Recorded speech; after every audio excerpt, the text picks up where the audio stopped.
welcome everyone to CLOBBERIN Clubhouse. Issue number 277 on YouTube, of course, but 977 overall. The last CLOBBERIN Clubhouse of 2021, but hopefully not the last one ever. Let's hope that. So, what a crazy couple of weeks it has been. And before we say some hellos to all of our fine, wonderful friends, let me welcome the crew of CLOBBERIN's Clubhouse, my wonderful, beautiful, magnificent first officer, Commander RM Briggs. Welcome, my wonderful friend. It's so great to see you.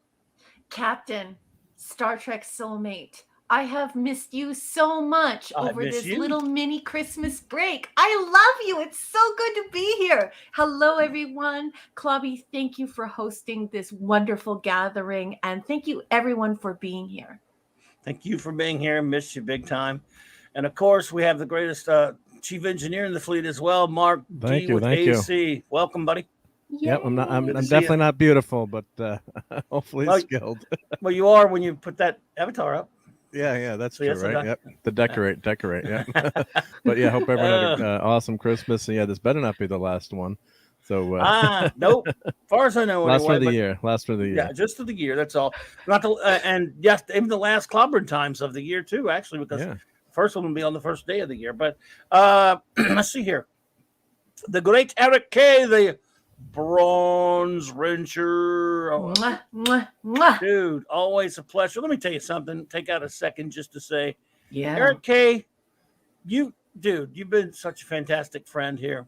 And man, I just want to, here on the last day of the year, or the last show of the year. I don't want to get all sentimental on you, but man, we really appreciate you here and all you do for us. I mean, you're out there wrenching for the big timers and doing all that stuff, and dude, and yet you hang out with us. And I only put the wrench out there as honorary. You never have to wrench at all. Just you hanging out with us and showing up.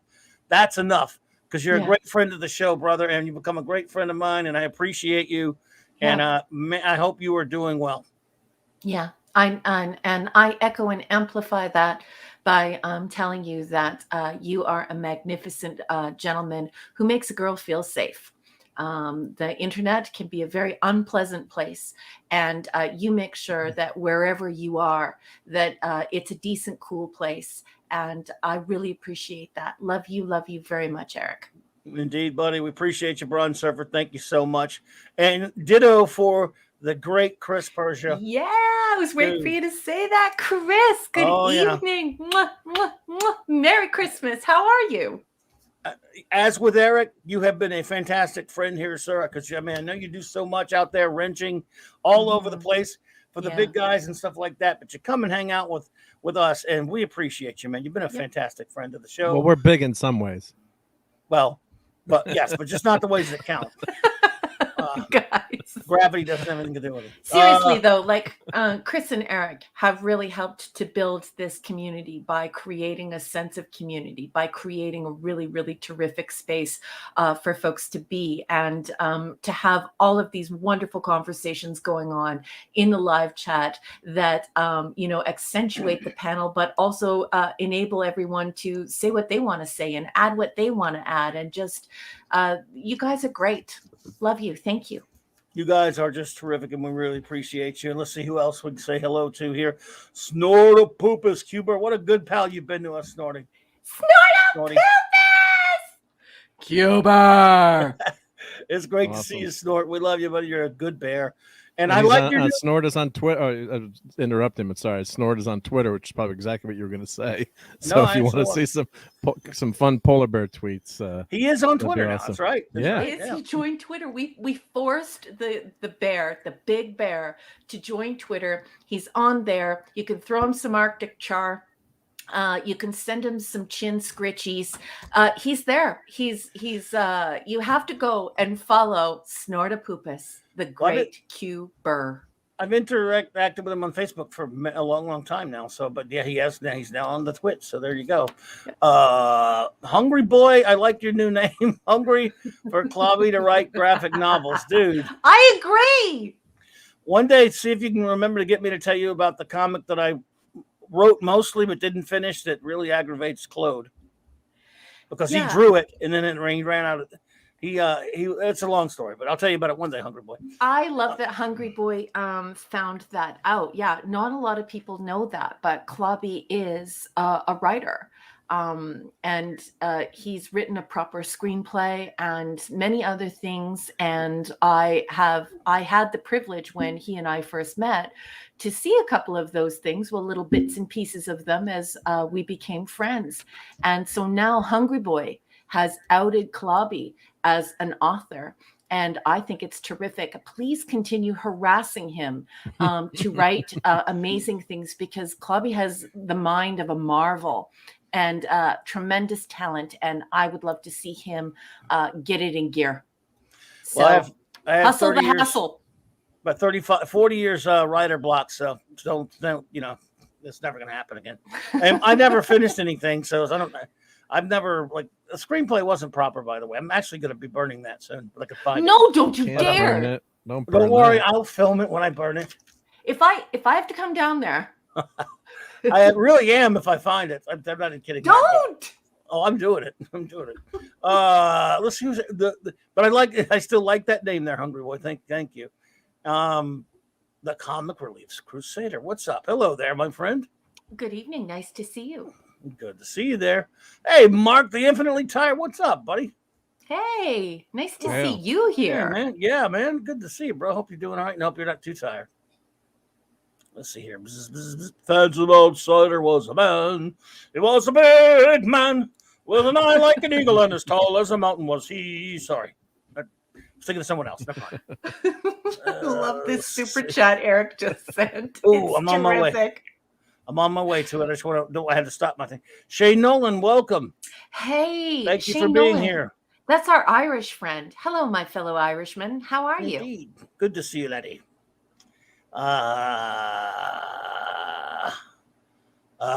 Almost there. I'm just making sure I got everybody. Some weirdo named Mark D with a C. I don't know who that is. Somebody throw him out. Yeah, get rid of him. Kal-El, buddy. Hey!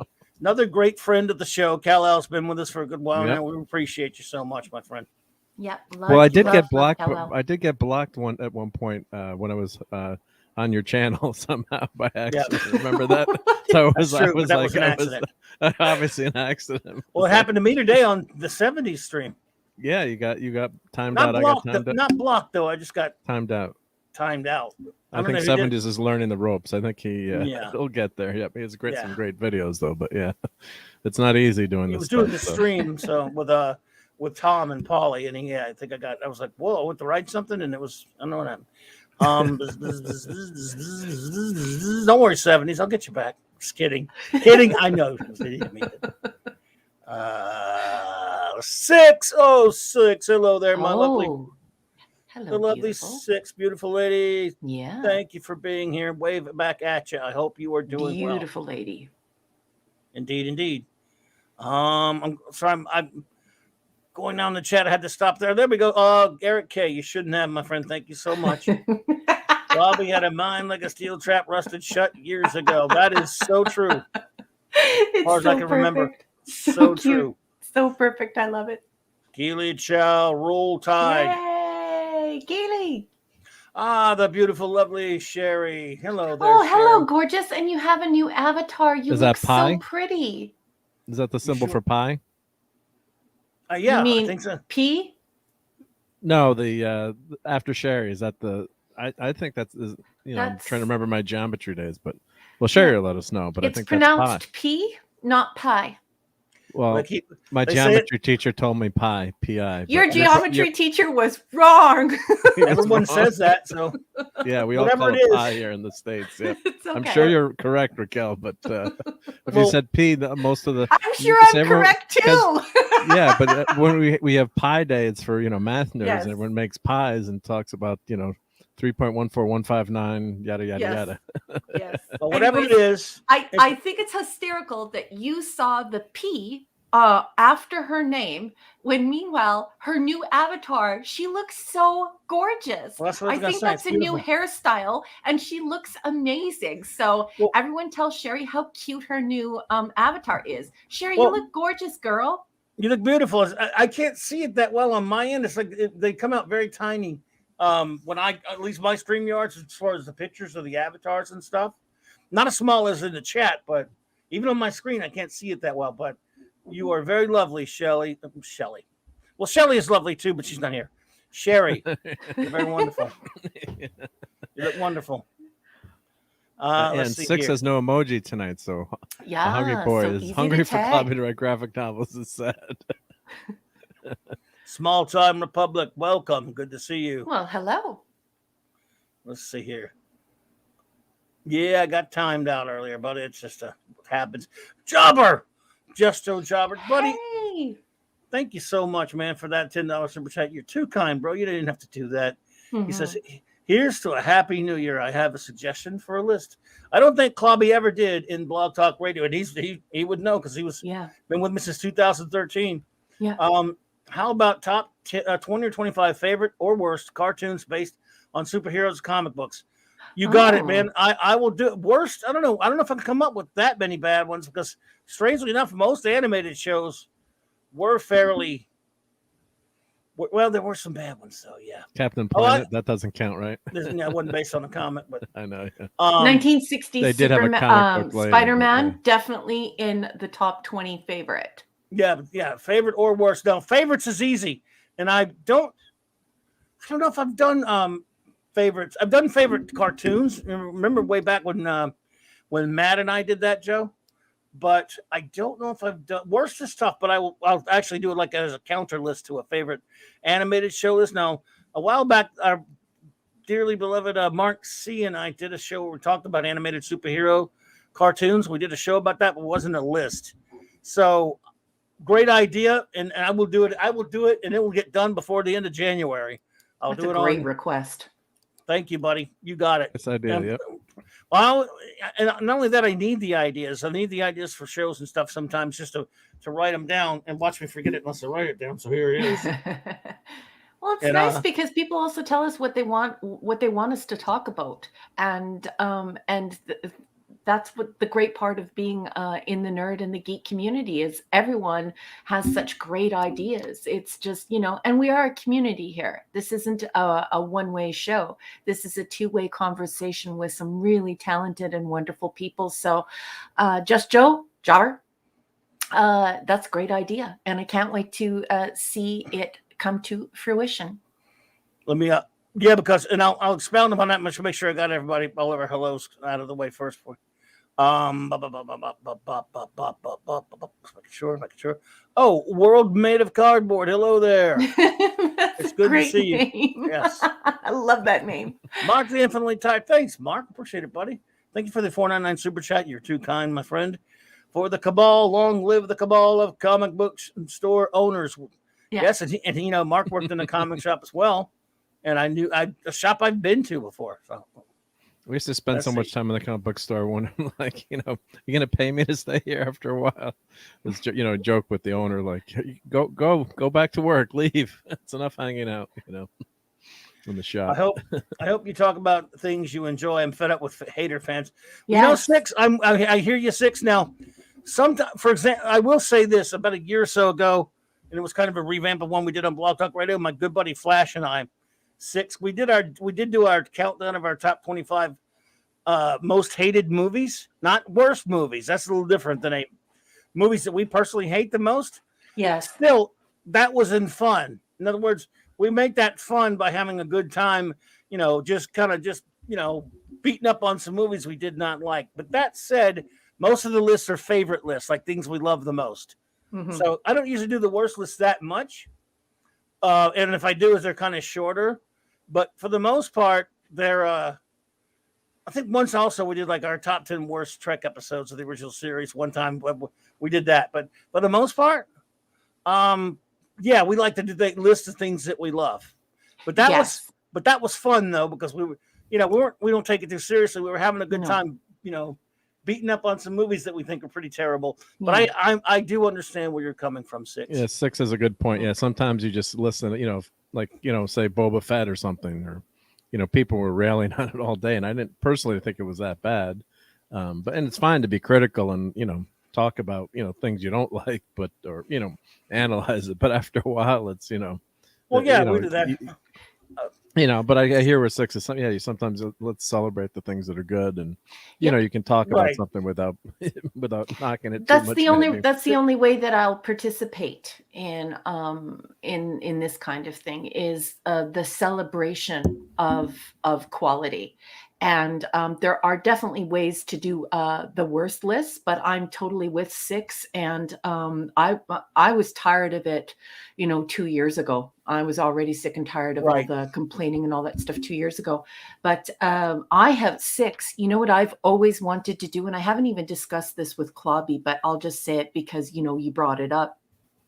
I've always wanted to do like a top 10 or top 20 list of the best of the worst science fiction, like science fiction that people just usually absolutely hate, the B stuff, and just celebrate it and talk about like our favorite campy sci-fi films. Oh yeah, that's fun. So like with Robinson Crusoe on Mars, kind of. Well, that's one of my favorite. I don't know if that would count as a B type, but I love that. That Saturn 3, that was just awful. Oh yeah, I got you. But it was so good. Well, and I think what 6 is talking about, I'm not going to speak for 6, but she does say, and that's fine, but every day hearing it makes me want to find a new community to hang out with. And I hear you big time on that. I think that when it's time to do something critical or, be criticized something, I still want to bring a spirit of fun to it. In other words, knowing this is, in other words, I'll say, oh my God, that sucks or this sucks. But I want to do it with a tone of, we're laughing at the same time. We understand that something that we wish was good and wasn't. Yes. And I do believe in criticism, criticizing things when they need to be criticized, but always emphasis on fun, even if we do happen to be talking about something that we don't care about, or that we don't like. Yeah. But I really do understand where you're coming from, 6. Yep. I always want this channel to be about fun. So when an occasion comes along when we're talking about something that we don't like, we'll keep it relatively shorter. We'll say it. We'll make our point. And we'll try to have a laugh about it as well, and then we'll move on to something. Always throw stuff in there that we love as well.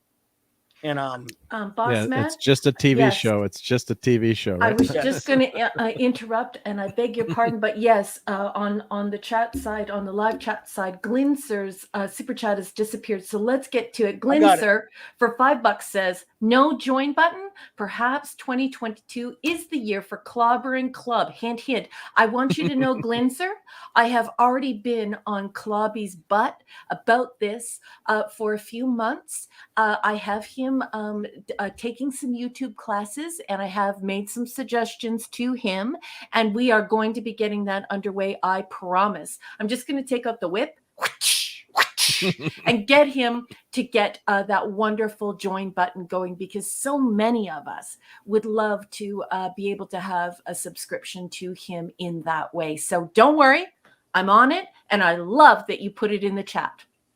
Well, you're too kind, Glenser. Thank you so much for that. I am just speechless, but I really appreciate not only your generous super chat, my friend. Thank you, and always having you here. We really appreciate you for that.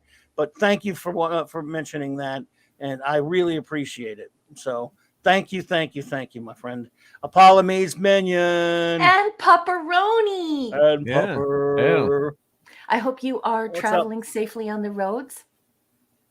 And I hope you had a nice Christmas. It's very nice to see you, Apollomi. Indeed it is. Thank you. Thank you for being here, Apollomi. And I hope that Pupper's having fun. Phil Bo Baggins, welcome. Oh, nice to meet you.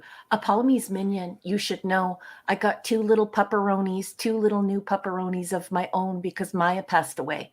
It's been a while since you and I were able to chat. So I have 2 new little pepperonis in my life. So cool. J-Man, buddy. Hey, J-Man. I had a fantastic time. I did 4 streams all yesterday. What? 3 back to back. I was on 4. I must have streamed 18 hours yesterday. But you actually sounded a little tired last night at the end of the show. I was pretty dead by the time I got to my own show. I was pretty wiped out, but it was worth it because I hung out with wonderful friends. And I was on with J-Man right before mine, and I had a wonderful time last night, buddy. He has a great channel, everyone. He and his great buddy Sean and their buddy Steven are just wonderful fellows, and I really enjoy hanging out with them. We talked about Superman the movie and Superman 2 versus Superman 1 versus Superman 2, like a little comparison show. and I have a lot of fun doing it. He has a great channel, everyone. Yeah, he Again, does. sort of Great about what stuff, you're yep. talking about there, Six. They always talk about, they have a lot of fun, and they're a very positive channel as well. And I mean, obviously, you're gonna be honest too. If you think something sucks, it's okay to say it. But it's good to have a positive channel where you can, be honest about your opinion. And they have a wonderful channel. J-Man mentioned some of those. Star Crash, oh my God, dude! Saturn 3 Battle. I love Battle Beyond the Stars. I don't care who knows it. Outland. Battle Beyond the Stars is so good. Yeah, and That's the movie League with of John Boy? League of Extraordinary Yes, John Gentlemen. Boy. Chris Persia said "Enemy Mine." Like, oh, J-Man. I like Enemy Mine. J-Man, I love Great all one, this stuff. And while we're on it, I would just like to say that Clobby is dead to right on this wonderful person named J-Man. Not only does he have great manners and he's such a civilized and intelligent person, but he knows what he's talking about. And he is a heck of a lot of fun to hang out with. Please sub to J-Man's channel and follow him on Twitter. What a wonderful person. He is good people. Very, very good people. Absolutely, man. I appreciate you, J-Man. But J-Man, dude, Galaxy of Terror, we're going to have a talk, son. We're going to have a talk, old son. Let's see here. Let's see. Make sure I got everybody. Oh, Shane, that's incredibly kind of you to say. Yeah, I sort of kept it to myself when I lost her. But thank you so much. She was very, very dear to me. My first little dog, and I loved her with all of my heart. And now I have these other two, and they're a handful, Shane. Yeah, there's work cut out for you there. Hey there, Captain James Steve Skywalker. Good evening. We got all of our. It took a while there, but we got the hellos pretty much knocked out. We'll of course acknowledge anyone else who trickles in. But first, before we do that, now we'll move on to show notes. I know it took us a while to get there, but the most important show note of all for me is always my wonderful first officer telling you about her works of fiction. Oh my goodness, thank you so much. Yes, folks, I'm putting together a short story collection, and I'm trying to drum up interest so that a publisher will get interested in me. So I've broken all of the stories up, and I'm selling them all for I think they're 74 cents American, and I'm selling them through Amazon. And you can also get them on your Kindle device, but you can download them from Amazon, and you can put them on any device you want. All you have to do is look up R.M. Briggs. And if you like Philip K. Dick, H.G. Wells, and Edgar Allan Poe, you might like my short stories. And also, before I give the floor away again, I would just like to say that I just saw that a Polymese minion snuck into the chat that over the Christmas break she had a birthday. Can we please get happy birthday for a Polymese minion? Let's see here. Yeah, put an HB in there. Yes, look at that. Yeah, I remember that we said it when that night she was. Did we? We did. We'll do it again. I did. I don't know if you were here. I don't think I was here. I didn't know it was her birthday. So happy birthday, beautiful. Of course. The Thing is here. I wonder if there's someone I know. I mean, we know who The Thing is, but The Thing.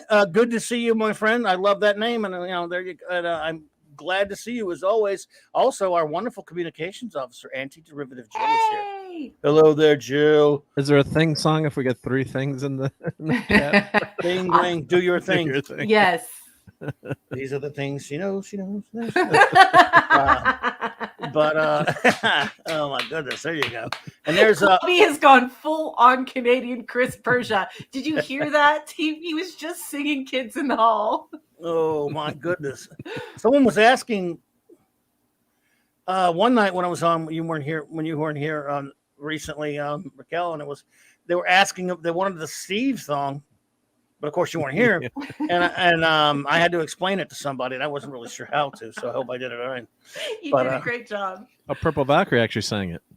Oh, yeah, that's right. That's right. So we had someone wanted it sung, and you weren't here. It was Monday night. When Purple was Purple, subs for you there.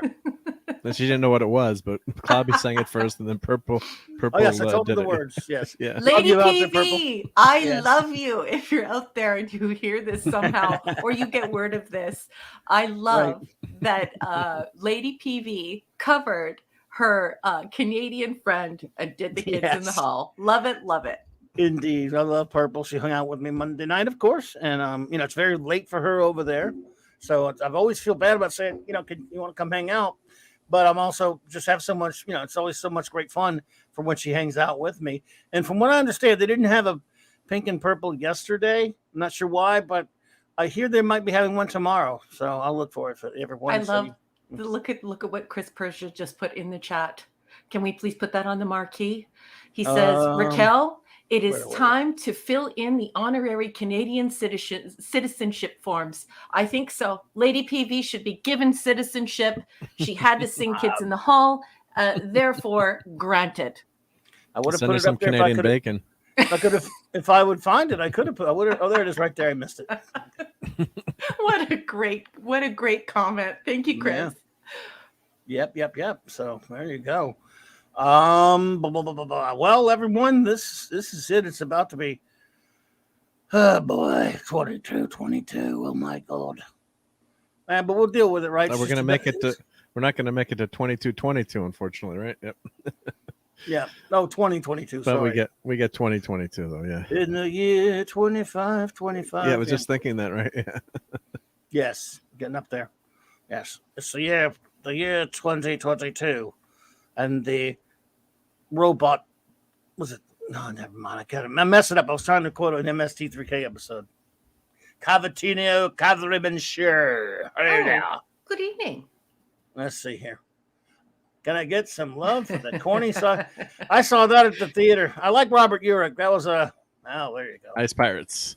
It's so funny because I've had this idea movie. for like corny B-rate or just you love it though it's campy sci-fi list. I've had this idea for the longest time, and I can't believe how much it brings people together. We like a lot of this campy B movie stuff. I think all true science fiction fans do. So I love the response, and I love how enthusiastic the response is. So I'll talk to Clubby. We'll do something. And it will be a heck of a lot of fun. And you can all get your lists ready, and we'll have a great night of it. Absolutely. And of course, Saturday night, everyone, a week from Saturday night, Star Trek will return.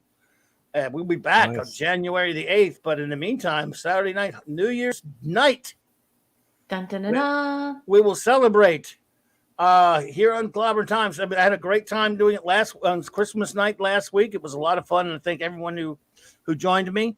I don't remember what I did now, but it was fun. No, I'm just kidding. I counted down the Doctor Who specials because that's what everyone watches. Something Christmassy during Christmas, and this year I revisited the Doctor Who specials, and it was just, again, you talk about bittersweet, because again, it's not to focus on the negative 6 or something like that, but sometimes when you go back and revisit something that you really love, and it will, if it's in tatters and being, really abused by people in charge of it now, it does kind of have a bittersweet, feel to it. But I can still, for example, I can still watch original Trek and love it and just put that out of my mind, what they're doing to Star Trek today. Same with Doctor Who, but it still kind of stings because that Doctor Who Christmas special every year was so much fun to look forward to. Mm-hmm. Retro Blasting. I love waiting for that. Yep.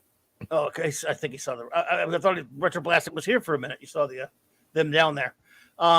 Yes, but yeah, it was so much fun every year. Looking forward to that. Mm-hmm. The season would usually end if it's 4 or 5 months before it. And then you go, wow, we got the Christmas special. Then we got a new season coming up for about close to a decade. That was just fantastic. So I ranked. And there were some great episodes too. There were some great ones. I ranked them from worst to first. Appropriately, there are 13 of them, the same as there are 13 doctors, and only 13 doctors. There's thousands of doctors. Okay, I have to interrupt for 2 seconds because we're getting too far away from it. And I just have to say, Hungry Boy, those are some great movies. I love the Attack of the Mantis, which I believe is 1950s. And Che is saying, are we going to drop an iron ball on Wesley? I can prepare an iron ball being dropped on Wesley. However, I just want you to know that on Saturday night Star Trek, I did blow him up for Clobby. I mean, You I did. blew them up for myself as well. Blew that shit up. And maybe Literally. maybe Mark could grab that off my YouTube channel and just run that little short clip for The you. last little clip, yeah. Yeah, that would be great if you could do that for me, please, Mark. I would appreciate it so Sure. much. Our amazing chief engineer, I'll get Mark on D that, with yep. a C. You know what I'll do? I'll clip that in Premiere while we're watching and make it like a 5-second, clip that Clobby can play along with like, I'm not a married man. Yes, exactly. I'm not a married Exactly. man. I just want to say thank you, Six. Oh no, yeah, no, I wasn't. I was just mentioning that to you because I really do appreciate where you're coming from in that. And I'm sorry to hear that you've been struggling lately, but we're always here for you, and we love seeing you here and love having you here. And please, anytime we can help. Yep, we're here to cheer people up and have a good community and have You've fun. been Yep. struggling lately, Six. I want you to know that you are loved in this community. You are such a beautiful and kind person. You always have such kind and inspiring and flattering and supportive things to say about everyone. So I'm sorry that you're going through a rough patch, but I just want you to know that I am sending you the most sincere and the warmest hug. And I wish I could be there with you and just hug you in person. So we're here for you, sweetheart, and we'll be certain to put a smile on your face at least once before the new year. Indeedishness, and let's see, what do we have? I don't know how prepared Mark was, but I know I was not prepared at all for tonight. So Raquel, did you have anything for us to talk about? I do. Well, okay, so I have something, but I don't know what it is. And I need it explained to me. So tonight is going to be teaching Raquel stuff, which is the Dadman clan's favorite thing, because Dadman clan, they also want to learn about this super geek stuff. And it can be awkward to ask. And a lot of other channels, they move so fast that you can't learn anything, never mind ask a question or answer a question. So here I am doing basically a Dadman clan request by learning on air with the two super geeks, the grand poobah of geeks and the chief engineer geek. And we don't know what it is, by the way. Yeah, we don't know what it is. It's a surprise. No idea. We're being surprised also. Okay, so I have in front of me the biggest book that has 1, 2, 3, 4, 5, 6, 7, 8. Yeah, it's 9 cards in them, and they're all Marvel superheroes. Mm-hmm. And these look like they look like hockey cards. And some of the artwork on them is just phenomenal. So there's one book, and they're all flat, just glorious drawing. The art is amazing. And then on the back, it's exactly like a hockey card. It describes them: real name, group affiliation, height, weight, battles fought, wins, losses, win percentage, arch enemies, first appearance, and then like a little bio. And these were made in 1990 by the Marvel Entertainment Group. Mm-hmm. And they're unbelievable. And these are something that I actually like. They look like the bubblegum cards or hockey cards. And he's got 2 huge albums of these things. And then he also has Phantom Outsider. He has one that's all holograms. So there's an entire section that's all holograms. And not only is it Marvel, but he also has every baseball team in the United States and Canada. And then, beautiful, like Marvel Girl and Shadow Cat and Gambit and Havoc and the Scarlet Witch. And they just go on and on and on. So I've got one binder of that. And then in the other binder, it's much thinner, this binder. He has some of the most beautiful cards I've ever seen in my life. Like the art on this is just sensational. And they underneath they say 1992 Marvel's masterpieces. Masterpiece collection. Yep. Oh man, those are beautiful. I think Bob Larkin did some of those. So just go, maybe. Yeah, they're really not worth anything. So if you want to send them to my house, they're glorious to look at. Like, as you all know, I'm a nerd. I'm an intellectual. I don't know anything about comics, and well, I'm just learning from the boys. And I don't know anything about film, and I don't collect wonderful things, and I don't know a lot about statues and stuff. But I will tell you this, folks: these Marvel masterpieces are so beautiful that I would actually be willing to turn them into a table book. They're that pretty. Oh, they're great art. I love them. They're just absolutely beautiful. So on the back of these ones, they have the real name, the appearance, then a little mini bio. They're all numbered, and he's not missing any of them. He has a full collection, and they're made by Skybox. Right, Skybox. Those are probably almost most of the art, if not all of it, was by Joe Jusko, who's one of my favorite artists. He does painting, of course. They're painted. These are painted? Are they not? They must be. If it's the 92 set, they're painted. I would not doubt that, because these are glorious. These are so beautiful. I've never seen Nick Fury ever look this beautiful before, or Phoenix, or. I have a bunch of these. I'm sure Mark does too. I have a few. I wish I had more. I just have a few of them, and they did recently go up in value to a crazy amount during the vid lockdown. So I don't know if they've kept up that high, but now's the time to sell. Mark, would you please, as our wonderful chief engineer, could we please show the folks at home what I'm discussing? Let's talk about this art. Mike, if you got them, I'm doing this. This is nuts, you guys. You should see this one card called Sandman. The character is so gorgeous, and you can actually see the little grains of sand, even though he looks like a regular character. I love Flint Marco Sandman. Beautiful. See, look how people grade them too. So there's an 8.5 version of one of the cards there. Well, these are all brand new. Yep. Yep, and they're in the special wrapping that they're supposed to be in, and he has every single one. Have you seen the thing? The thing from this collection? I think I have. God, it's beautiful. Here's just one. Gorgeous. Man, they have the thing Hulk Chrome card fighting right there. That's cool. Yep. They had Chrome cards, I believe, in this series.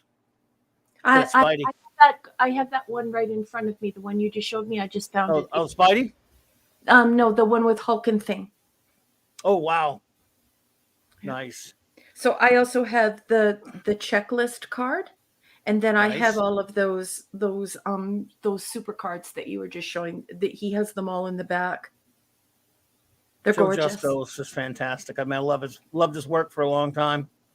He's one of my favorites. Your Muslim uncle. Hello there, my friend. It's great to see you.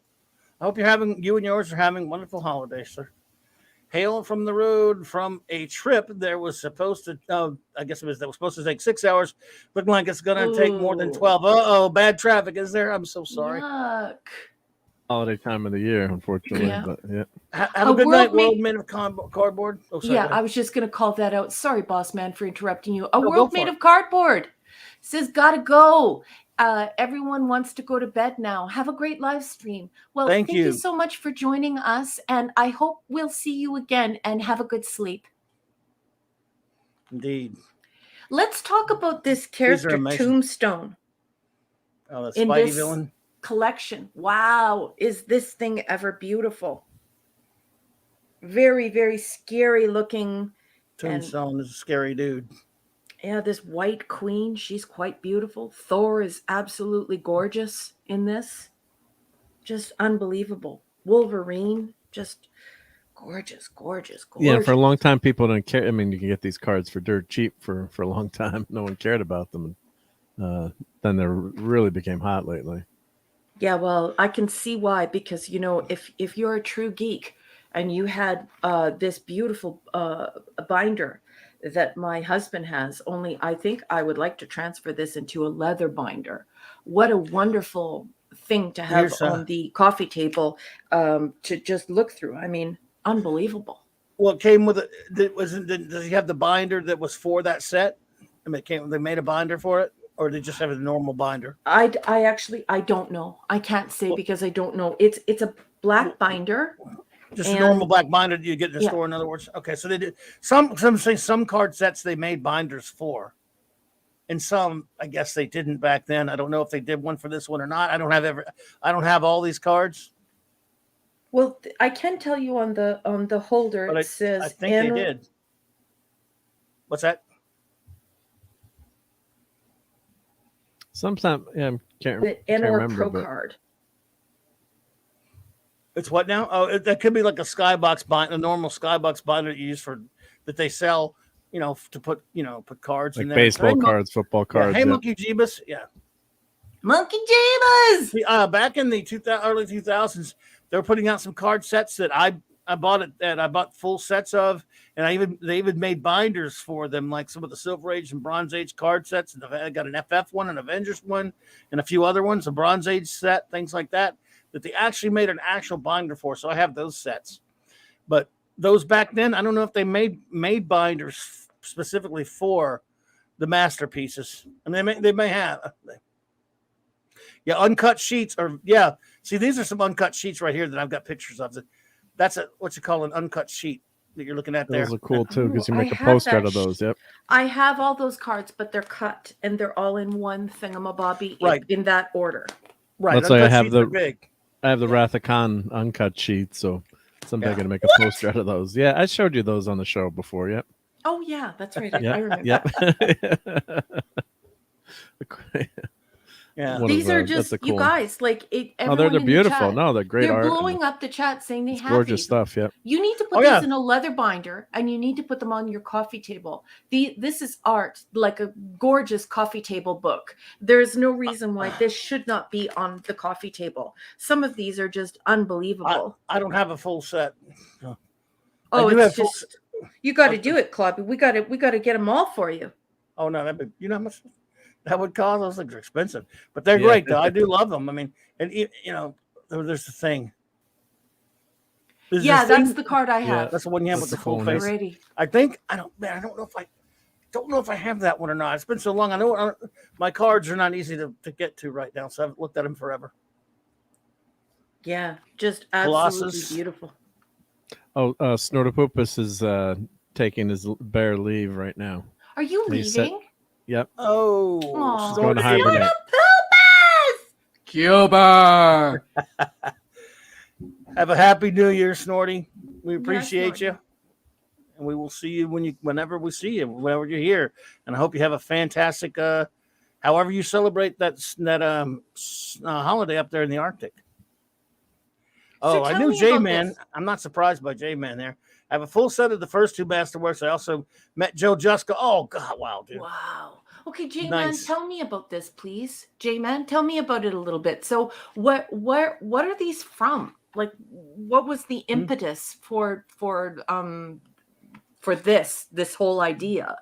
Well, it's just common. I mean, it's just one of those things that I believe it was a Skybox or something like that. A Skybox. Was part of Marvel at the time. Or the company that owned Marvel, that bought Marvel out later, also owned Skybox and Fleer and all those companies are one of those. And they were in the card business anyway. So they just, Marvel Comics was pretty big. Let's make some card sets. Yeah. And that's pretty much what it was for. And because people at that time still, I don't know if they're doing it much anymore. People really were into card collecting back then. Now they like playing all these card games and stuff. But Magic the Gathering. Obviously, baseball card collecting was huge. Football card, not as much, but I used to collect football cards. But I used to collect, for example, Star Wars when it came out. I collected all the cards. I had all the Empire Strikes Back cards, all the Superman, the movie cards, and so forth. They didn't do Wrath of Khan, did they?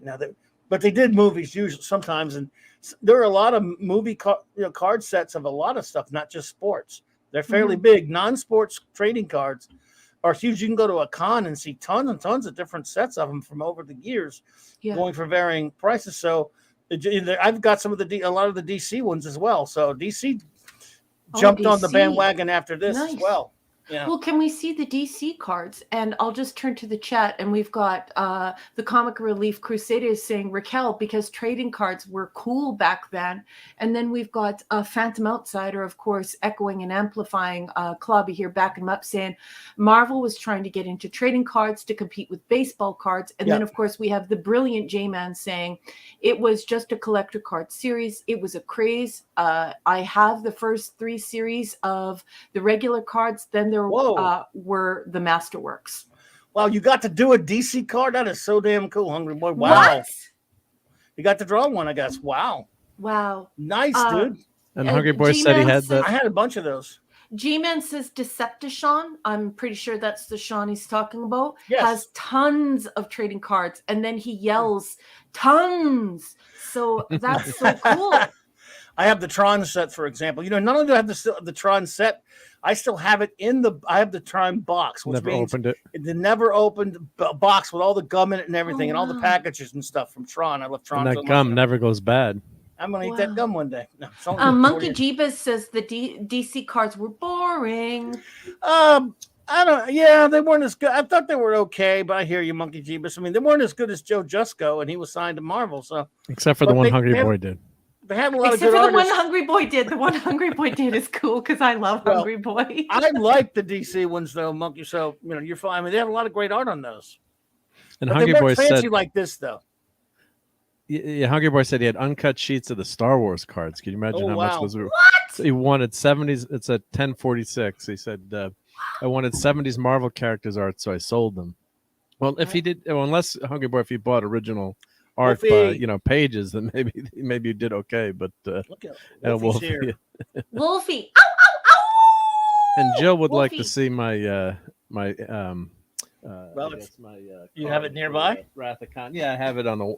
I have him on the wall. Do it. Yeah, Wolfie. So here's I brought up cards because this nerd wanted to learn the geek trade of cards. I wanted to understand the art and the currency of these cards.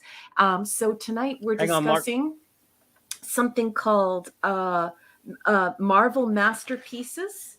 They're amazing, and something called Marvel Comics. That's just what the card is called. And then there are some baseball cards and other stuff in here. And anyways, Wolfie, I brought something geeky to talk about. I cannot believe. I'm glad you surprised them with this too, because I love this stuff and I love cards. And most comic geeks love cards and stuff, or science fiction geeks, they love movie cards. So that's a fantastic topic. Number one, you've done it again. Oh, I love you guys. Thank you. I love learning about your world. Your world is fascinating. Geeks are fascinating to nerds.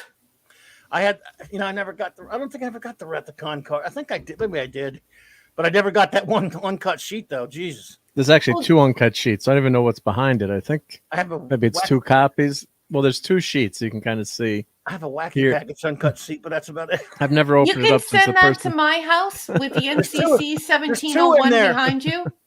Yeah, you don't want that. It's way too big. Yeah, oh my God, look at how beautiful it is. Nerdgasm. Nerdgasm. It's too big. Smell of cards with bubble gum.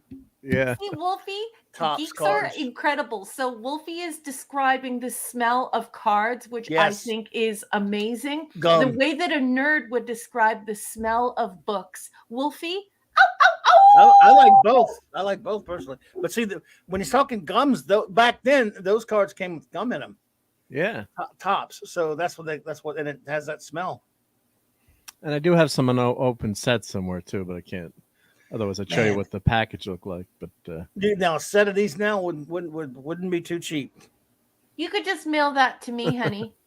I wonder if they're 2 of the same thing. So cut them individually. Look at Chris Persia, great uncle, sending you uncut sheets of the Empire Strike Back cards. Oh my! I had all those. I hate myself for not having them anymore. Lost them in one of the hurricanes.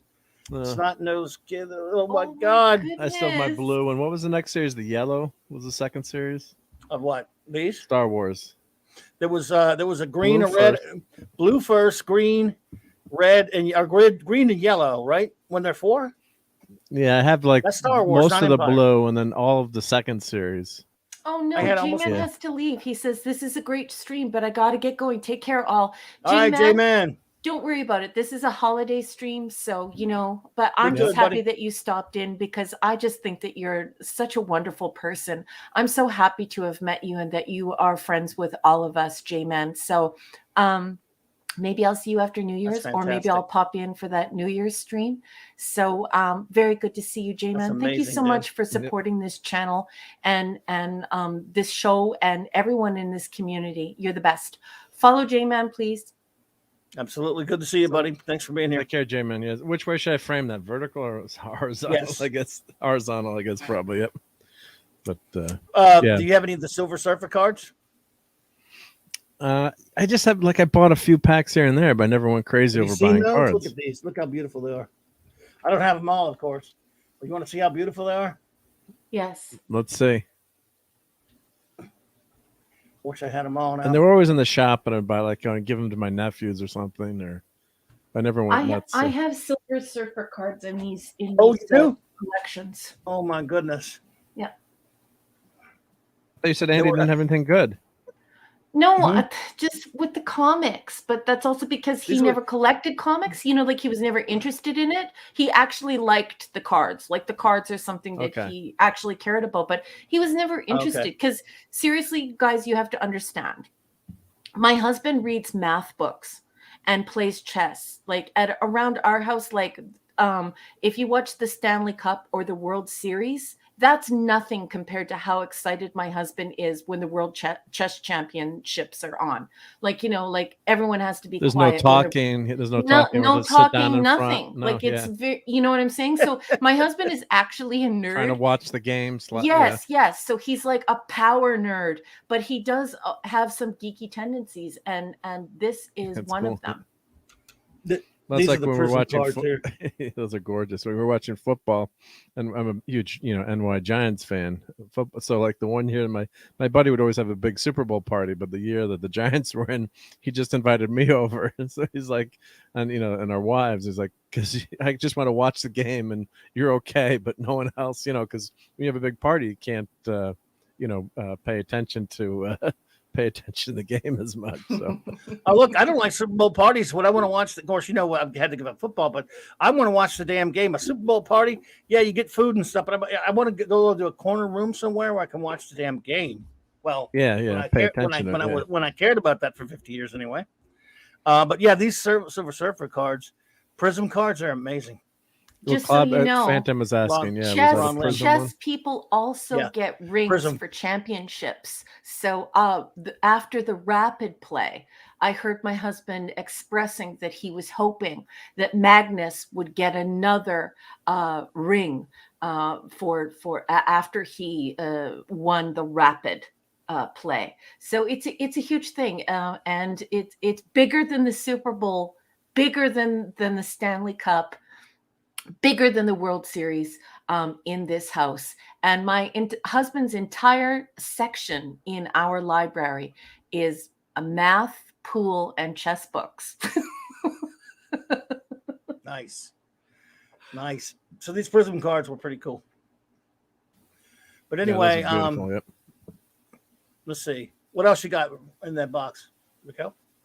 That's it. I find the big collection quite fascinating. I mean, this is crazy. This must be, I don't know. I would say it's at least 100 pages.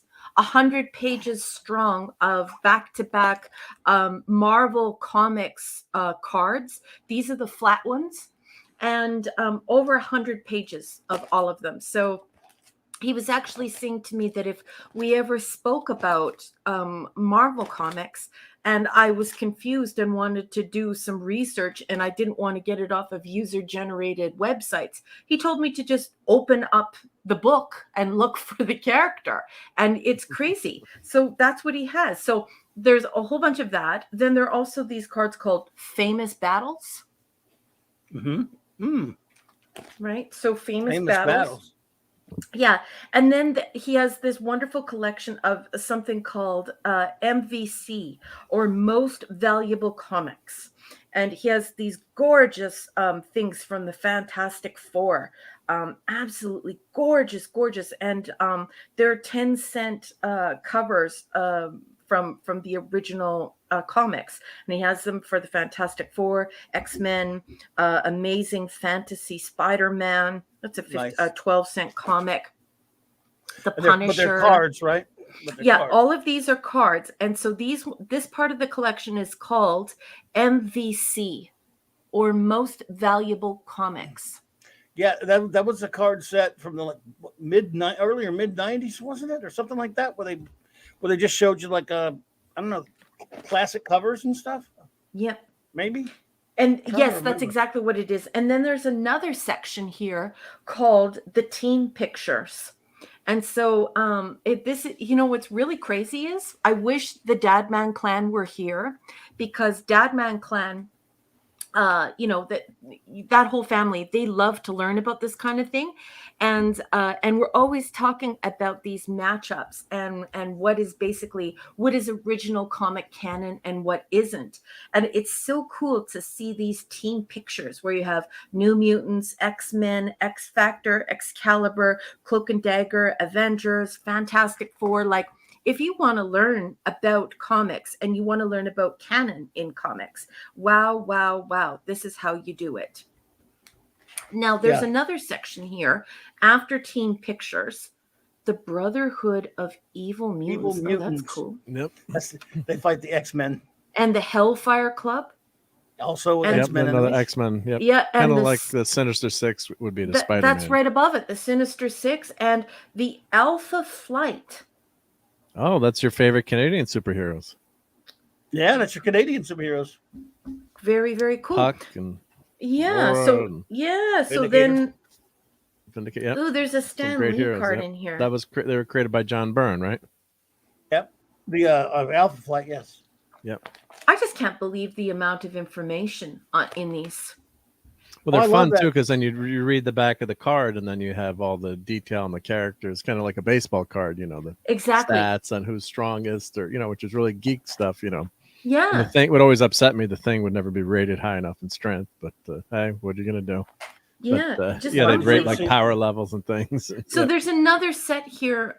There's another section here. Everyone at home, it's called Spider-Man Presents, and then it's Thor, Punisher, Magneto, Captain America, Doctor Strange, Iron Man. It goes through all of them. He also has a Stan Lee card. Wow. There's no accountant for some people's tastes. It's okay. And then these wonderful, which I would assume would be very, very faddish, are these hologram cards. And he has all of them. There's an entire section of them. A lot of hologram cards back then. Mark, did you ever see these archive cards? Oh, go ahead. I'm sorry. No. Guys, he also has every single baseball team. Yeah. Okay. I wish I had those FF cards. Look, I have these. I got these at a con, and they made a special binder for it, so I got it. Nice. Oh, that's one hand drawn colored sketch card per box. Yeah, that's really they didn't have that with the set I bought. But go ahead. So cool, so cool. And so he's got a rookie card for David Robinson. I don't even know who that is. He's got basketball player. Yep. He played for Navy. He actually went to Annapolis and had to serve for a few years in the military, and then I think they gave him a deal. They cut his service short, so he had a great career in the pros. I think he's a Hall of Famer, if I'm not mistaken. Nice. So there's another section here called Marvel 1991, and the above tab is superheroes. And my goodness, I'm going to just go ahead and call it right now and just say the art on this is quite nice as well. I'm not going to lie.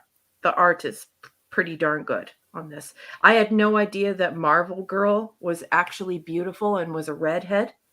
She has a smoking body. Can we show everyone what Marvel 1991 Superheroes Marvel Girl card looks like? If I can find them. That is one hot Irish broad. Oh, I love Jean Grey's Marvel Girl. All right. She's gorgeous. Now, let's see here. It would be these sets here. This is the I don't know where Marvel Girl is, but let's see if we can find some of these. They have some good stuff on some of these. Just tough to find a good picture sometimes. Well, if you do, well, actually, if you want to flip to my camera for a second. Are they these style cards though? No, it's not a card. It's a fic. Yeah, there she is. She's in the middle. Look at how beautiful she is. Look at that. That's one of her later costumes. In fact, that's not even Jean Grey, isn't it? Isn't that that's Madeline Pryor, or is Madeline Pryor or somebody like that? Okay, comic book people. People will actually read comics if you make people look like that again. Yes. That's from Extinction Agenda, maybe, or did Jean become Marvel Girl again, or did somebody else take the name at that point? I wasn't reading X-Men. You probably were. I can't remember now. But J-Man would know. He has read every X-Men that has ever existed. I wish Lady PV were here so I could show her Union Jack. That is one gigantic man. Yeah. I actually broke my action figure moratorium and bought the Union Jack Marvel Legends a couple of years ago. They did because I like him so much. Oh, Phantom's right. Yeah, that's Jean Grey from That's her X Factor costume. Yep. That's the X Factor Jean Grey, isn't it? Yeah, yeah. Yep, see, this is also Jean Grey right here. Well, oops. Wow, damn it. Crap. Yeah, these finding good pictures sometimes. Firestar is gorgeous. Well, there's Firestar up in the far left. Yep. She's gorgeous. Yeah. Oh, yeah. Spider-Man and his amazing friends originally. Yep. Oh my goodness. Yeah, these card sets are nice, aren't they? So he's got a great collection of that stuff. That's fantastic. Nice. I love it. It's a nice collection. Hundreds of pages of this stuff. Hundreds of pages. It's just wow. And it's actually like super, super nice stuff. Like it's mind-blowingly cool. If you want to flip to my camera for just a couple seconds, Clobby. Oh, sure. Hang on. Who the heck is Jigsaw? Oh my goodness. There you go, Raquel. Oh, nice. That's the original Marvel Girl, Jean. Look at her hair. She's beautiful. She happened to make the journey home. Deal. When did you get that recently? They did that recently. Huh? I love it. Yeah, I went to Walgreens, so they have a Jigsaw's a Punisher, like Spidey Punisher. Yeah, I really don't want that Sentinel, so which is good. So I don't need that new Tri-Sentinel. But yeah, that's the original Marvel Girl. Gorgeous. Yep. So that's really the only good figure in the set. So, but teach me about. Let's show the folks at home some stuff that people aren't talking about except for the super geeks. Let's do a deep dive into super geekdom here, gentlemen. Teach me about Fing Fang Foom and Mojo. Super villains. Oh, Mojo's later stuff. Yeah, Mojo was that's X-Force or X-Factor, or with Long Shot. Me anyway. Yeah. Well, yeah. You probably read Long Shot. I didn't read it much. I didn't like Long Shot, but let me go grab my Mojo. I got to get my Mojo back. Hold on. That's so good. Hold on. What about the name Fing Fang Foom? It's like Clobby made up the name. Clobby's really good at naming things. I just love that this character's name is Fing Fang Foom. He was an alien, like called a Makluan or whatever it was, something like that. A shape-shifting alien that landed on Earth in the, I don't know, well, a long time ago, basically in ancient China or whatever. And he sort of resembles like a dragon, so he got taken for a dragon. He was Kirby created him basically, and he became sort of he was in the early monster era, really, of Marvel Comics before. He sort of, he appeared in Strange Tales originally, and he was just kind of a science, those monster comics that were before the superhero comics really hit it big for Marvel at the time.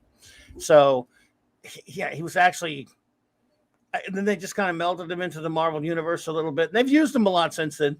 So basically, he's an alien shapeshifter thingy that was confused. Everyone at home, I have to interrupt you, Captain. Just wait 1 second. Everyone at home, you will not believe this. What Clobby said is literally what's on the back of the card. Really? You know what that intro extra, how I call Clobby a comic book genius? Oh, it's not for you know what I mean? Like, he really is a comic book genius, you guys. I cannot believe this man's brain. It's unbelievable. So he just completely described Fing Fang Foom the same way they do in card number 65 in the Marvel series. Really? Unbelievable. Clobby, I love you. No, man, everyone knows that Fin Fang Foom, though. It's just a basic Marvel monster that became very popular. He's a Kirby monster, so you know I have to do something about him. But it's true what Phantom Outsider says. You know, Mandarin's rings come from what's his face is Fin Fang Foom. Oh, no way. Spaceship or something. No way. Yeah. Oh my goodness, that's so cool. Oh my goodness. Yes. So some of these guys I've never seen before. They're super scary. I wonder why none of this stuff is done in these terrible regurgitated reboots they're always doing. I would love to see like Absorbing Man. Oh my goodness. I love Absorbing Man. Wow, I wish we could see what you're seeing right now. This is just incredible. I wish you could too, but the thing is that I'm in a onesie. If I weren't in a Christmas onesie, I would definitely turn my camera on. Well, Absorbing Man's in a onesie too, so there you go. He is actually. What did I miss about onesies? What? Oh my gosh! Yes, you got that's what the card looks like. Isn't that thing horrible? Holy shit! Instead of dusting him, I gave him a bath because Mojo needed one. Lord, Mojo. Look at this. Okay, so guys, this is everyone in the chat. That is Mojo, and that's card 64. Phantom Outsider is exactly right. Fin Fang Foom was definitely an example, an overexample, really, of Stanley's love of alliteration. Fin Fang, Peter Parker, Reed Richards, Jonah Jameson. Yeah. You could go on for like 3 hours with all of the names of characters that he did that to. Yep. But he's not the only one, by the way. Oh, I love you too, Six. And I'm glad that you're smiling. I love you so much, sweetheart. Oh. Yeah, so Mojo. So hold Mojo up there, and I will read his card, everyone. Mojo his height Rising is unknown. His weight is unknown. His first appearance, long shot number 3, 1985.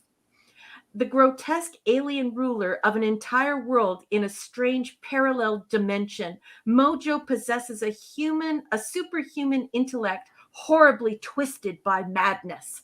Mojo believes that all living things exist only for his amusement and has used his alien sciences to create billions of living slaves who live or die at his whim.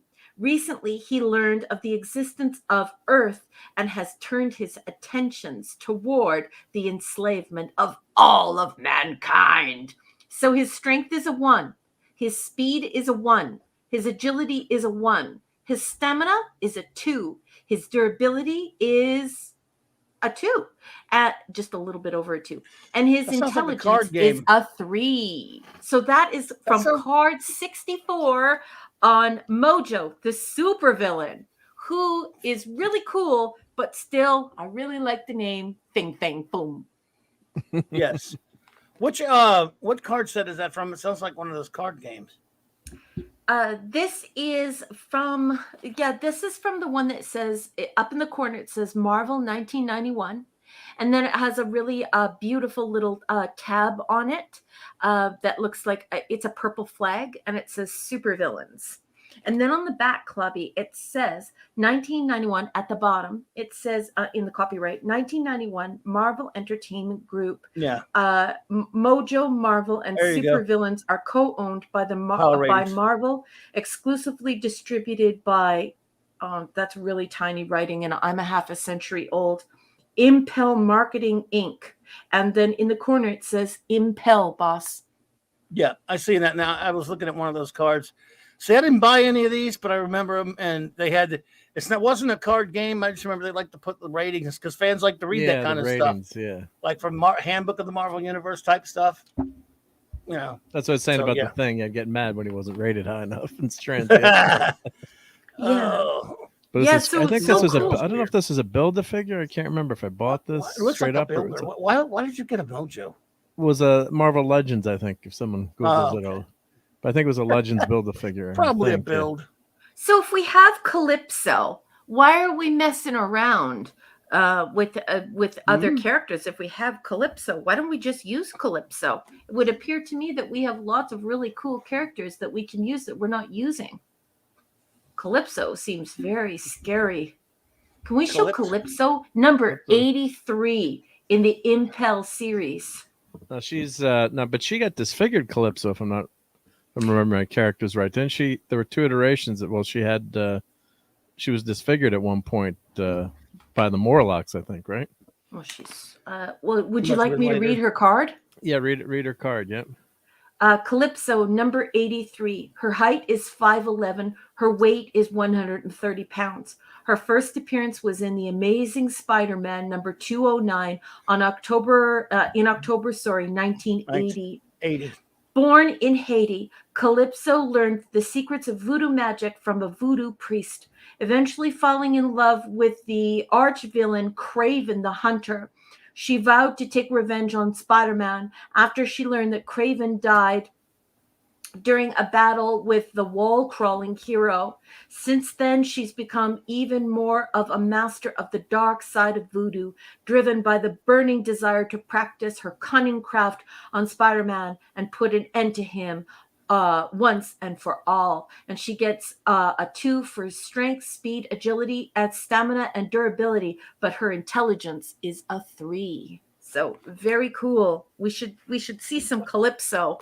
Oh yeah, I was mixing up my characters. Yep. No, she's gorgeous. Yeah. Yep. Well, she's not like a very popular character or anything either. I mean, yep. Yeah, but why don't they tap these things? I mean, this would literally give Clobby a geekgasm if they actually learned the canon and actually went to the source material and actually did a good story. they would rather revise it and change it, do it their own way. Yes. Well, Yep. that's exactly it. That was exactly my point. I love you so much, Captain. That's exactly what I was thinking and exactly what I was feeling. That's what they'd rather do. They all Yeah. Instead of using what we've got. And folks, if you could see these cards, you would not believe what we've got. We've got a lot. That's amazing that you have all those cards. So there's There's an a cat one entire right here. collection, like an That's a entire nice one. section of this book that's just arch enemies. So you could like learn about this. Like, why aren't they giving this to the morons who don't know anything about comics? In the very least, they could actually learn about some stories, because Right. these are the greatest matchups. Like, you've got arch enemy, Human Torch versus Submariner, Silver Surfer versus Galactus, Spider-Man versus Venom, Spider-Man versus Hobgoblin, Daredevil versus Elektra, Fantastic Four versus the Skrulls. I mean, I've never even heard of the Skrulls. Why are these people at least looking Well, at? unfortunately, they did use the scrolls. MCU ruined the Skrulls. Yeah. Oh god, they made them disgraced the refugees Skrulls. instead of warriors. Why? Yep. Oh, what they did to the Skrulls makes politics. me sick. Oh, Yep. no, that's not good. Do you want me to read the Skrulls cards so everyone can find out Sure. about the real Skrulls? Basically, sure you can. Yeah, I mean, they first appeared in Fantastic Four number 2. So You guys, do you remember how earlier I said that he read from his brain, he made his own card? He's doing it again. Listen to this, guys. It's Scroll so milk. funny. First encounter at Fantastic Four number 2, 1962. I love Clobby so much. His brain is a marvel. knows his Comic stuff, yeah. genius. that's easy though. Everybody knows that. Though. No, honey, not everybody knows that. You're a comic I thought it book was number genius. 3. Just kidding. Ever since they first You do. became aware of the planet Earth, the star-spanning Skrulls have sought to conquer it. But time and again, this alien race plans of global domination have been ruined by the Fantastic Four. Despite their native ability to alter their forms at will and their superior technology and weaponry, the Skrulls have proven to be no match for the courage and resourcefulness of Earth's cosmic power defenders. Defeat has not diminished the Skrulls' desire for our planet. In fact, ruling Earth has become a point of pride with them. But as long as the Fantastic Four stand in their way, their dream is unlikely to ever become reality. Whee! Okay, so that's number 92 of this fantastic sub collection in my husband's monster collection of arch enemy cards. Just what a like, if I were writing for Marvel right now, or if I were writing for Sony, I would be mining these cards. I mean, it's like basically the Coles notes of all like decades of comic books. Why aren't they using these cards? Well, unfortunately, like with the, we don't want to get too negative, but they took the Skrulls and did the Captain Marvel movie, and the description would be refugees in an intergalactic war. A very peaceful race has come to Earth to find a place to live, you know, basically. So they, What? as I'm watching Oh, Ms. so Marvel, bad. I was like, what are they doing to the Ugh. Skrulls? No. Oh, they made, so you know, stupid. so they made them See, like, you know, well, they're shape. thank See, you. they're shape changers, so they can live amongst, amongst people, and they can look like people and everything, Yeah. like humans. And they're among the most famous and greatest Marvel villains, really, as far as our adversary, especially Super Skrull, the Skrull who could not only change shape, but he actually has he can use all the powers of the Fantastic Four. One at a time, though. One at a time, but he can still do it. Yeah, awesome character. Yep. Clobby, And can we the Human please Torch show, married a Skrull. Can we please show the Yes. folks at home something that I know nothing about that I am now keenly interested in? What's that? I am looking at Marvel 1991 Arch Enemies card, purple card, Hulk versus Leader. Oh my goodness. Can we show everyone what this looks like at home? Let's see if I can find it. Was that the McFarlane? You guys, card, this is the coolest villain. Come on, this is cool. I love the Leader. Oh my God. Well, they did have the Leader in for 2 seconds in the Hulk movie with Ed Norton. His name is Samuel Stearns, and he became the leader because of gamma radiation. The way it made Bruce Banner a powerful brute, it enhanced it turned the Leader into this big-headed, gigantically headed intellect. Basically, it's an intellect. When he has physical, he's nothing. Kind of like a Brainiac, for lack of a. He looks great. He's a perfect villain for the Hulk. He's beautiful. And his head is humongous. Let's see here. And I love when Jeffrey Combs did his voice. I bet, let's see. There it is right there. Is that the one? Is it the one with the gray Hulk? Yes, that's the one. That's the one. That's a later version of the Leader. I like his original look better, but let's see his original. Look at his giant brain, you guys. Yes, of course, Hungry Boy. Of course, I would like the 1960s one. The thing is that without knowing, I have consistent taste, don't I, Hungry Boy? I just prefer the other one better. I mean, still, that's because see that one he's a big dude, and this one he's more like he's not physical.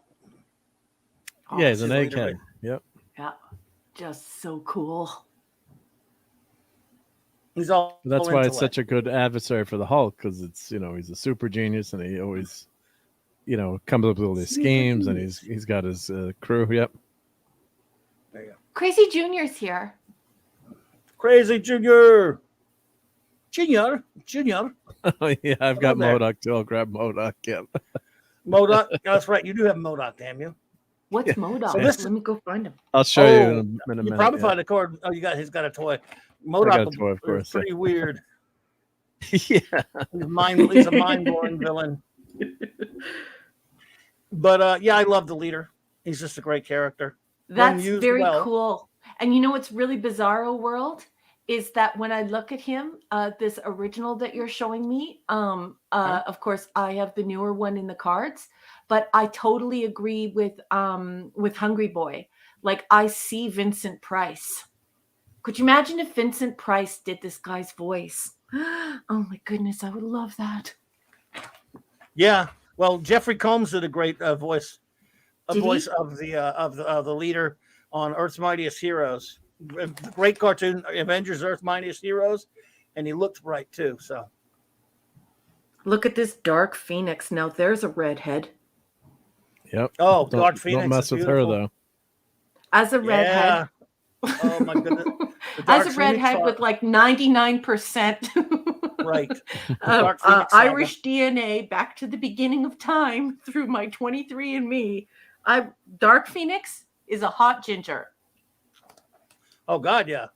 She was Phoenix and then became Dark Phoenix. So she was originally Marvel Girl, Jean Grey, and then she became Phoenix, then became Dark Phoenix, and almost destroyed everything. Yeah, destroyed the whole universe. Phoenix Saga is a classic. Yeah.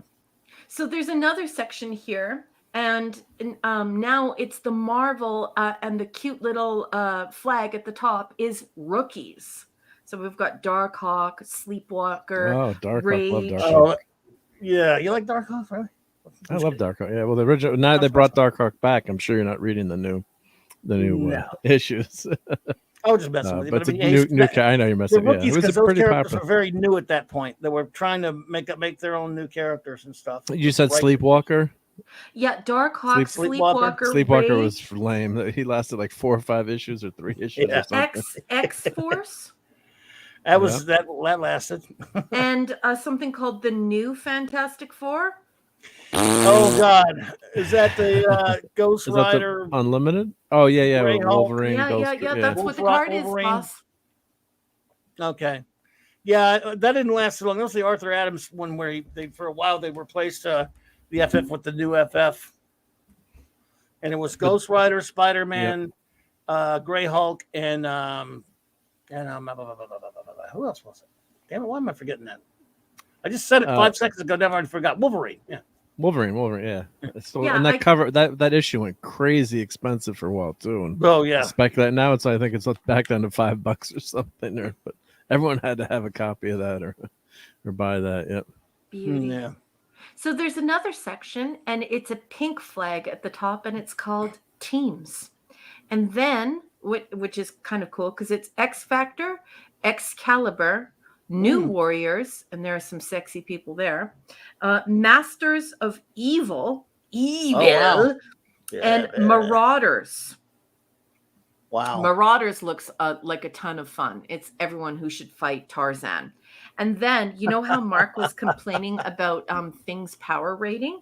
There is actually a collection of cards for power ratings. So there's one in front of me that's 7. Incalculable is able to lift over 100 tons. 6 is superhuman class, 100, able to lift in the 50 to 100 ton range. A 5 is the superhuman class, which is 50, able to lift in the 10 to 50 ton range. 4, human class times 10, able to lift in the 2 to 10 ton range. And then there's 3, which is enhanced human, able to lift in the 800 pound to 200 ton range. Then there's 2, peak human, able to lift from one's own body weight to 800 pounds. And then 1, normal, able to lift one's own body weight or less.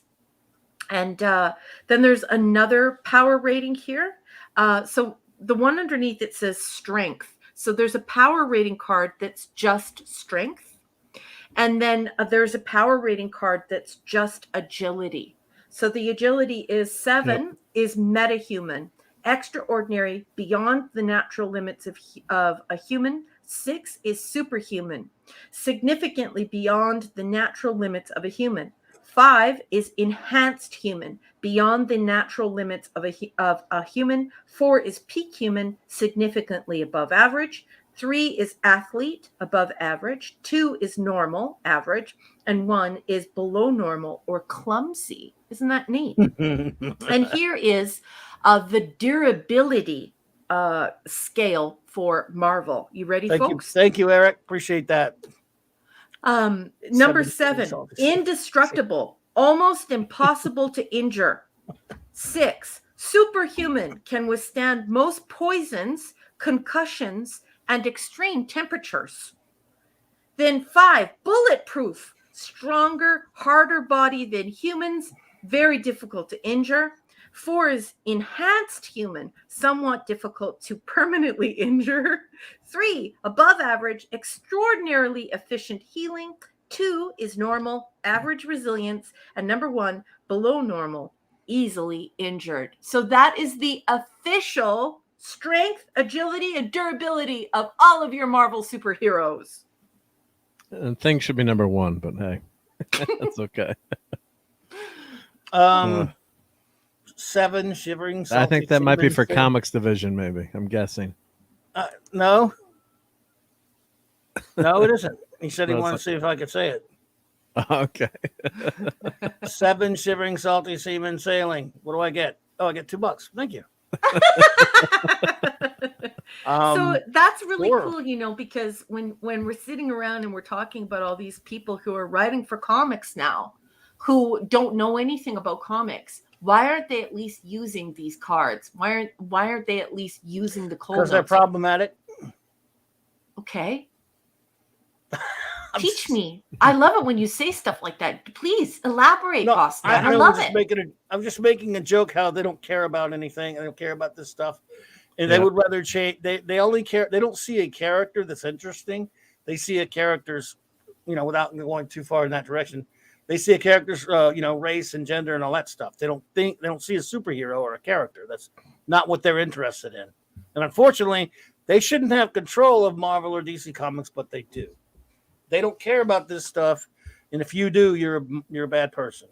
If you just want to see this kind of stuff, if you want to see your characters, the way they're supposed to be, that's just too bad. So I'm just telling you, that's why they don't care about this stuff. Doesn't this shame. tease you off? Because I Big mean, time. if your characters came to life in these live action films, the way that they were written in the comic books, I think that they would also get a lot more respect. There are a lot of really beautiful, well-written details here that show that there is a lot of context and a lot of diversity in these characters. I mean, when people think of these modern superhero movies, they sort of think of this sort of ubiquitous strength. They all have the same strength. They can all do the same things. They can all fly and do all these crazy things. And Right. and if they were written according to canon, something richer and something deeper and something much more complex emerges. So I sort of feel like these comic book characters are getting cheated. Well, big time. You can see by these cards, just these cards, that the people who they weren't written by these original creators of these characters, but that still they were written at that time. The stewards of these characters cared about them, loved them. They just stayed true in terms of their canon, their history, and the stuff like that at that time, because they were doing their job. The people who wrote these cards, and their job was to, promote the character. And now it's not about that. Unfortunately, I wasn't trying to be glib. I'm saying they don't care about the same things that people who were doing their job, who wrote these characters, cared about back then. Unfortunately, yeah. Well, I think the new the new Spider-Man movie shows, though, that people want something better. They want something more authentic. They want to think. They don't want their superhero movies to be brainless ubiquity where everything is omnipotence and there's no challenge or thought put into it. And I think that the numbers really bear that out. I think that the numbers prove what the public really wants. Absolutely. It's not even. It never was deniable. Thank you so much, Anti-Derivative Jill, our wonderful communication officer, for the super sticker. Thank you. We really appreciate that. Thank you. But yes, that movie, and of course, as if they needed proof, but it is proof, like you said, that people just want to, enjoy these stories and characters and stuff like that. But the people in charge don't care. They're getting I don't know, until they get that message and actually care about it. It's one thing to get the message.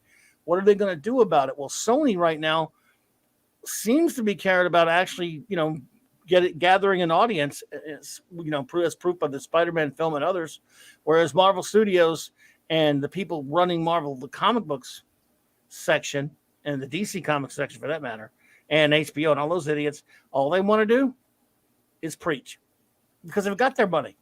Yeah, because that gets in the way of telling a good story, unfortunately, where that takes over. They're like, well, let's have this message, and it sacrifices the storytelling. But if you look at the classic shows, like TOS, they were able to tell those messages without banging over the head with a hammer to steal the large Marge quote from Raquel. So that's that hyperdidacticism or over moralizing. Yes. But for me, as a scholar, and for me as a nerd, I'd like to jump to the defense of my geek friends, because the more I learn about your world, the more I realize that these comic books are simply short stories.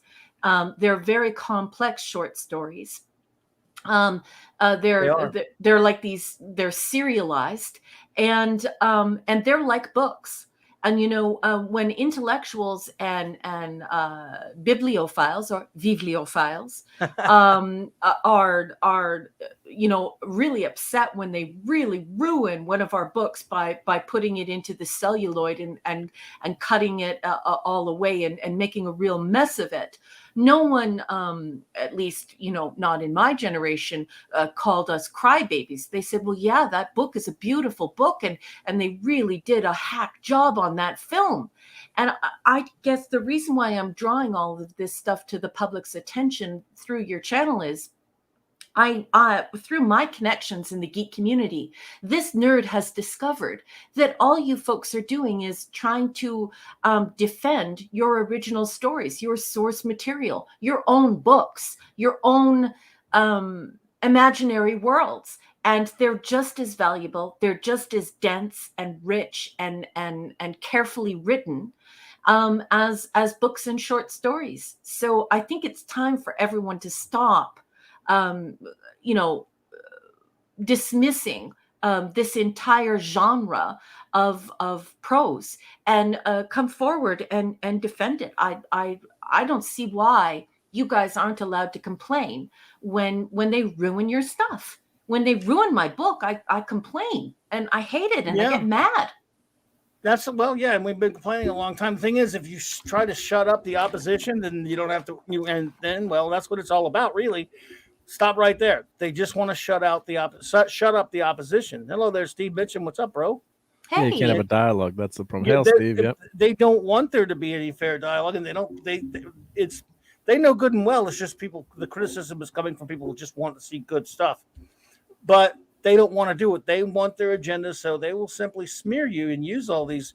I'm not. What's Istinophobe stuff? I had a term I was going to use for it, but Alinsky type tactics to smear their opponents, because that way they shut them down or they discredit them and they don't have to deal with them. They get to do their own thing, because a lot of these people have already paid their dues. Like Kevin Feige, he doesn't have to work ever again in his life. He's got so much money, so now he's serving those Hollywood gods that make him serve that agenda, and that's just what it is. And I just love how you were seeing this, Raquel, when you were talking about these cards and what a difference what is this, 40 years ago now, 30 years ago now, sorry, 40 years ago this year, in fact, that you're looking at these cards, when people still cared about these characters and they meant something. So many of their original creators were no longer in charge of their fates. Mm-hmm. And I had a lot of problems with some of the companies that were in charge with their fates, but even still, they had enough sense to know that we have to make these characters appealing, make their stories and art appealing, because there was still a business component to it. Mm-hmm. That it made no sense to interject anyone's opinions or agendas into it. So you're looking at 40 years ago. I keep saying 40. I don't know what's wrong with me. 30 years ago, it may seem like a long time, but not really. And all this, none of those people who are in charge of Marvel or DC Comics now have anything to do. And I guarantee you, none of the people who had anything to do with these cards are working there. Mm-hmm. None of them. I mean, Hungry Boy, correct me on that one if I'm wrong, but I don't think any of them are there. They have their own people there, and they don't respect anything. I just want the public to be aware of this, though. Like, the public needs to be aware that, superhero movies are not just, islands unto themselves. They come from a very rich and diverse and talented craftsmanship that was created by artists and storytellers for decades. And it is a form of prose. I mean, and it does have its own canon. It is the written word. And I think it's very lazy to not abide canon. If I'm create a character, I'm writing something on the mind's eye that doesn't exist. From my heart and my mind, I'm writing on your mind's eye so that we can share an image inside of our heads. If someone just goes and tears that asunder and creates something for themselves, they're not doing a service for me. And so I think the public needs to connect to that. I think the public should realize that comic books deserve respect, and the canon therein, and these rich and diverse stories that have taken place over decades. And it's time to stop just being lazy asses and get to the business of writing for and through original source material. And yes, it's difficult to do that, but that's the work of being a writer. So either get in the trench or get out of the business. I wish you're so right. But let me get this one before I got the chat moving on me pretty quickly. So thank you, Eric K, for the $2. We must crowdfund the Clobby's Dream Wesley comic. Well, I thought that's your job, buddy. That's your job, dude. Look, I've been saying it for 30, 40 years now. These people, and this is even when this was going on right here, I don't think these people showed the proper respect to creations that were not their own. Yes. I never thought it would be this bad as it is now. I used to say, these people take and they revise and revamp and they change all the history of these characters, and they did not create. Okay. And of course, the original creators of most of these characters never got justly rewarded for their creations, of course, and that's just a sad fact of life.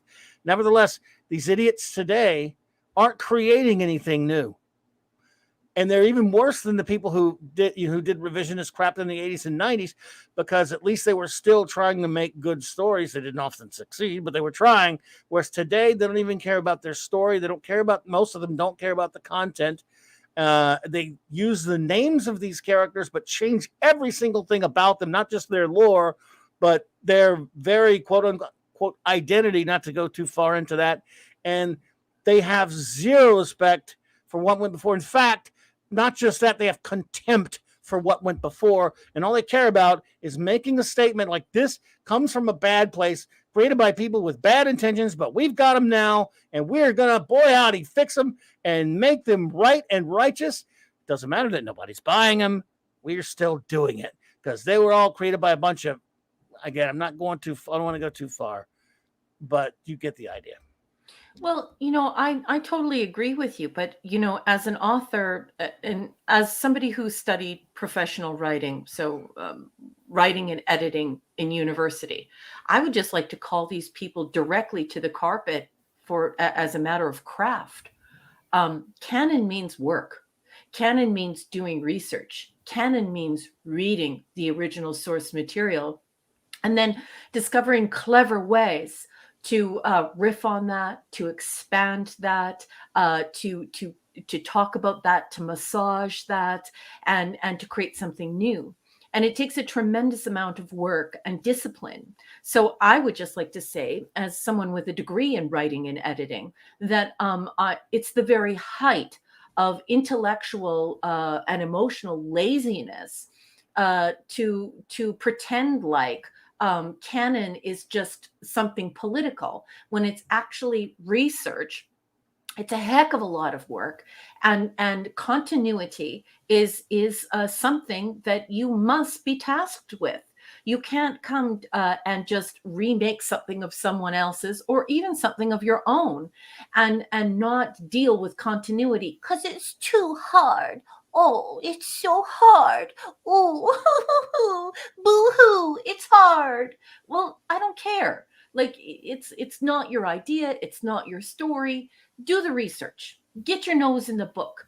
Learn about the characters. Follow that continuity. Do the research. Follow canon. And stop being such a baby. And stop lying about why you're doing it. We all know as writers and editors that continuity and canon mean research and hard work. And you're just avoiding hard work. Don't be a whiner. Yep. Well done. And again, they don't respect anything. Then they don't really care about what went before. I use those words a lot. What went before, and they have no respect for it. They don't care about it. They don't love it, and they're content to step all over the things that other people do love. Mm-hmm. We can see Disney what they do. They use algorithms, and you even see it on their presentation for their the stock or whatever that the Disney Day. I'm forgetting the term for it. And we have the finest entertainment based on yada yada, and algorithms. Basically, they mention, like polling people, and that's so inhuman, or just not, sometimes you got to take a risk, or just go with your gut. You can't use all the analytics, to create a superhero story. You've got to, you look at, more some of the great writers that are out there. Did they poll people to see do you think this would be good in my story, or or when you're writing Raquel, or it just doesn't work. I mean, it ends up being a cookie cutter, mentality. And I think, well, you raise a good point, and everyone in the chat needs to pay attention to what you're saying, because the point you're raising is probably one of the most salient points in this entire discussion of what's happening in modern mythos. And that is this idea that before we were telling stories, authors were telling stories and selling stories to publishers and corporations, and then those stories were being told. And so what ended up happening is you have this relationship betwixt the author and the reader, and so it's this wonderful connection, this storytelling connection. But that's not what's happening anymore. And folks at home, I can tell you as a communications and technology scholar that Mark is 100% telling you the truth. This is not a conspiracy theory. And I can point you to some scholarly references in proof. There are teams of writers now. They hire a psychologist, they hire a marketer, they get together, they have, test viewers, and they really see, how can we make this highly palatable?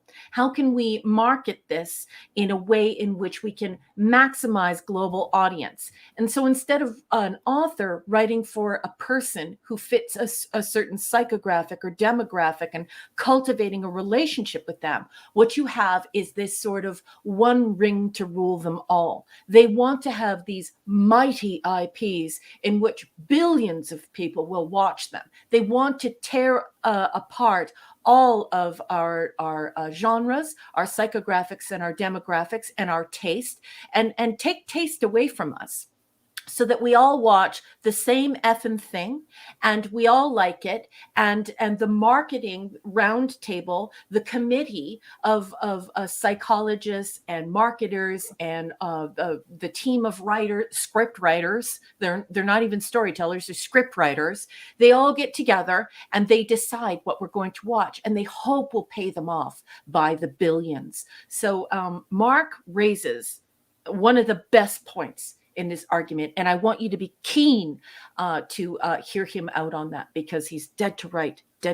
Good point, Mark. Well, thank you for that. Yeah, no, you can kind of see it when you watch things. It's they're just following the formula, and I want to be surprised when I see a movie, and I think that's why people like that new Spider-Man movie, because it had some surprises combined with nostalgia, and people love the character of Spider-Man. I mean, there's no getting around that. I mean, it's Eternals, whether we want to talk about that, we'll talk about how bad that movie was for that long, but has nowhere near the draw of a Spider-Man does. So but of course you've had bad Spider-Man movies too, where people didn't show up, but people are voting with their feet here, and they're showing up for that movie. So hopefully someone will take charge, or you just have one.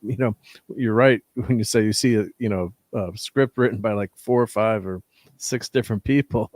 I mean, it's got to be a disaster. So and you can feel it when you watch it, can't you, Mark? Yeah. You can feel it when you watch it, this sort of discombobulated, party mix of ideas. It's the Chex mix, the party mix that you eat at Christmas time. When you're eating a pretzel and when it's mixed in with the peanuts and the Chex and the, you can tell that it's this mixed bag of ideas. You can totally tell, and you can tell when there's that hyper politicization and this hyper didactic corporatization of art. And like Shane was saying in the chat, you can't make art by committee. It's a relationship the artist has with the audience, and we don't need the go-between. The go-between is not there to turn it into $1 billion one thing that everyone will watch. They're supposed to be there to profit off of good stories told and facilitated by them, and the fundamental shift in that relationship has been disastrous for the audience. Glinzer, thank you so much for the $5 super chat. You really appreciate that. You're too kind, my friend. Too many remakes, revamps, rehashes, reimagines, remixes, etc. Real fans need relief. That's absolutely correct, my friend. You're talking about the ultimate remake hater right here. I am that. Yeah, me too. 90 some of 90. I have no respect for even the concept of the remake for the most part. Not saying there are no good ones, but I have you could chop off a hand and some fingers, so that would have plenty of fingers to count how many I actually respect or like. Dave Bob, good to see you, buddy. Hey. Continue. Yeah, so that's my portion tonight, folks. I've eaten up an hour and 46 minutes of time here, but so these are the cards. And I know Dadman Clan and several others out there have said to me, you know, Raquel, it's so cool that you're a nerd and that you're willing to ask these geeks all of these super intimidating questions that no one else would dare ask. So here I am presenting this to you. If you want to learn more about canon, if you want to learn more about these superheroes and you just want to have something beautiful, my goodness, these cards are a wonderful thing to collect. Get a really nice leather bound book. This would be a beautiful table book. I have a wonderful Vincent van Gogh, or Gogh, as the Dutch would say. I table book for my coffee table, and I have a wonderful Banksy that my husband got me. And I am definitely going to be putting these in a leather book to go beside the Vincent van Gogh. Or I know there are Dutch people out there, so I'll say it, Gogh. And and then you know, I'll have this beside it because those will be nice. Yeah. It belongs beside. It actually belongs just after Banksy. So we'll have Van Gogh, we'll have Banksy, and then we'll have this beautiful binder of these terrific cards. So what a celebration of canon! What a celebration of art and craft and imagination, and this wonderful prose form. So if you want to celebrate it, it's there for the taking, folks. And as the boss man said, and as the chief engineer said, plenty of these on offer for not too much money at your local con. So I hope you'll pick them up and celebrate the good stuff. Oh, have you seen? Thank you for that, Rick. Have you seen the sidetrack a little bit, the Van Gogh Doctor Who episode? No. Oh my God, it's one of the most amazing Doctor Who episodes. I think you could actually watch it not having watched all the other episodes. I don't know what you think of that. You can, yeah. Clobbering Times, probably, but it's got one of the most. Show, but you can. Yeah, you could just go watch that episode, and it's got one of the most. The end of it has got one of the most beautiful speeches by the doctor. You know, brought me to tears. I wasn't crying. I don't know. I wasn't crying, kids. Just kidding. But that was just. It was just. It was just so. And it was so gut wrenching and heartfelt, you know, especially with people going through tough times. Everyone in the chat's agreing with you. So this is a very moving episode. It's called Vincent and the Doctor. It's from Matt Smith. And it's, if you may have even if you ever see this design on lots of products that came on after that, of basically Starry Night, but with that motif, but the TARDIS from Doctor Who. You may have seen it somewhere. I don't know. It's all over the place. I've got a T-shirt of that. Yeah, yeah. Wonderful. With the Doctor meets Vincent van Gogh, and it was yes, it is very, very moving and very, you know, of course. I mean, I've been doing a deep dive on Doctor Who right now since when I went back last week and did those Christmas specials that made me go back watching. Yes, new Who, folks, which I prefer classic Who, but I've watched that so much that it's been a while since I've gone back and watched the 2005 stuff on up, which is terrific. Hey there, Dave Bob, good to see you there, bro. But it's really, I watched that now and man, it's wow. Imagine what. Ups and downs, has its flaws like on the show, but so great to sit there and watch those old episodes again. Yeah. It makes you feel good. And that one, Shane is saying, what they're saying, Van Gogh can see how people appreciated him and what makes art great and why people love art and what moves. You know, I'm not doing the speech justice, but it's just so. It's just if you wanted to like in 1 minute show person why the art's so important or what's fantastic about any kind of class. It doesn't have to be classical, but any kind of art. But of course, Van Gogh is considered a classic artists, but just why that's so important in our There's lives. the name of it right there. It's Vincent and the Doctor. 6. Oh, Vincent lovely. and Vincent the Doctor. and the Doctor. That's for you, 6, sweetheart.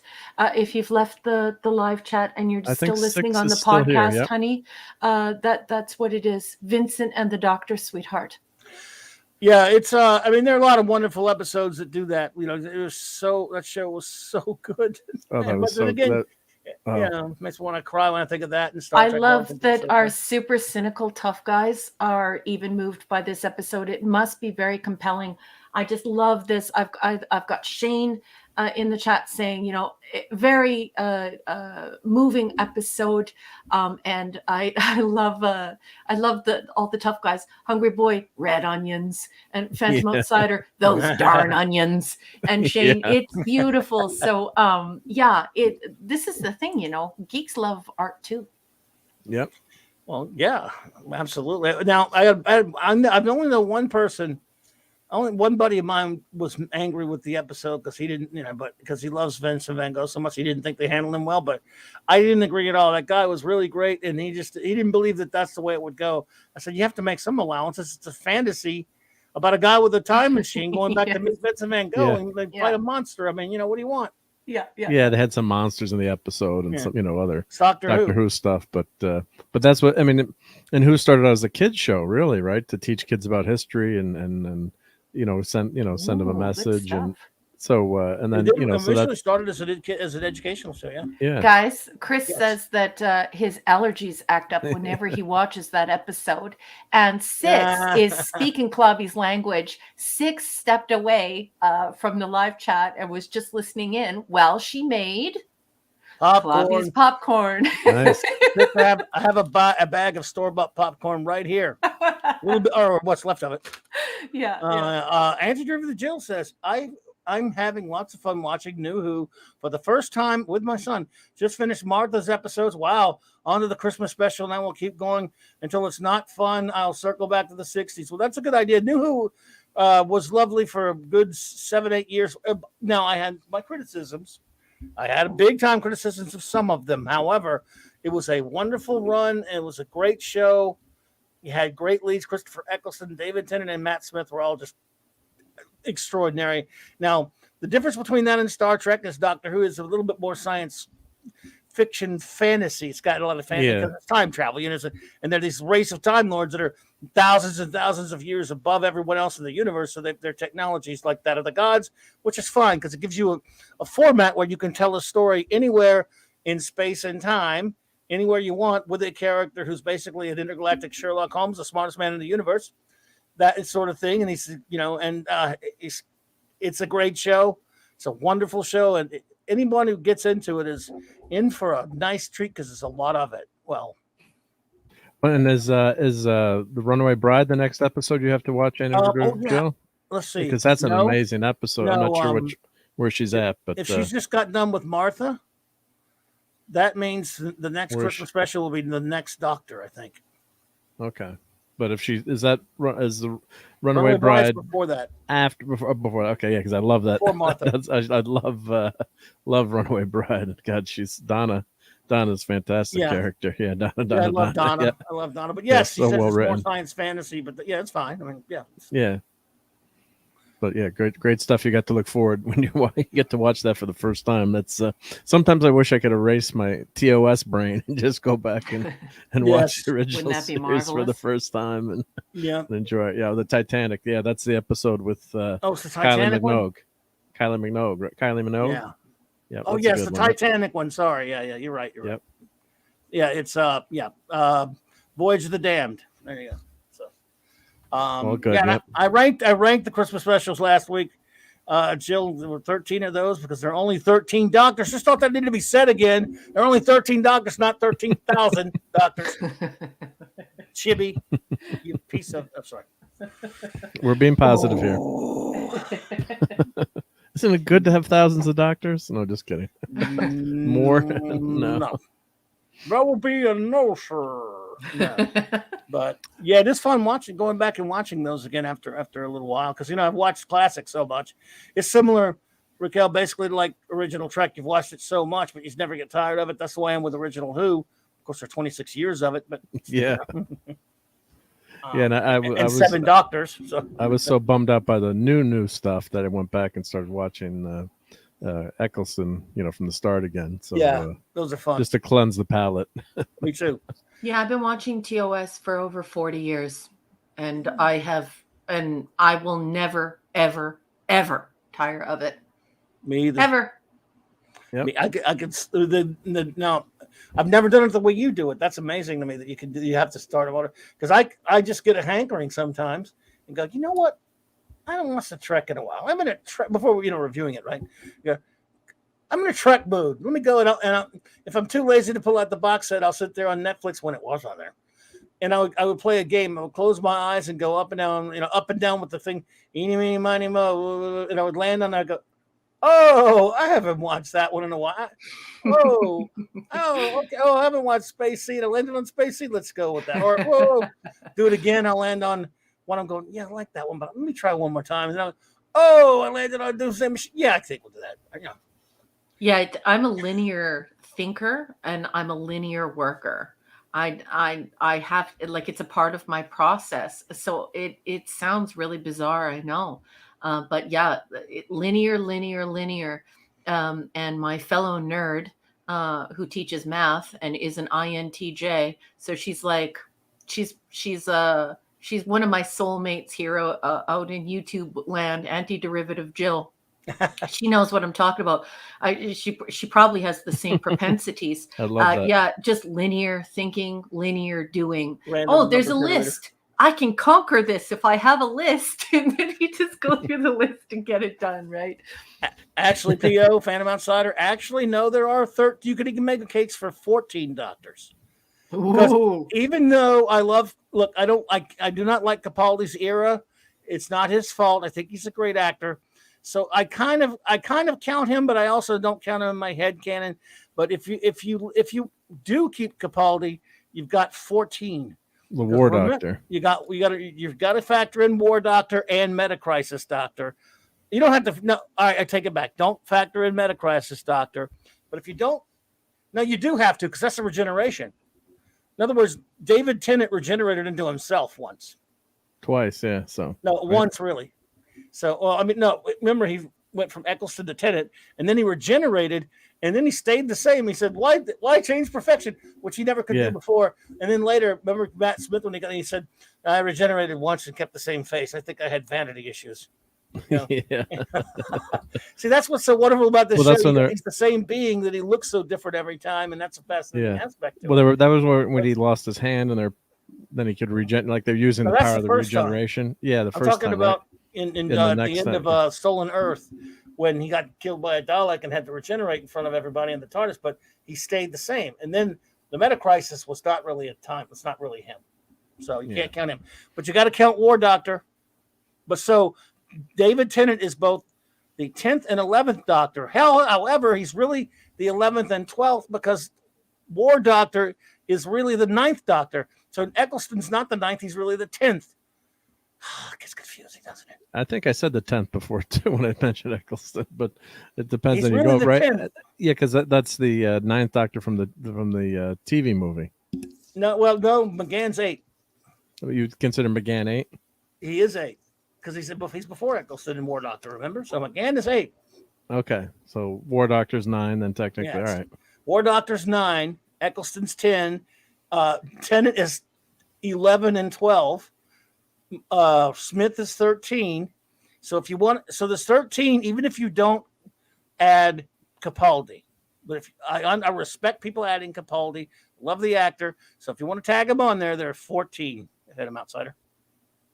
Sorry. I'm sorry. Yep.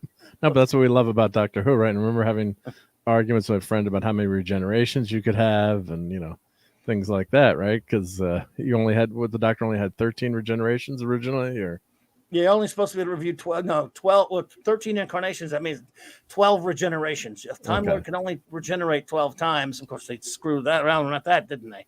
But let's see. 6 asks, Clobby, how many female doctors are there? 0.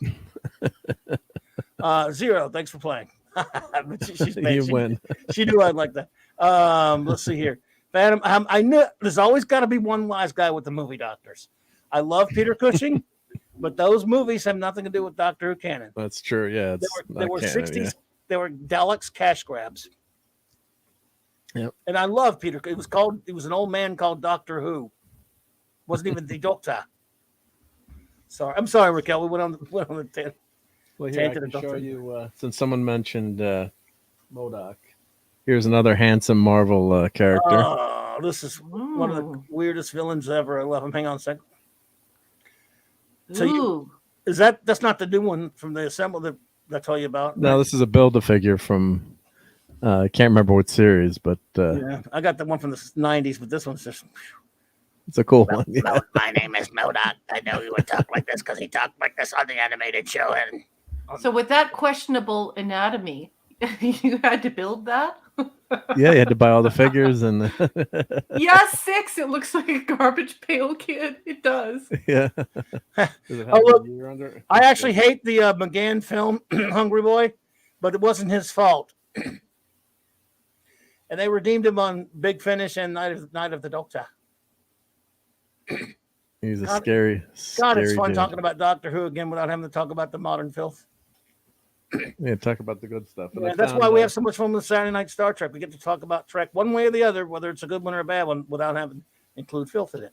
So, ooh, I had these lying around. Whoa. So there's a thing magnet. So I had these on my. I keep these on. I have like a storage thing downstairs. There's the Surfer. When are you doing your metal 3D model that I sent you?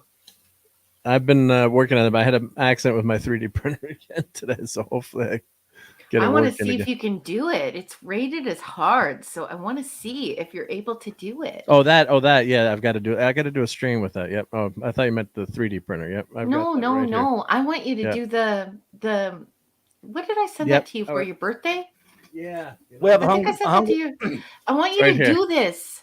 All right. Yep. That's my New Year's resolution. I'll do that, Hungry Boy. I'll have it ready in just a second. Here's a request for us. Oh, 6. I love you so much.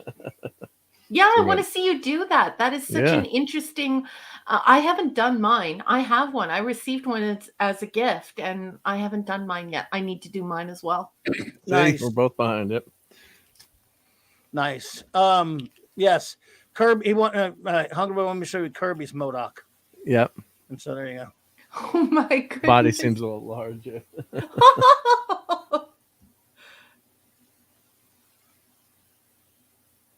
Let's see. I agree with Clobby, but a USA film with Mr. Eric Roberts is the master, so it's terrible. And, anti-derivative Jill is saying, "Wow, I'd love to see that done, Mark D with a C." Yeah, Mark D. We'll do that. Maybe we'll do that Sunday night while we're talking. I'll be building that. Mark D with a C. Yeah. And Che is saying that was Series 15. Thank you, Che. And I had to buy 10 figures as opposed to 9 for the Mojo. So I had to buy 10 figures to build that. I can't remember what the figures were, but obviously have them all. But those were back when the Legends were so good. Oh God, I love the Marvel Legends. The first series, or first batch before they got sold out. Well, and here's Dr. Doom. I'm coming. Oh, nice. Dr. Doom. Dr. Victor Von Doom. So these are great for your fridge. Oh, yeah. And Raquel has seen your Playmobil Enterprise, of course, that we showed the other night, right? Yeah. No, I don't think. Makes me want to die. Did you see it? No, I don't think. Did I show it? Did you see it? Well, I don't think it was together. The day it was released, I did like a little thing on my Twitter about it. Yeah. Well, here, let me. I'm sure everyone wants to see. So here we are now that you got one for Christmas. And I remember the day it was released. And I was just thinking to myself, yeah, there's no way I can afford that. What is it, like $700 Canadian? No, it's not. Well, it went on. It's been going on sale for around $350. But Santa Claus. American? Yeah, $350 American. Okay. Yeah. So we'll do that. Oh, is Chris leaving? Chris, good night, buddy. All right, time for me to head out. Good night, everyone. Kalinita. Fulaki. Shane, good night, Shane Chris. Also. Good night, Shane. Good night, Shane. So it was good to see you again. my fellow Irishman, you need to show up here more. I love your company. Take it easy. Absolutely. Good to see you. And I'm glad to hear that, Steve. You really, really loved Far From Home. That's a tough crowd right there, Steve. Yeah, tough crowd. He's worse than me, man. So there you go. I'm gonna move my mic over Steve here. is the worst critic to me, big time. Go for it. That is beautiful, though, isn't it? It's amazing. Isn't that nice? Let's see. What you looking for? How much it is right now. So you can control it with a pad here. Oh, iPad or your Elcar's You're pad, killing so I me, can do man. fire photon torpedo. I told him the other night, you know what? Raquel will be kicking you in the shins right now. You'd be tortured. This is torture for her. It's just ridiculous, and it's so much money. Like, I can't believe. What I can't believe is that Mrs. D allowed you to have this. I'm sure it was contingent upon the fact that it can't leave the office, but like, seriously, dude. Okay, well, this was from Santa Claus. This was. Oh, I love Santa Claus. Wow! Oh my God! It's so much money. So it's 27% off right now. It's usually listed at $500 American. Wow. And so for me it would be lots, and it's $97 shipping, and that doesn't include import fees. So so what it would be, so 363, 463. Apollo, that's fantastic. Now, is it this enterprise that Mark has that you made for Gary and Neurotic's wife, or what is it? Which one? This one? It's very cool. She said she one of her amazing diamond paintings that she did for Gary's wife. That's cool. Of the enterprise. So even on sale, Mark, it's $594 for me, even on sale, and that's at 27% off. Wow. Yeah, I'm just gonna cry. It might go down. It might go down one day. These things go down sometimes. Okay, let's look at the interactive pad, you braggart. No, I'm kidding. I love you. I love you. Show this to me. Yeah, so what you can do, you've got... Can I marry Mrs. D? Yeah. Mrs. D, are you available? She's not a big fan of this stuff, so yeah. Nah. So you've got, what's cool, you've got an AR mission. Right. So you can actually go with the pad. And it's loading right now. And you can, well, it's not going to work because I guess I can't flip it, but what you do, you line up the ship with the that pattern. So I've got to go on the other side of the ship, but I can't do it now. Right. And it has like a 3D, it has like an adventure in there that you can do in the pad, which is pretty cool. And so there's like a little mini game that you can play. So you can do. I don't care how big you are, Steve Mitchum. You're not next in line. You might be the Conan of Las Vegas, but I'll kick you in the shins, mofo. Yeah, so I'm next in line. No kidding. Anyway.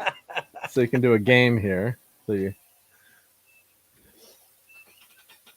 Oh, nice. Let me zoom in on that. Yeah. So it says, welcome to USS Enterprise. On this mission, you've got to test the new M5 computer. So it's like a little game you can play. So yeah. Yes, sir. You say yes. I'm just going to do it fast. Is there more than one game? I haven't gone all the way through it yet. So you can click on Spock here. And let's see. You'll say, how prepared are you for this mission? Do you say, I'm ready, right? Okay. Who was the designer of the M5? Now, this is so easy. Dr. Richard Daystrom. You are great. I am great. Yeah, so very easy. Right, yep. Kirk? Mistress is here. Your mighty starships for toys to be crushed. Lazarus, hello there. Beautiful. So you can go to the next mission. So you can go see Scotty here. So, Captain, I don't understand why the engine room got so tiny and why we look like Legos. Yeah. What are the main functions of the M5? We're in it. It's a remake of an animated series episode when we shrunk. You remember that one? It makes the ship really fast. It's supposed to handle the ship functions. It makes the best coffee. Something with Bluetooth. I'm going to go with handle the ship function since I've seen that episode. Yep. What was the question again? I can't see it, and I didn't hear you. Yeah, what does the M5 unit do? Yep. They attack this unit. This unit must survive.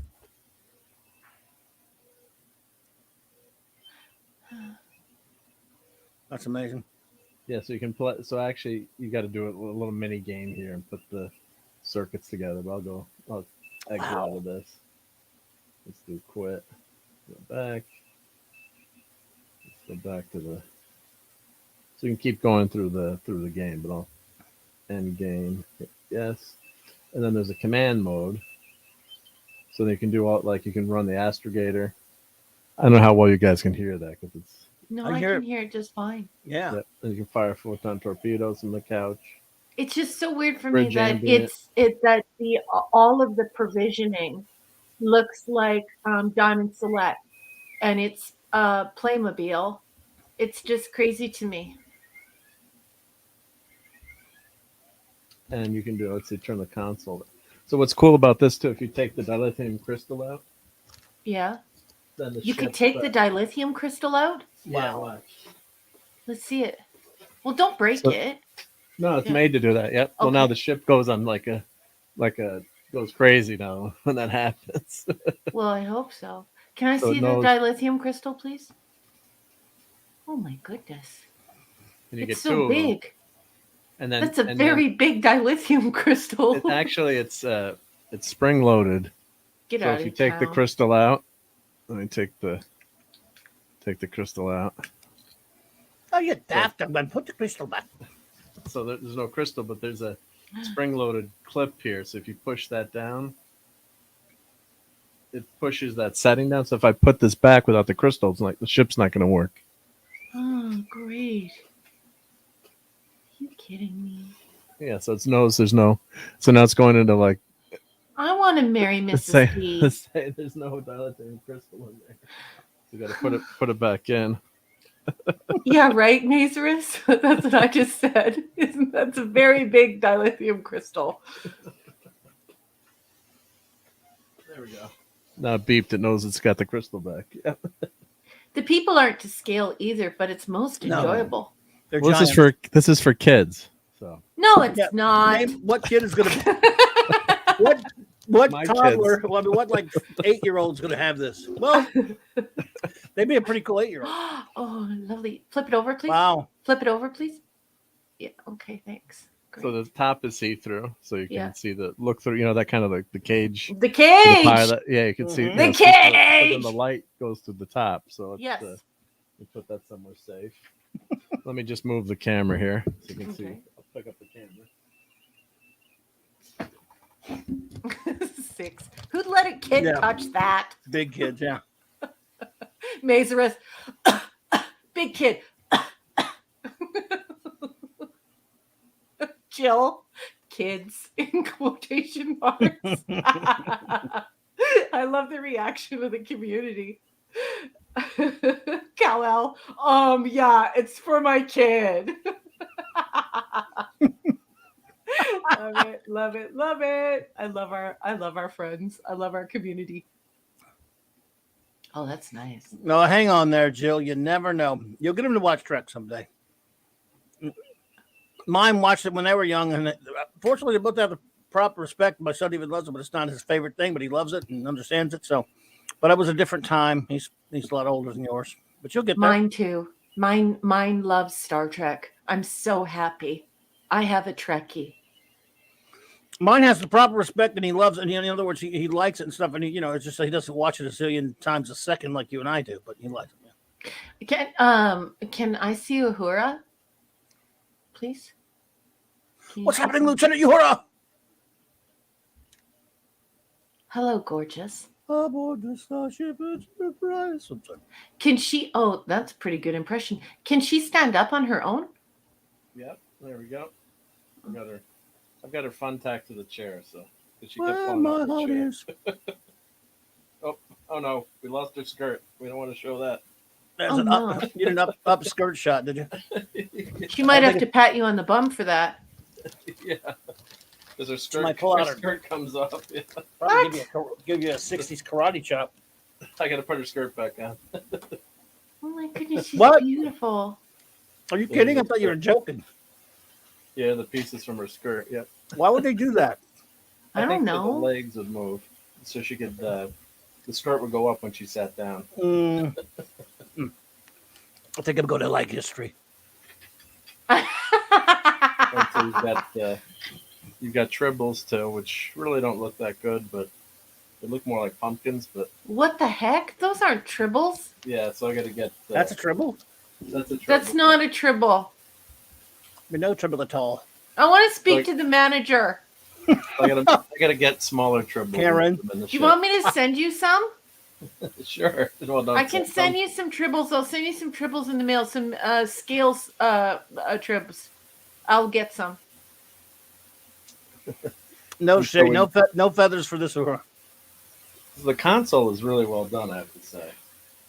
Yeah. Nice job with the lights there. So you Not too press shabby. these buttons too. And that's a warp drive coming on.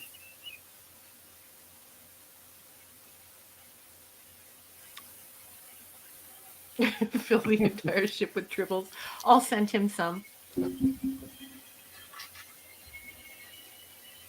I still have to send you butter tarts. Yeah. Tribble fight. That's right. Tribble fight. Is that a tribble or a hairball from my cat? Mazarus says. Love Mazarus. Yeah.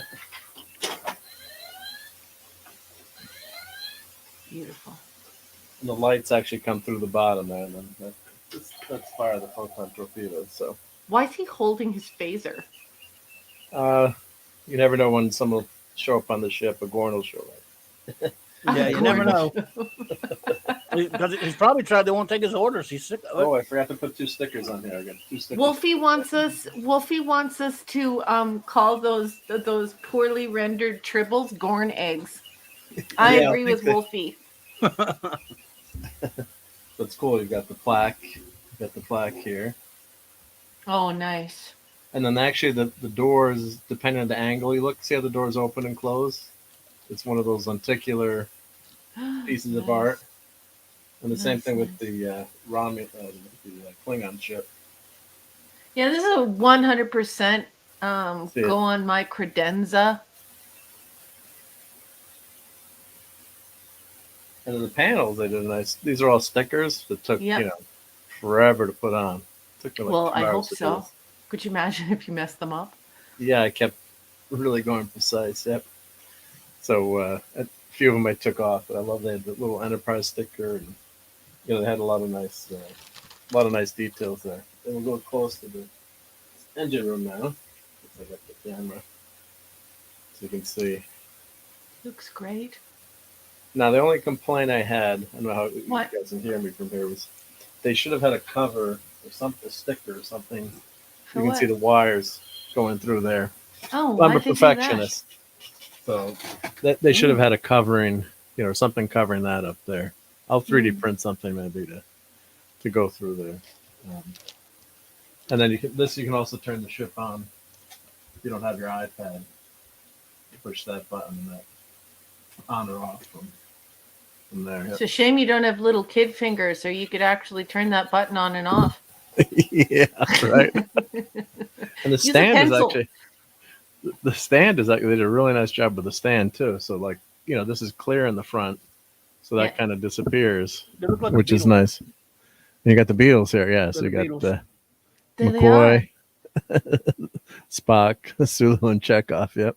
Mazarus wants you to engage all of the sounds that are available on it. Nice. Could you do that for us, honey? Yep. Look at that. Yep. Let me get back to the.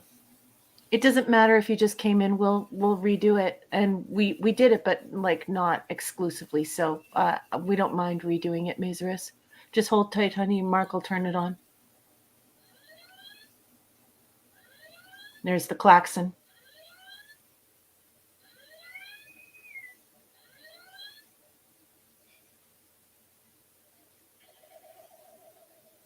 Then there's a lighting effect too for the photon torpedoes. See. And then let's see. 6 is fading quickly. She says, thanks, everyone. I'm going to fall asleep listening. Okay, you do that, beautiful. Happy You go New Year, ahead. 6. You don't have to participate in the live chat anymore, honey. And everyone will just say their farewell here to you so that you can just go to sleep. Thank you so much for tuning in. We love you very much. And, we're always here. Come and knock on our door if you need us. We're here. And, yeah, thanks for joining us, beautiful. And Happy New Year. Good night, 6. It was lovely to see you here, my dear. And hope you have a wonderful rest of the night. Hope you have a wonderful new year. And can't wait to see you again. You take care of yourself, dear. Good night, 6. Yep. Have a great next day tomorrow. Yep. So Kal-El is saying the sounds are played through the app on the tablet. But do they emanate from the ship proper? Everything's from the ship, so it probably sounds kind of faint to you guys because my mic is far away from the ship. But everything's from the ship, so you can. What they have is you can actually hang the ship up, which is what I'm planning to do. Okay.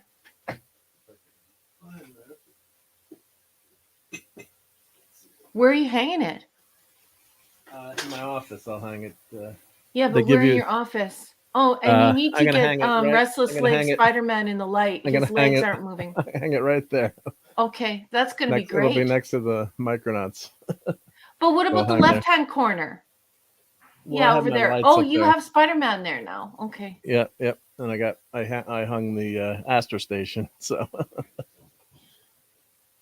so they have they give you a hanging. You can put piano wire, like fishing wire through there, and then there's also a Delta shield. Let's see if I can get out of here. Where? So you hang it from this Delta shield. Oh my God! So you put the hooks through there, and then you hang this. But it's a broken Delta. Why do they keep breaking the Delta? Delta? Well, so you can get the hooks through. They should have made it much closer. I don't know why they had it that. I'm deploying multiple shin kicks right now. Hard shin kicks with shoes. Yep. Don't break the Delta. So Kyle's asking shuttlecraft. There's no shuttlecraft. So Steve is asking the shuttlecraft. There should have been room. If we don't want to be too negative, but there should have been room in the back here for a shuttlecraft. Yes. But that doesn't open up. So. Well, can you make the Galileo? Well, I mean, I have the Galileo right here, but that would have been so cool if they had like a little Galileo that went. Okay, well, you're moving the camera so fast I can't see. Sorry. Hold on. Yep. Try not to drop it. Slow down. Slow down. But here's a little Galileo that lights up. Nice. Like they could have, they could have had a little Galileo that fit. Yeah, why not? Fit in there, or at least have the doors open. But I guess. Unfortunately, they didn't. So you can see. I mean, they had the room tonight. And then Kyle was asking, there's speakers in the ship. Yeah, how loud does it get? It doesn't get overly loud. What's really cool, it has a bridge ambient setting. Yeah. Let me go back to that. So if you do bridge ambient, you can adjust the volume. Yeah, Phantom Outsider said they should have made the Delta a carabiner. Yeah, that would have been great. That's how you deal with that. What I might do is machine one from metal, or put like a sticker on it or something. Please so once you close it, you can't see it. Yep. Yeah, please do. But here's the ambient. So what you could do is have this. I've got the lights full blast on. If I turn the lights down here. If you've got that going, so beautiful. And what you can do is actually, it's got a USB-C port on the other side, so you could plug that in. Say it's easier if it's on your desk, but if you plug that in, you could have this in your room with the bridge ambient, and you could change the volume so it's like kind of just in the background, like low, and have that bridge ambient sound 24/7 with the lights going. Yeah, that'd be great. I love what Jill says. No shuttlecraft, no transporter, no way off the ship. Yeah. And Steve Mitchum's like, that's what I said last night. Yeah. We're stuck here. We're stuck. Yeah. Let's just eat these Gorn eggs. Or Sunday night he said that, yeah. Yeah, where are we gonna go? Yep. But the chairs Gorn eggs and no way off the ship. Must be season 3. It's a corporate episode. So those are the controls for the ship. Now I wish they'd had more sounds. Like, I don't want to sound, ungrateful, but they should have had more character sounds. Like, McCoy, like I'm a doctor, not a bricklayer. I don't know if it's a licensing thing or they've obviously got the license. I don't know if it was Sound today bites with and memory. stuff? Yeah, Can they you should have. add it? You can't, but what I might do is they have like Arduino, soundboards you can Right. just like throw into the ship and add more sounds to it, separately because there's enough room in here. So I might do that, or I'm sure someone will come up with something like that.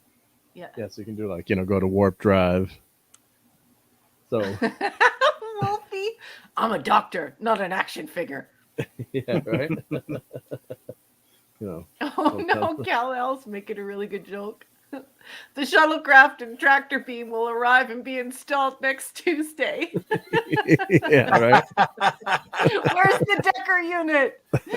Yeah. Kal-El, love you. So it's Quoting Generations, of course. Yep. Captain Harriman. Yes, but the ship's never ready, like in TMP. Yeah.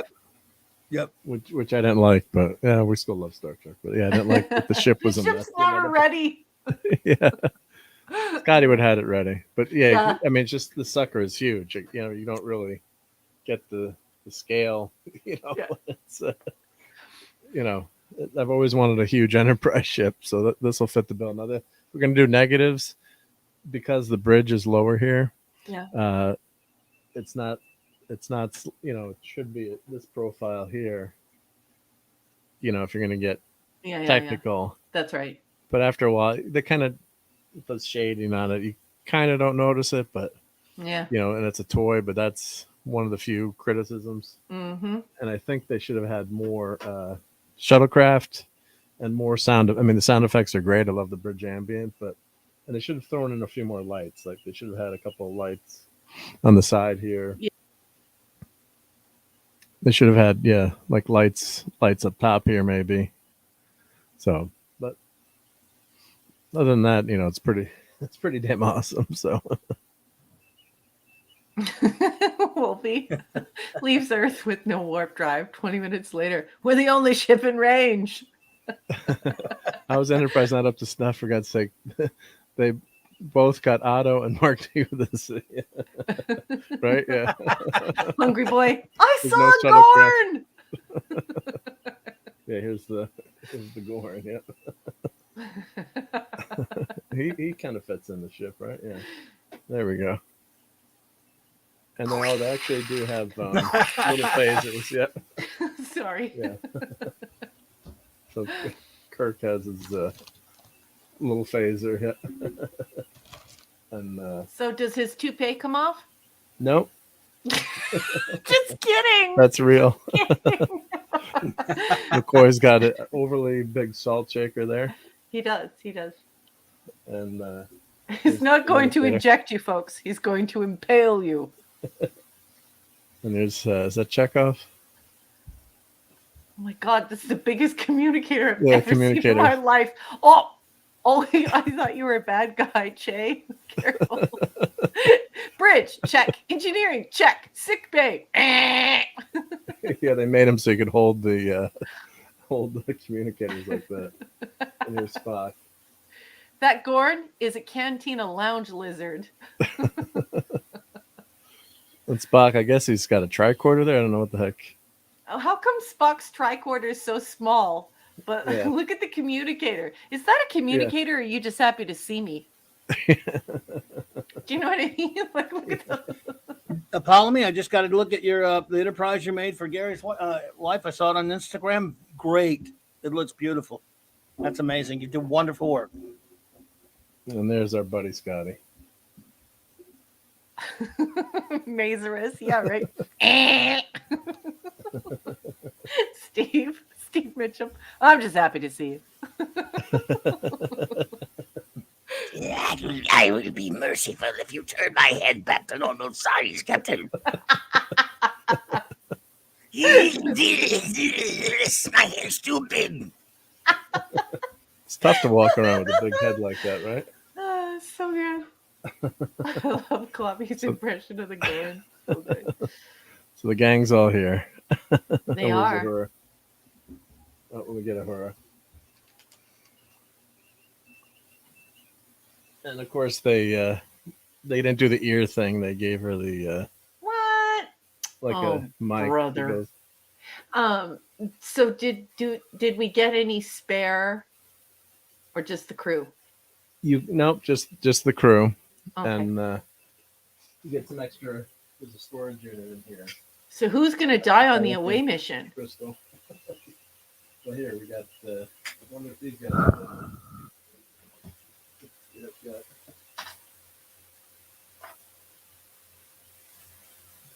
They did have a nice line of PVC Trek figures.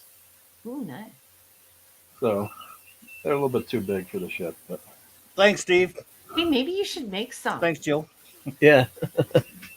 What about Andy Masterson? Have you talked to Andy Masterson? Yeah, he could make some. Yeah, Andy Masterson could totally make you a crew. like a small crew. Yeah, Mm-hmm. with bendable knees. Yeah, with bendable knees, and you wouldn't even have to take their skirts off first. Yeah. What you doing in there, Mark? Just taking off a whore's skirt.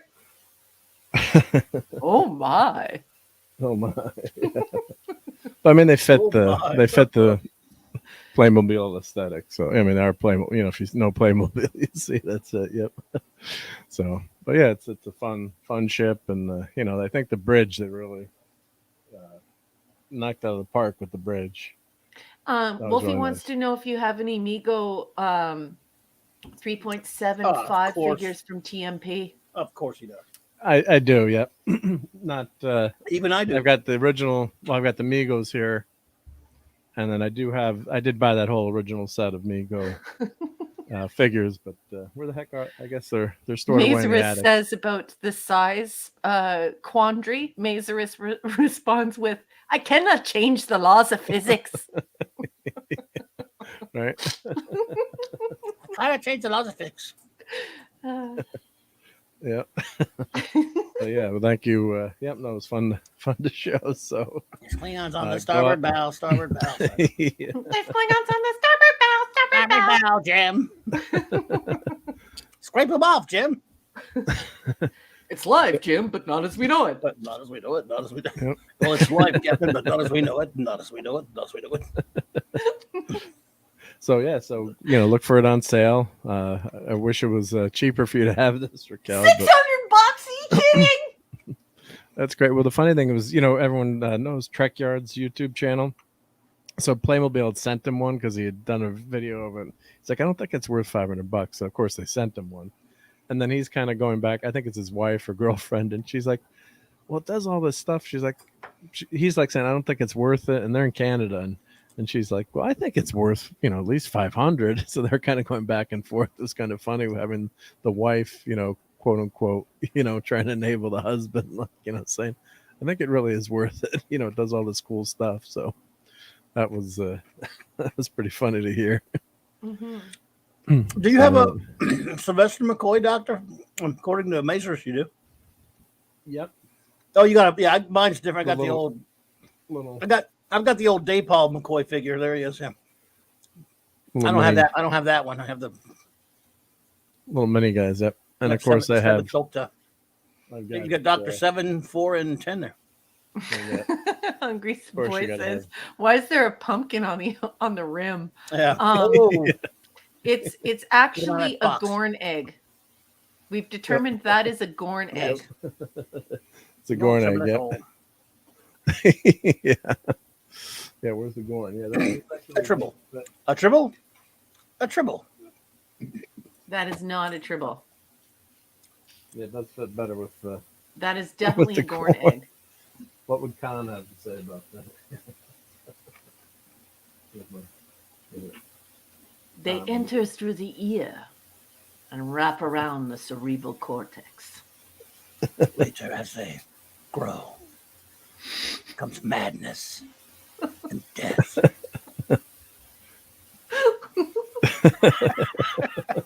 I love Yes, you guys so much. I just love you. I think that does work much better as a Gorn egg instead of a tribble. Yeah, that's a Gorn egg. Put him under his bum bum. These are Gorn egg. pets, He just laid a Gorn egg. That's perfect. Not quite domesticated. Not quite domesticated. Meanwhile, Gorn's laying an egg on the desk. Yeah. Jesus. Well, I think they had to make him big, so for that's still a choking hazard, I would guess, though, right? I mean, Yeah. don't eat the Gorn eggs, aka tribbles. Yep. Wolfie, they put creatures in our bodies. To control our minds. So thank you for indulging me there. Hope you guys all Chase enjoyed that. says, Uhura's been skirtless for how long now? Yeah, I gotta You gonna put her? Can you put her skirt back on her? Put her skirt back on, yeah. Hungry Boy says, Gorn's late pumpkins? Jill says, I could sit here and listen to y'all replaying scenes from Walk all night. We do it. We do that a lot. Ah. I shall avenge you. From hell's heart I stab at thee.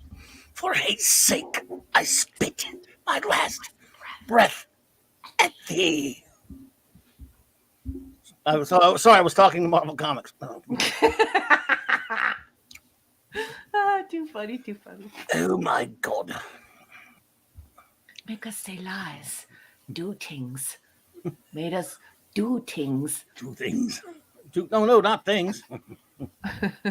You are in a position to demand nothing, sir. I, on the other hand, am in a position to grant nothing. Task in progress. yeah, Do I'm not out of reboot the disconnect camera, power source. Oops. There we go. I got it back. You got it? Go? No, you don't. Yours is superior. Come on. That's the greatest scene. Yours is a superior. I'm laughing at the superior intellect. Oh, good. You're putting her skirt back on. Hmm. And take that stupid thing off her face. I'm kidding. Totally kidding. So that's the coolest thing ever. I would put it all together and I would put it on my credenza. Oh, look at how easy. That's an easy access skirt. Whoop. Yeah. Oops. That's why when her legs go 90 degrees, it pops her skirt off. Somehow that doesn't sound good when I say that. That does not sound good. They're going to limit this stream because of you, Mark. See? Man.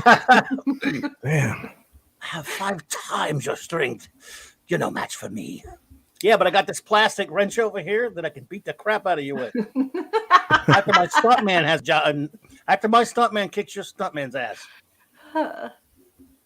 Yeah, right, Jill? The skirt goes like that. My moss-covered 3-handled family credenza. No! The credenza in the dining room, the sideboard that we serve food off of. I would definitely put that there. And then I wouldn't allow anyone to put anything around it ever. What about the Star Trek China? Do you have Star Trek China with that then? No, I just have the glass set, the collector's glass set. Oh, yeah. From You TOS. got to get the Star Trek China. I haven't taken it think out of the Sandra box. Sandra Feliciano, I think, has some of that too. I have some pieces of that. And I was mixing it with the real China, and the missus was not funny when I did that as a joke to see. Because our China is like blue. I'm not going to lie. Physograph. I'm not going to lie. I would 100% use the Star Trek China. 100%. It is pretty nice physograph stuff, yep. But yeah, but it's more than that. It's like, where are your priorities at? Yeah. You laugh. I'm serious. Like, shouldn't you fill your life with things you love? Sure. Yep. So imagine eating a turkey dinner on the Star Trek China and, asking how long the bird has been dead. Did Modelman have a stuntman in that scene? I think he did. I don't know. I was just blowing it out there. I know Shatner did. But Montalban was in fantastic shape for his age. So I told you guys a story how I met I think he still had the navigator from Wrath of Khan. I was doing a website for her, and she's like, well, you probably never heard of me before. Yeah, Laura. Banks. Yeah, Laura Banks. Laura Banks. Yep. Like, you probably never heard of me. I'm like, well, don't take this the wrong way, but I have a couple of posters of you on my wall right now. I cosplay you, lady. I cosplay you. Yeah. so yeah, so it was hysterical. She so she thinks came she's over a nobody, and you have like pictures of her, and I cosplay her. How sad are we? I just like to look at your pictures. So I talked to her, like, I said, well, here's the, we did our business work, talk. I said, all right, now here's the free portion of the evening. I'm going to interview you about Wrath of Khan for a little bit. That's and talked about it, for a long time. But she said Montalban was amazing. And she actually had some lines that got cut from the movie. So she doesn't end up with any speaking lines. But she said his back was in really bad shape.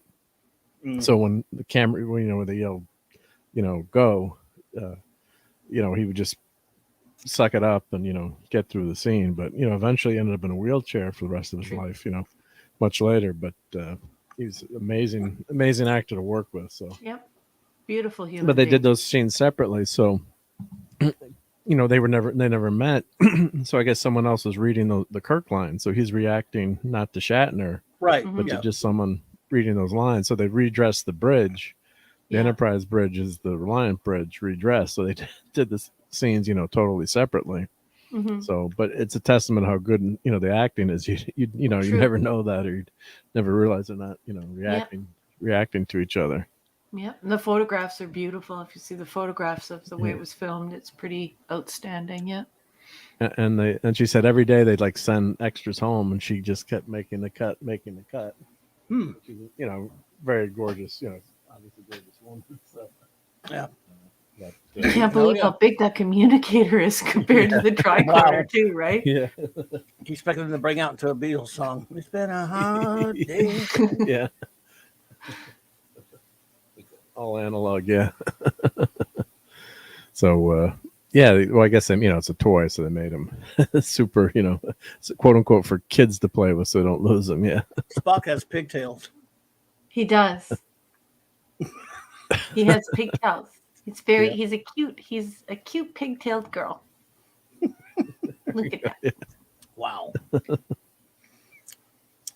I think they did to the ears. Yep. Hey, we're the monkeys. We just said we monkey around. We're too busy singing to put anybody down.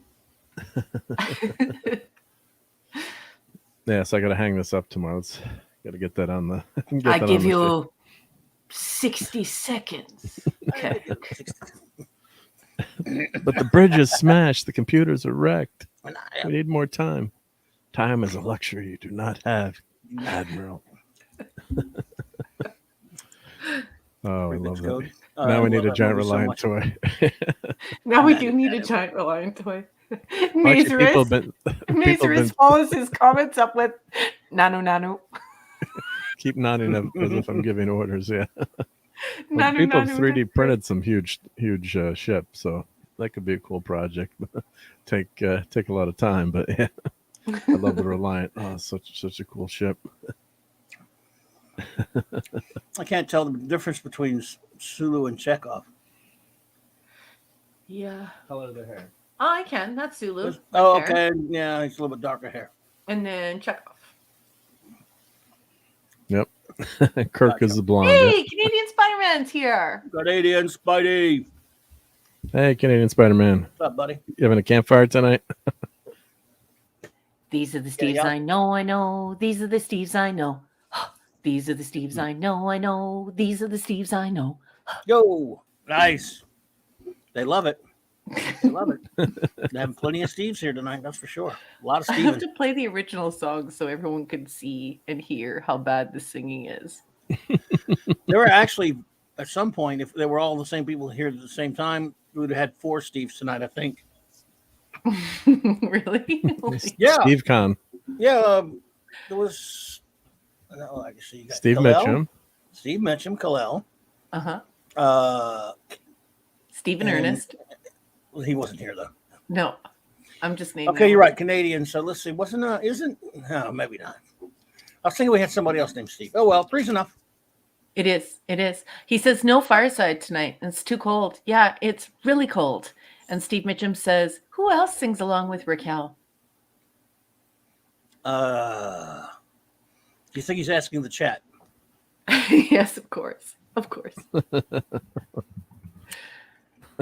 wish I could remember all the lyrics to that song. I have to use Dave's in order to remember the lyrics. Yes, you have to find that. These are the Daves I know. These are the Daves I know. Dave, da da da da da da da da.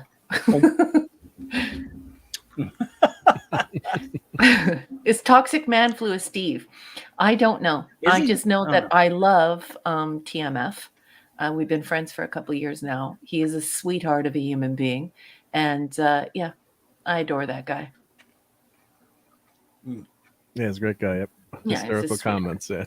Yeah, he's always been so loyal and such a good friend to me. Very, very nice person. Yes. The League of Extraordinary Steves. Mm-hmm. Right. Yep. But that is too cool for cool, or the other way around, maybe. Well, yeah, you would have gotten kicked out of school for that. Yeah. Beauty. Yeah. What do you geek with that stuff? Yeah. I'll do a short review on my channel too. Just synopsis of it. But, yeah. Well, Phantom Outsider, that's the best comment ever, because we're going through like a really bad cold spell right now. So like minus 50 to minus 55, which I think is pretty cold. What's minus 55 for you, Mark? I shall calculate it. That is minus 55C. Is how much in Fahrenheit? I got to put the minus in here because the scale is not linear too. The way it's not. Yeah, so it's minus 67.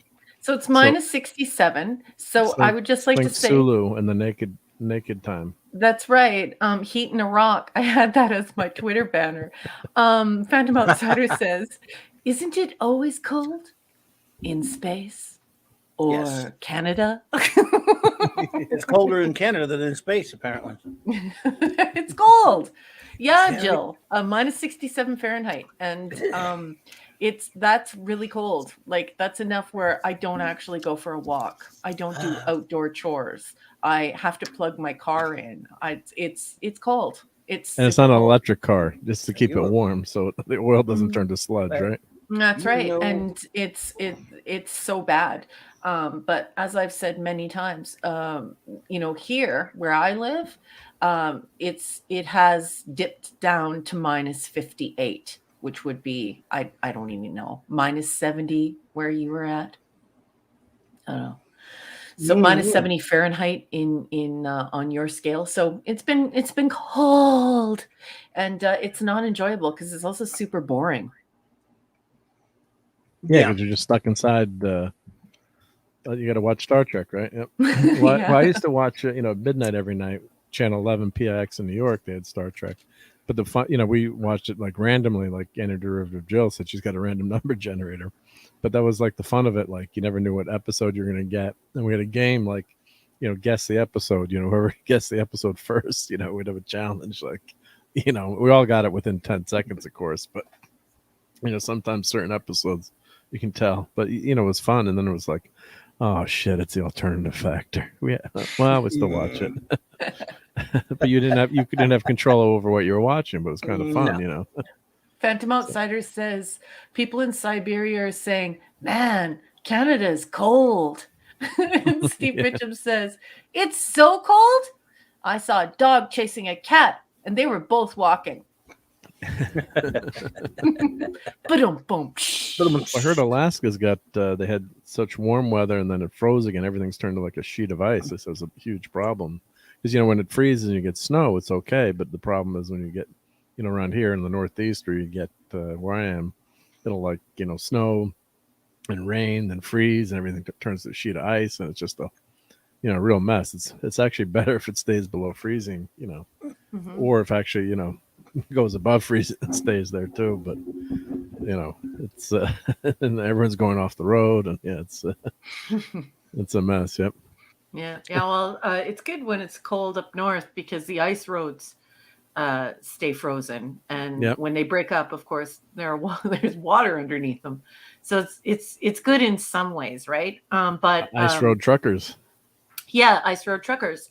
We have lots of them up here. But particularly the cold spells have been very bad where I'm from, because the last few years, every year or two, we've been the coldest place on Earth at least 5 days out of the year. Wow. And that includes Antarctica. So Not it's fun. cold here.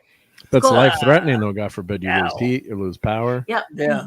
Yeah, for sure. And It's not that's something the to screw around with. Yeah. Yeah, that's the first thing you think of, right? The first thing you think of is the homeless. But a lot of places in Canada where it gets really super cold, they open the subway up to homeless people, so homeless people can go in the subway and sleep in peace, and we have homeless shelters and so on and so forth. But yeah, you really think of those people, and you think, wow, it's time for me to go and drop some long underwear off at the the various houses. I don't want to say one because I don't want to endorse one or the other, but yeah, the long underwear and definitely mittens. You definitely want to go and drop those off, and it's really tough to see people suffering. So yeah, it's cold. Yeah. Cold, huh? Do you know the Klingon proverb that tells us revenge is a dish that is best served cold? It is very cold in Canada. I mean, space. Yeah. It is. Yeah. Well, I did send the Wesley clip too. If you want to play that, I chopped it up to no. 8 seconds. This is a clip from my video. Yeah, the blow up. I made it just the blow up. You did it while we were on air. I love you. Yep. I knew What? you would. You mean you want me to play that now and get in trouble again? No, I shortened it so it's just the Wesley exploding. It's only my work. Like 8 It's not- seconds. Yeah, you can't get in trouble for that. That blowing up thing is my work. How am I supposed to even find it? Oh, I that's probably too late. But I sent it to you on your email, and I sent it on Twitter. I sent a link to the Google Drive. Or if you want me to share my screen, I could just play just share your screen. I could just play it. I could probably try to find it. So I don't know where it is. Oh, there it is. Phantom Outsiders, seriously, right? Like, why? Why do you Google yourself? Why do you check if anyone is speaking your name on Twitter? Like, get over it, right? I love Phantom Outsider. Thank you for saying that. Well, it's downloading. I don't know how long it'll take, but It's not slow too. my computer is. Yeah, it's not. Yeah, my computer. It's only about 8 seconds long, so it shouldn't be. I actually did it already. Lovely. Let's see here. Give me a few to get that thing. Yep, and you can have that as a if someone says something you don't like, you can add that to the Claboni. So Wesley Lobby, however you say it, I don't know. Sure, it won't get me in trouble. It won't get you in trouble. I love Yeah, because 8 seconds. Yeah. Canada is so cold they keep their feet warm by putting ice cubes in their socks. No. Where are you? Download. That's true though. You do get used to being up here. Doesn't have super cold weather, but when I visit friends in Arizona, and it's like 60 degrees, and you're outside with shorts and a t-shirt, and they're freezing and shivering. They're like, "How could you handle it?" I'm like, "God, this is the warmest it's been in 5 months." Yeah. Yeah, well, you get used to it, right? Like, you get used to the cold, you get used to the changes, right? But it's just crazy because weather has changed so much. It's like we had the hottest day this year. I think it was like plus 42 with the humidex. So that's plus 42 Celsius. And now it's minus 55 Celsius. Wowzers. So prepare for huge swings. And that's why, there's absolutely no way Canadians can live without basements. You need an alternate space to go to that's just for entertainment. You need to be able to get away, even if you're of modest means. And certainly, there's no way any Canadian could survive in an American house because you guys just don't have enough closet space. Because, you need a wardrobe for 4 distinct seasons here. and you need all of the shoes that go with it, and you need like casual wear, but then you need like clothes for work, and then you also have to have formal attire, you know, if you're like me and you like fine arts and you like to get out and go to the ballet and the opera and so on and so forth. So the amount of closet space is just, even if you have, plus your cosplay too, don't forget that. Yes, well, I have a separate closet for my cosplay, but yeah, just the demand on closet space is hysterical. Like it's so bad. Hey, Pop Culture Republic, nice to see you. Hey there, Pop Culture Republic. So I got it. Ready? Yes. All right. What?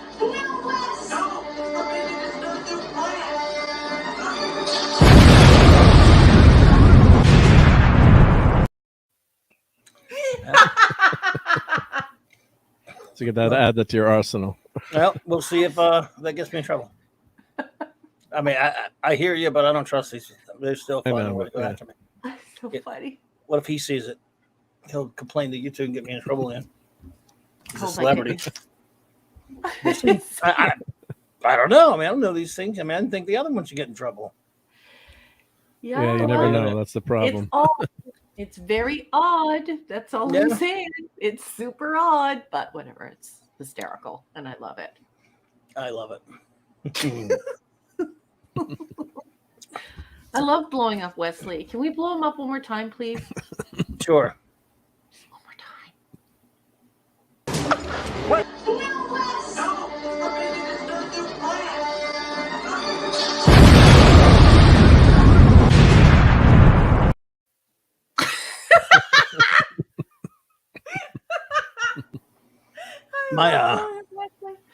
Wow, my StreamYard is going slow. Good Lord. Can you hear me? Yeah, we hear you. We got you. Am I here? Okay, there you go. Yep, you're good. Am I here? Yeah. I don't know. I love that. I didn't know if I'm here at all. Oh, Wheaton lacks commitment. Oh, what's that? Where's this? Phantom's last comment. See, he jumped on those plants on purpose, and if he'd been diving for the ball, he'd have hit the glass head first. Wheaton lacks commitment. Oh God, I love Phantom Outsider. So good. So, what is everybody planning how to celebrate New Year's and all that stuff? You guys actually do anything? Or doing anything tonight? Be home this year because of the vid, so we usually go to a party and hang out with like 8 couples and play board games or Cards Against Humanity or something, and drink heavily. But this time we're just staying home. Please drink responsibly. Don't be Mark. Don't be a Mark. Well, I can only have about 3 or 4 drinks at most, and then I'm done after 1 drink. So I'm a super uber lightweight. So that's okay. I'm a lightweight too. It's ridiculous. Yeah. It's like 2, and it's like good night. Well, usually we go out and we go to dinner theater. So we get dressed up very fancy. And we go and we have a gourmet meal and we have champagne. How do you dress up very fancy when it's -40? Do you have like a spacesuit over your fancy stuff? I mean, basically, yeah. You have a you basically have a really nice coat that goes over top. And so now you can see how this even affects businesses. So when you go somewhere where you're going to be eating a meal and you're wearing formal attire, you can bet your boots that there is a cloakroom. And you'll check your coat. Everyone wants to check their coat, because if you don't check your coat, you look like the Michelin Man. Anyway, we usually go to dinner theater, and it's usually a lovely musical, and we have a gourmet meal, and then we have this lovely dessert and champagne, and then we do a little dance, and then we come home. But this year, thanks to the vid, we will be staying at home playing board games. I will have 2 drinks. I will go to sleep. Yay! Happy New Year. No, I'll be happy to be with my family, and we will make the most of it regardless of the circumstances. But yes, certainly I do enjoy leaving the house, and I'm looking forward to leaving the house. Hope that you're able to do that eventually. I mean, yeah, I'll be doing the same thing I do every year. sitting What's right that, here, Clobberin Times? sitting right here, trying to cover my ears for the war zone that we're in the middle of here, because the people who do the fireworks all around me are so loud. If it were going on right now, actually, I couldn't stream tomorrow night right now, because right now this is when, of course, this time tomorrow night it'll be everybody will be, this would be. I'd love to hear that though, just for 24 hours how bad from now. it is. Yeah. Well, call me 24 hours from now. Yeah. When it's all being celebrated here in the Central Time Zone, because it is 3 after 12 here, and you will hear a war zone. You will hear it's. Put it this way: I couldn't stream, even though it's outside. Yeah, you wouldn't be able to hear me. You should do like a live from Clobberin Time special report, 5 minutes, just I might like go on live at midnight. Yeah, just to show us. Here we are from we're deep in the trenches. We're being scraped now. The German guns, boom, boom, boom, boom. No, do the other voice. I think you should do the Howard Cosell voice. And there they are out there, ladies and gentlemen. It's quite a show. Fireworks from all sides. It's a blow up. Oh my God, I've never seen anything worse than the Juckocracy. Oh, yeah, it's love it. Yes, it's going to be. So lots of fireworks where you guys are from. Mazer says, yeah, I live where it's going to involve a cacophony of fireworks and firearms all at midnight. So it's going to be quite loud. And it appears that there are multiple comments like that coming in. So, yeah. Yeah, it's a big thing down here. People they have these gigantic, and I mean gigantic places all over around here where you can go buy fireworks. It's a big deal right here during a couple times a year, 4th of July and now. In fact, Christmas night, they do it just a little bit. Like last Christmas, Christmas Eve, they'll do it a little bit just to because they want to shoot some of those things up, but they can't wait for it till tonight. And yes, that's tonight now. And they pop them all throughout the night a little bit, you'll hear. It's kind of, you can hear it. It's a little annoying, but yeah, okay. But if you're watching anything, if you happen to be watching something, or even if other than the live broadcast of the ball dropping in New York, if you're not watching a countdown thing, let's say you're watching a movie because you don't care about the countdown, you just have to turn it off. You're not going to hear it. Yeah, wow. It is that bad. That's because amazing. We're so close. We get people setting off fireworks here, but I'm pretty suburban area, so we don't get gunfire here or some fireworks, but nothing like that. Well, it'll have already been 2022 when you for an hour when it for you when it gets to mine. So if you want to hear it, I'll be glad to let you hear it. That'd be cool. I'll play it. Maybe I should stream it. Yeah, just stream it for a few minutes. Yeah, we're doing the Howard Cosell. Yeah, and here we are. NYC. Yeah. Yeah, it's gonna be loud. Mazers is saying, the NYC ball dropping. Yeah, that always gets me too. Like Arizona, they do like. Oh yeah, I said ball dropping. Sorry, everyone. They do something at the same time as New York. It's like, wait, it's not the New Year in Arizona yet. It's like everything's in key to New York City. Anymore. Well, that's what Hungry Boy was asking, because Hungry Boy is a part of our crew. Of course, I love this community. Like, we're all genuinely friends. So a lot of us think a lot alike. The first thing Hungry Boy says is, does anybody here care about the ball drop? And the answer, Hungry Boy, is no. No. No. I kind of don't like New Year's just because it's like a made up, ridiculous holiday. I mean, I love being with friends and hanging out, but like going out to dinner on New Year's is just such a hassle sometimes, around here it's overcrowded, overpriced, and crappy food sometimes, because they'll do like a special menu, and it just ain't. And it's not really a holiday. It's just. Sorry guys, that's my ring. I don't know how to turn that off. Even the iPad has the sound off, and then that still comes up. But yeah, it's just kind of a ridiculous holiday, I think. But it's fun to I remember times with my family, with celebrating at home with extended relatives, having that kind of party is fun. But the formal stuff, unless you go to really not like Raquel where you went, sounded nice, like a dinner theater. But some of these restaurants you go to and they overbook, they'd overbook you and cram you. That way. It's just it's nuts. It's nuts. And they overcharge so much, and getting from one location to another location. So let's say you start at your local pub and you have a glass of port and you're waiting to meet everyone, and then you go to the restaurant and then you wait in line at the restaurant even though you have the reservation, and then you have to try and make your way then where to go and watch the ball drop, or to go to the show, or you go for a drink and then the show and then to the restaurant. It's just too much, and they charge you so much money. That's why I just do the dinner theater, because you're not fussing around, you don't have to move around, and it's finite. They can't overbook it, they can't oversell it. It is what it is, right? Oh yeah, because they do always overbook those restaurants. They do, on purpose, and you wait anyway. It's like they all suddenly become doctors and dentists, where you show up and it's just like you have a 7 o'clock reservation and you don't get to your reservation till 20 after 7, and it's all sorry. But you're spending New Year's in a lobby. That's why I do the dinner theater. And they have a finite amount of seats. They can't overbook it. You're not going from a pub to a play to a restaurant. It's all happening in one spot, and then you leave. Bye. You leave. Yep. But I am looking forward to, we as you and Clubby both know off air, I don't like to talk about my family because that's private. But I do rather enjoy the board game nights where you just you have a glass of port. That sounds fun. That sounds fun. I always try to give the other team a few extra glasses of port.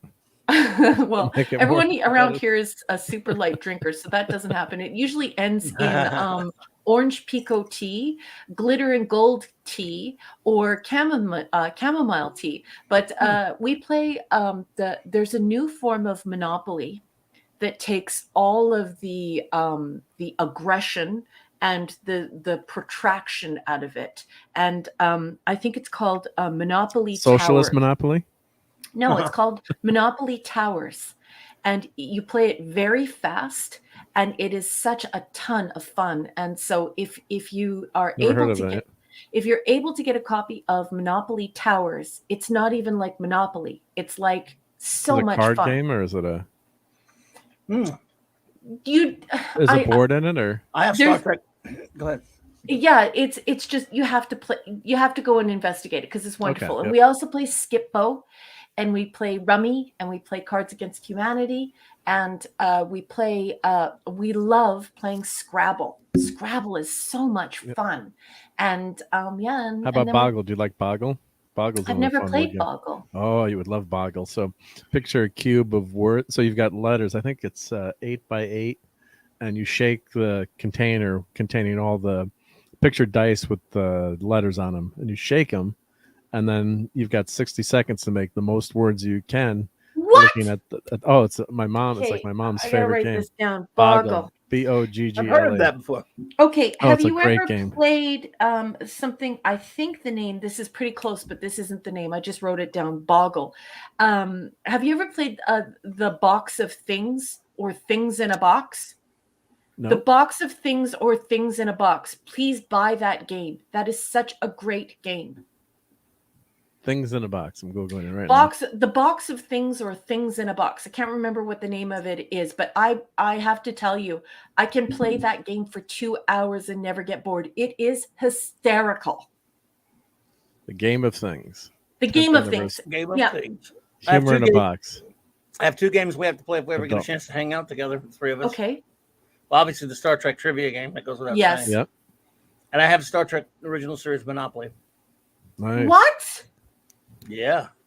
Oh my goodness! I'm gonna swear. I'm gonna drop an F-bomb. Are you serious? Yeah, you knew there was one, right?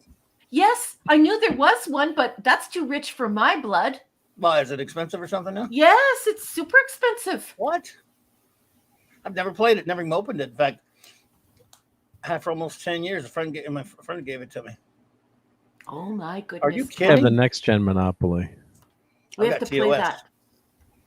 I got I tried to play the Star Trek trivia game with my family, and they just said, "Look, you're in a world of your own. So if we all have to ask you what the answers are, we need to stop playing this." No, yeah. So it was sad. It was very sad. So I just said, no one could play with me. Yeah, no one can play with us. We're bad. That's why Well, we should set it up like Mary's game room does with the camera over the board and try to play it one night. That would be great, because I've had it for 30 years now and never have anyone to play it with me.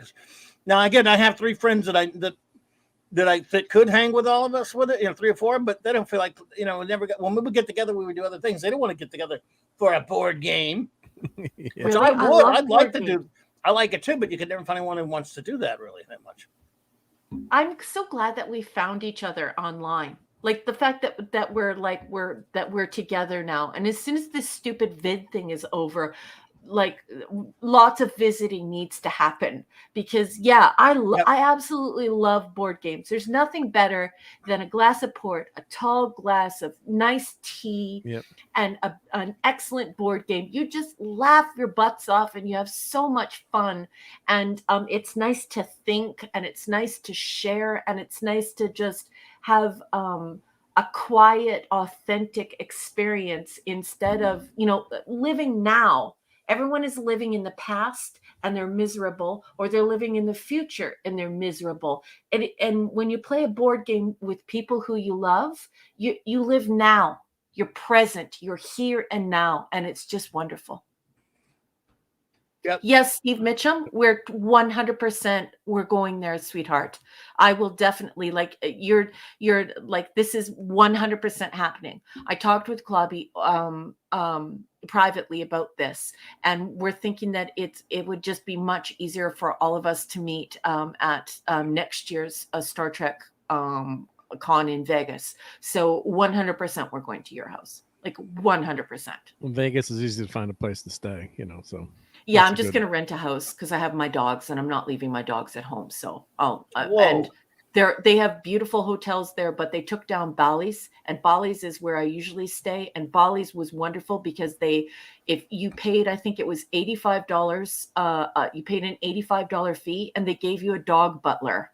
So they give you a special map of the hotel where your dog is allowed in the casino, and you have to stay on a specific carpet color. And they 100% take care of your room. Nobody goes in your room and disturbs your dog. Nobody makes your dog bark. Your dog's allowed in innumerable places. Vegas is so dog friendly. It is such a wonderful place to be. But yeah, we'll probably rent a house, and we'll definitely going to Steve Mitchum's house. Definitely. Is this thing really that expensive now? This Star Trek? Yeah, darling. Yes, sweetheart. Kal-El just said it's $230 US. Oh, really? I thought I'm seeing like 109 on Amazon. No, those aren't real, honey. Go and try and actually check Star out. Trek Continuum Monopoly. Yeah, and you'll get the real price once you try and check out. When you try and check out, that's when the real price appears. No, okay. I won't try to check out. Your friend's gonna want that back. Hold on.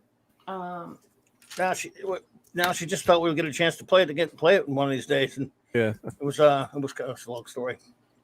But wow, it says limited edition on this one.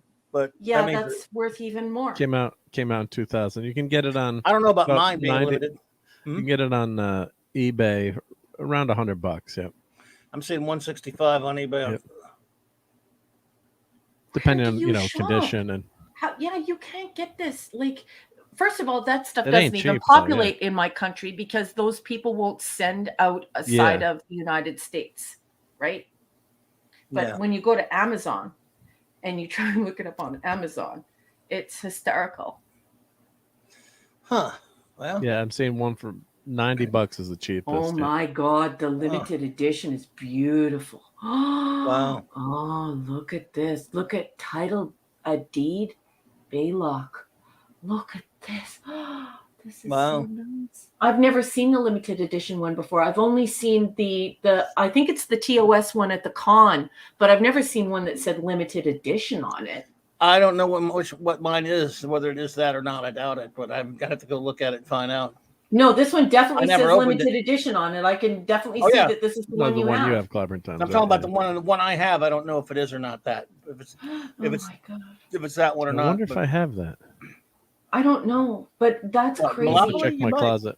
Monopoly, you might have it. I have a bunch of them, but I can't remember. I have like New York Yankees Monopoly, There's one for my They did a town lot that of came out with monopolies. last year. Has anybody bought this this Star Trek Flux thing? FLUXX. Does anybody in the chat have that one? What's that? Monopoly or it's some sort of Star Trek game. I don't know, but I have the scenes it. Yeah. I have that too. Yep. Ugh. I have one on You don't like that one? VHS. You don't like scenes it? The scenes one or whatever? Yeah, but no one, like you said, you can't play with anyone because. Oh yeah, I played one of those scenes it games about a TV one time with a couple of Yeah. friends of mine, and they kept getting mad at me for getting all the answers. Yeah, I know that people get pissed off and then they don't want to play with you anymore. Not mad for real, but they were like, "Oh, come on, man, Come on, man. Come on, man. I haven't played this Flux I game. tried It's to get them new, to play the 20 Star bucks. Trek one with me, but they said no. In fact, my daughter or someone gave me the scenes that one. I forgot who gave me that game. I still have that one. Again, it's like a present. I'm like, okay, I'd love to play this sometimes. No one's ever going to want to play this with me. Hey, Mark, just so you know that Flux game comes in TNG as well. What is Hungry If I boy. got a- Raquel's Flux voice game? went deep. Yeah, that's when I start to get super serious. That's when I hunker down. I'm like, oh, What's it? Star Trek sorry. Flux board game or something? Isn't that weird, Hungry Boy? But I do that.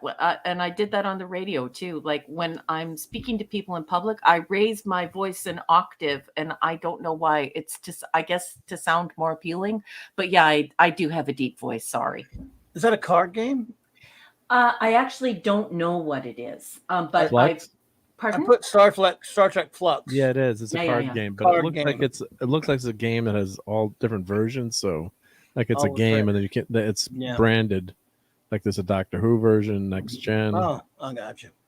There's another one which I can't mention. Mhm. Oh God, really? So Star new Trek version, a new Flux. way to win. He's dead, Jim.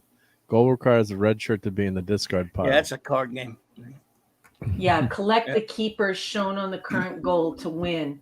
And so you've got a keeper, James T. Kirk, keeper phaser, keeper phasers on stun, and that's your goal. So you get a mission, and then you have to fulfill the goal.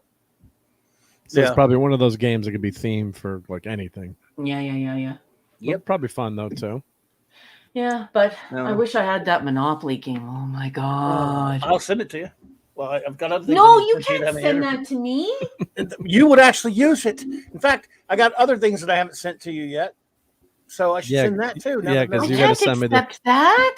You got to send me the thing that you were You sending have me, to. Clobbery, so I can send the rest of the stuff to Raquel. That just gave me the great idea. You're the only one that would use it, or would the family play it? Oh my god, every Sunday. Oh well, it's on the way. No, I can't accept that. That is way too Yes, you do. extravagant. That's, Oh, let's just let it waste away forever in a room that we'll that's never like use. $300 No, it's in my not. money to get it over my border. That's No, a it lot of isn't. money. Is that true? That much? Yes, honey. It's a I'll lot. sneak it Well, the over there. shipping's expensive. That's why I was going to ship Raquel that like one big box of stuff that I've been Yeah, and collecting. I still have a big old thing, a thing to ship you for her. Yeah, so I've got Oh my I've got God. stuff to 40 ship year her trip. with. And now it won't be before 2022. I'm and I've going to got- die. I'm going to die. Do you understand that I'm going to die? If the TOS Monopoly, if I could ever, oh You my got it. god, I would It's die. yours now. You own it. You officially own it now. It's yours. Oh my Everyone, God, I am hereby on the air bequeathing Star Trek Monopoly to Raquel. You're my witnesses. Now you're Yep. all, I'm ordering you all as captain of this vessel to back me up and put the words STM, meaning she has to take it in the chat. Yep. Thank you. Thank you, Clobby. You're gonna make me cry Ah, every but- time I play it. But I got to actually get it to you now. I don't know how I'm going to do that, Yeah. but I'm going to do it We're somehow. going to send it to me, and then I'll pack it all up with the other stuff, with the Enterprise Okay. phone, and I've got a bunch of books and magazines and 3D printed STM. stuff There you that's go. going in that box. So, Oh my God. and customs will be like, "What's in here?" Star Trek gifts. Yeah. A comic book convention just threw up inside of this box. Oh my god. Yeah. Oh my god, I'm gonna cry. Clobby, that's so incredibly generous of you. I Thank mean, you very much. I'm never going to use it. I mean, I would never be able to play it. Why just let it sit there? I'm bringing it with me when we come to Vegas. Oh, of course, of course. We'll play it at Steve's. I'll give you Yeah. the trivia game, but you already have it. So, I do. I love that trivia game. I love it. I wish I could play it one day, but yeah. Well, we'll set that up We for will. the There you Clubhouse go. one Thank night. you, We'll play it on everyone. the Clubhouse. Yep. You were a good crew. I love you guys. Thank you so much. See, and Raquel actually accepted a gift, unlike you, Clobby. You got to learn to accept gifts. See? I'm the captain. I'm allowed to turn down. You're the captain. Oh my God, you guys. Yeah, I don't know if it's a limited one or not. Nothing. It's never going to be. I mean, I'll never use it. So if I know it's somewhere being used and appreciated, that'd be fantastic. Oh my God, I will seriously. We'll play it every Sunday. Well, your family's going to be like, oh God, thanks a lot for sending that. Now we got to play that every time. Thanks a lot, Clobby. No, their reaction's probably going to be, oh my God, a Star Trek game we can play. True, because it's Monopoly, so it just looks like Star Trek. So yeah, it doesn't. Do they have dilithium crystals in it? I don't know. I never opened it. I never. I've seen some pictures. Could you imagine if you get to be the dilithium crystal, or the tribble, or the phase pistol, or the tricorder? I mean, I wonder what the little men look like. I don't know. We could find out probably online. Easy enough to find a picture of it. If I would. Somehow. Yes, I am going to actually meet Maddie, Steve. It's going to be terrific. And she can meet my puppies. Oh, yeah, the puppies. Puppies. Steve, you said you're going to see the Muppet something or other with Maddie this weekend? Oh, cool. Good. I'm going to see a Muppet film. Oh, good. With Maddie, I believe. I think he said. Yeah. Limited edition has 8 pewter game pieces, Chase says.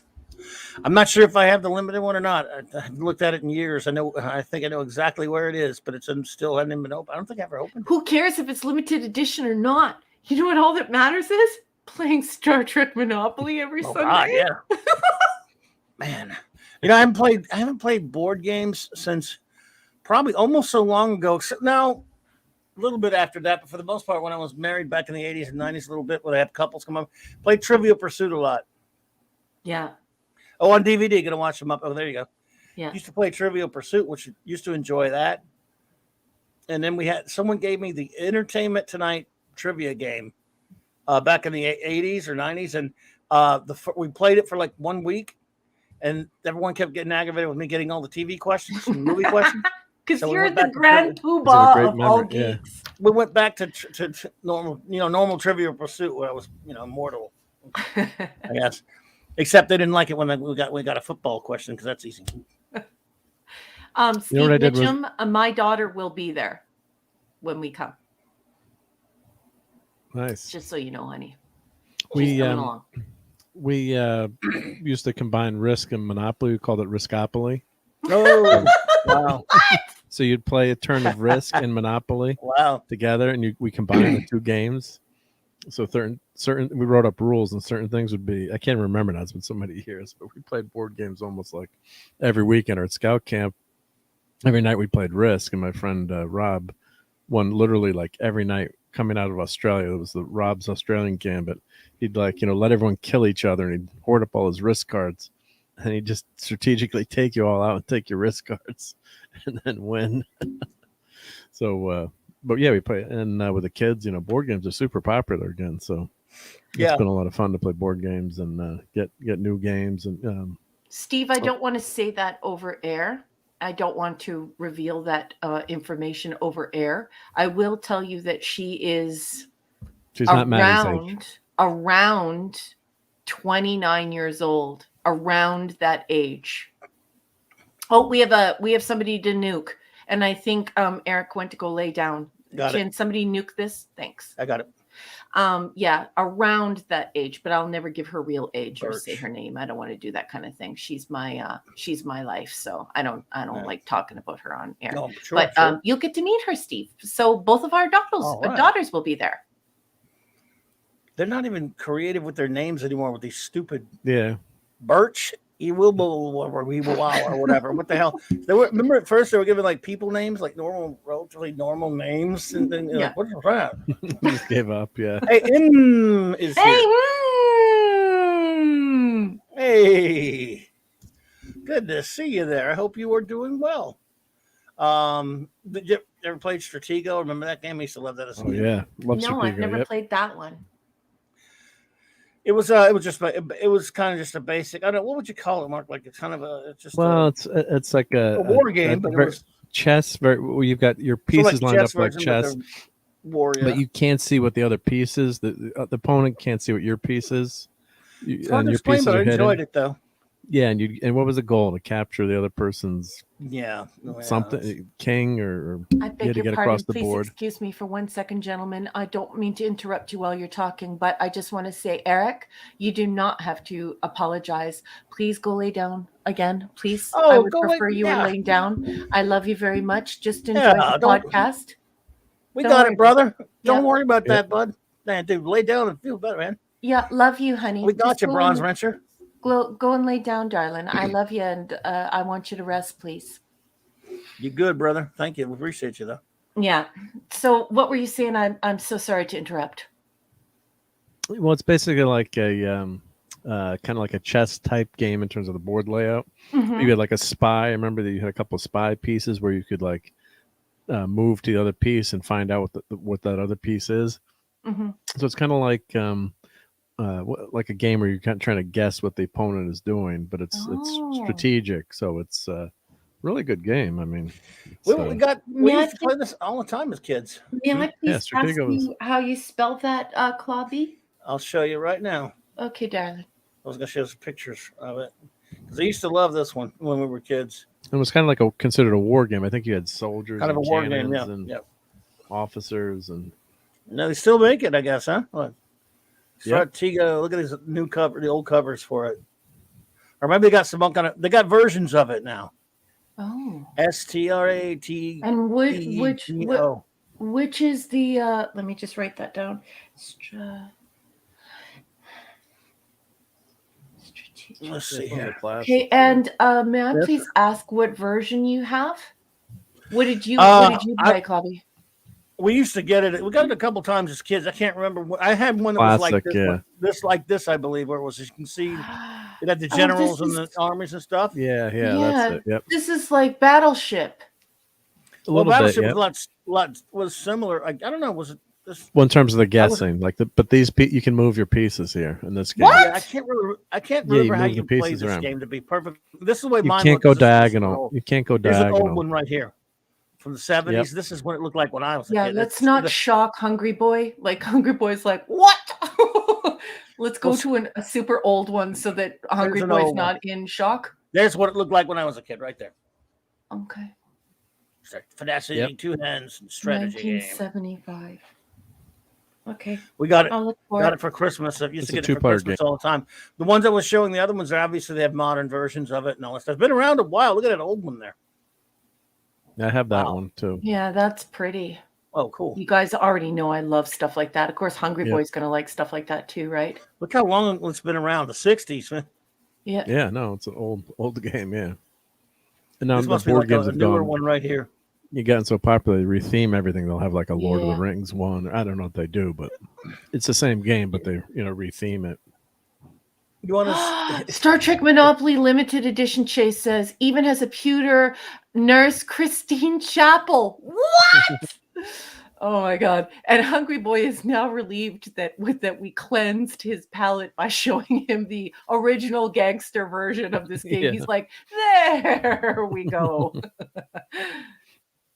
Yeah, I have the original. I have I think about 10 wrist sets right now. Wow, they still make this. Violating the Prime Directive? What, Jay? You're blowing my mind. Mind blown. You want to see the stupidest game ever made that we love as kids? Do it. That's a dumb game. Can you play a video of that? This was. I wish we had this. I had it though. It was every year almost we would get this. It was called electric football or something. It was obviously pro football. What you did, I don't know if you're familiar with this, Raquel, but that's that's like 10, not 10, but it's very soft. It's a metal board there. Okay.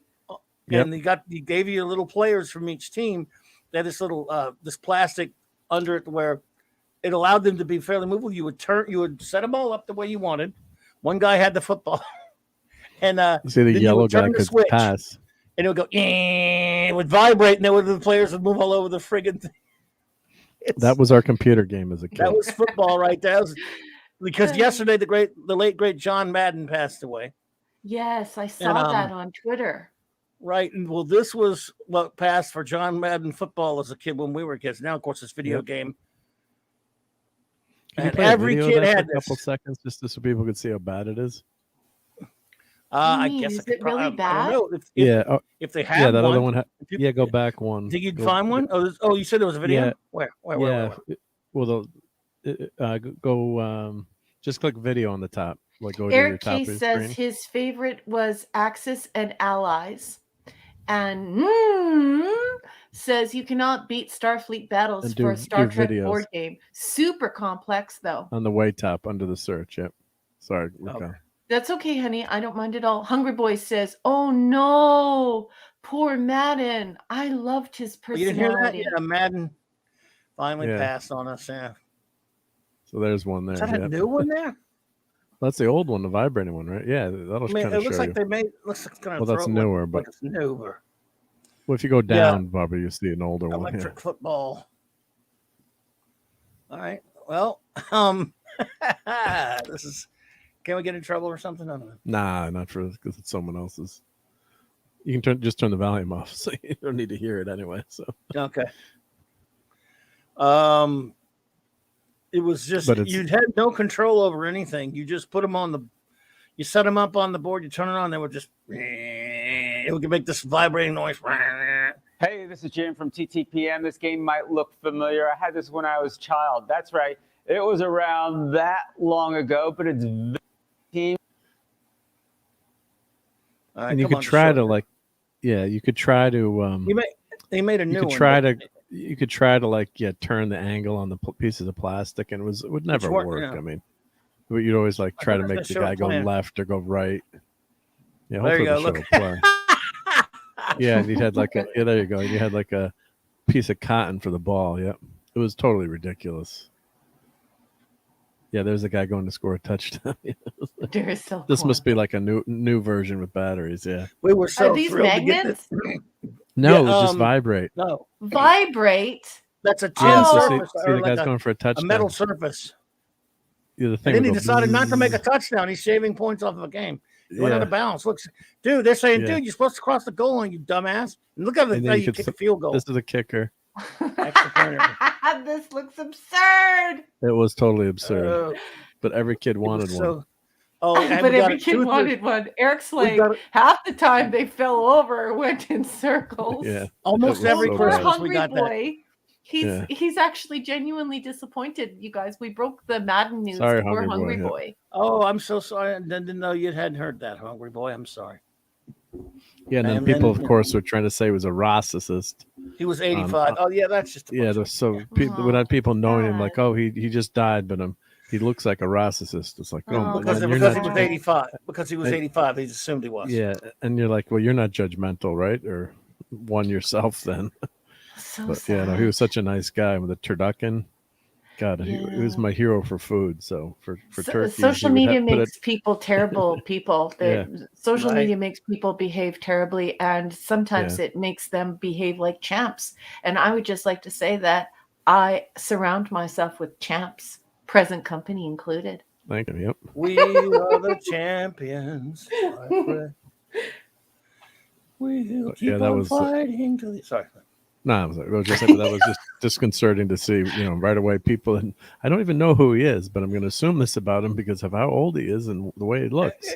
Yeah, I mean, he didn't even do anything. It was announced that he had died. He was old. That's all it needed. So there you go. It's just like, what is wrong with you people? But he was such a great broadcaster. If you listen, he was a perfect combo with Summerall because Summerall was kind of like, I shouldn't say straight laced, but like they were pretty good together. He was not that verbose Summerall. He would just give the call, Montana passes, for 22 yards, and Matt would come in with the analysis. He was an analyst, so he'd do the analysis. He was the loud, in a good way guy, the fun guy.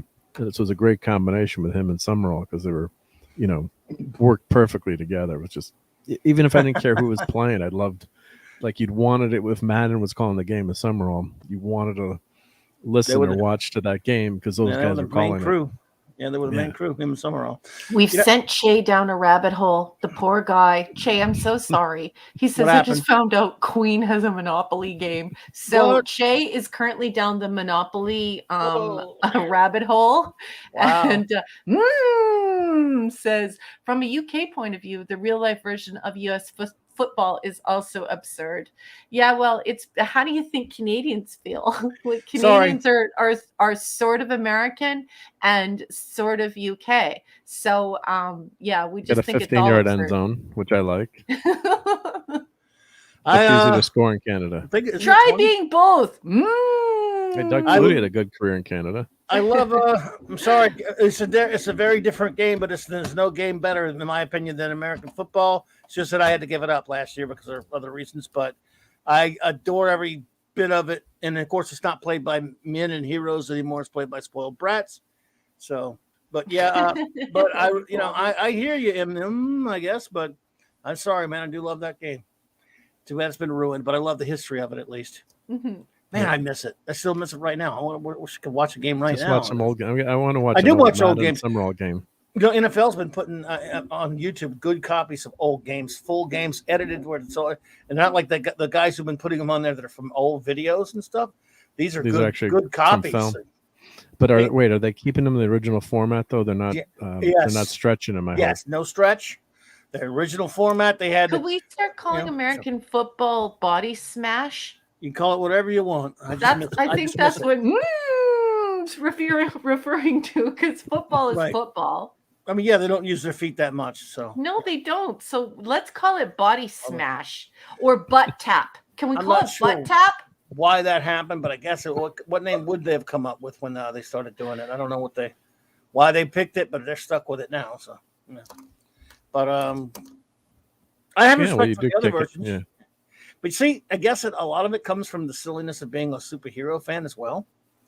Because costumes, I love the uniforms.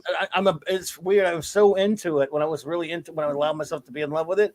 Part of it was also loving uniforms and different stuff. We sounded like fashionistas or something. The way my buddies and I were supposed to be like these big macho men. We would talk about uniforms sometimes. People go, who cares about the uniform? I don't know. It's just kind of cool because they look cool. Or we would bitch about our uniforms. Oh, that sucks. I hate the way they got the.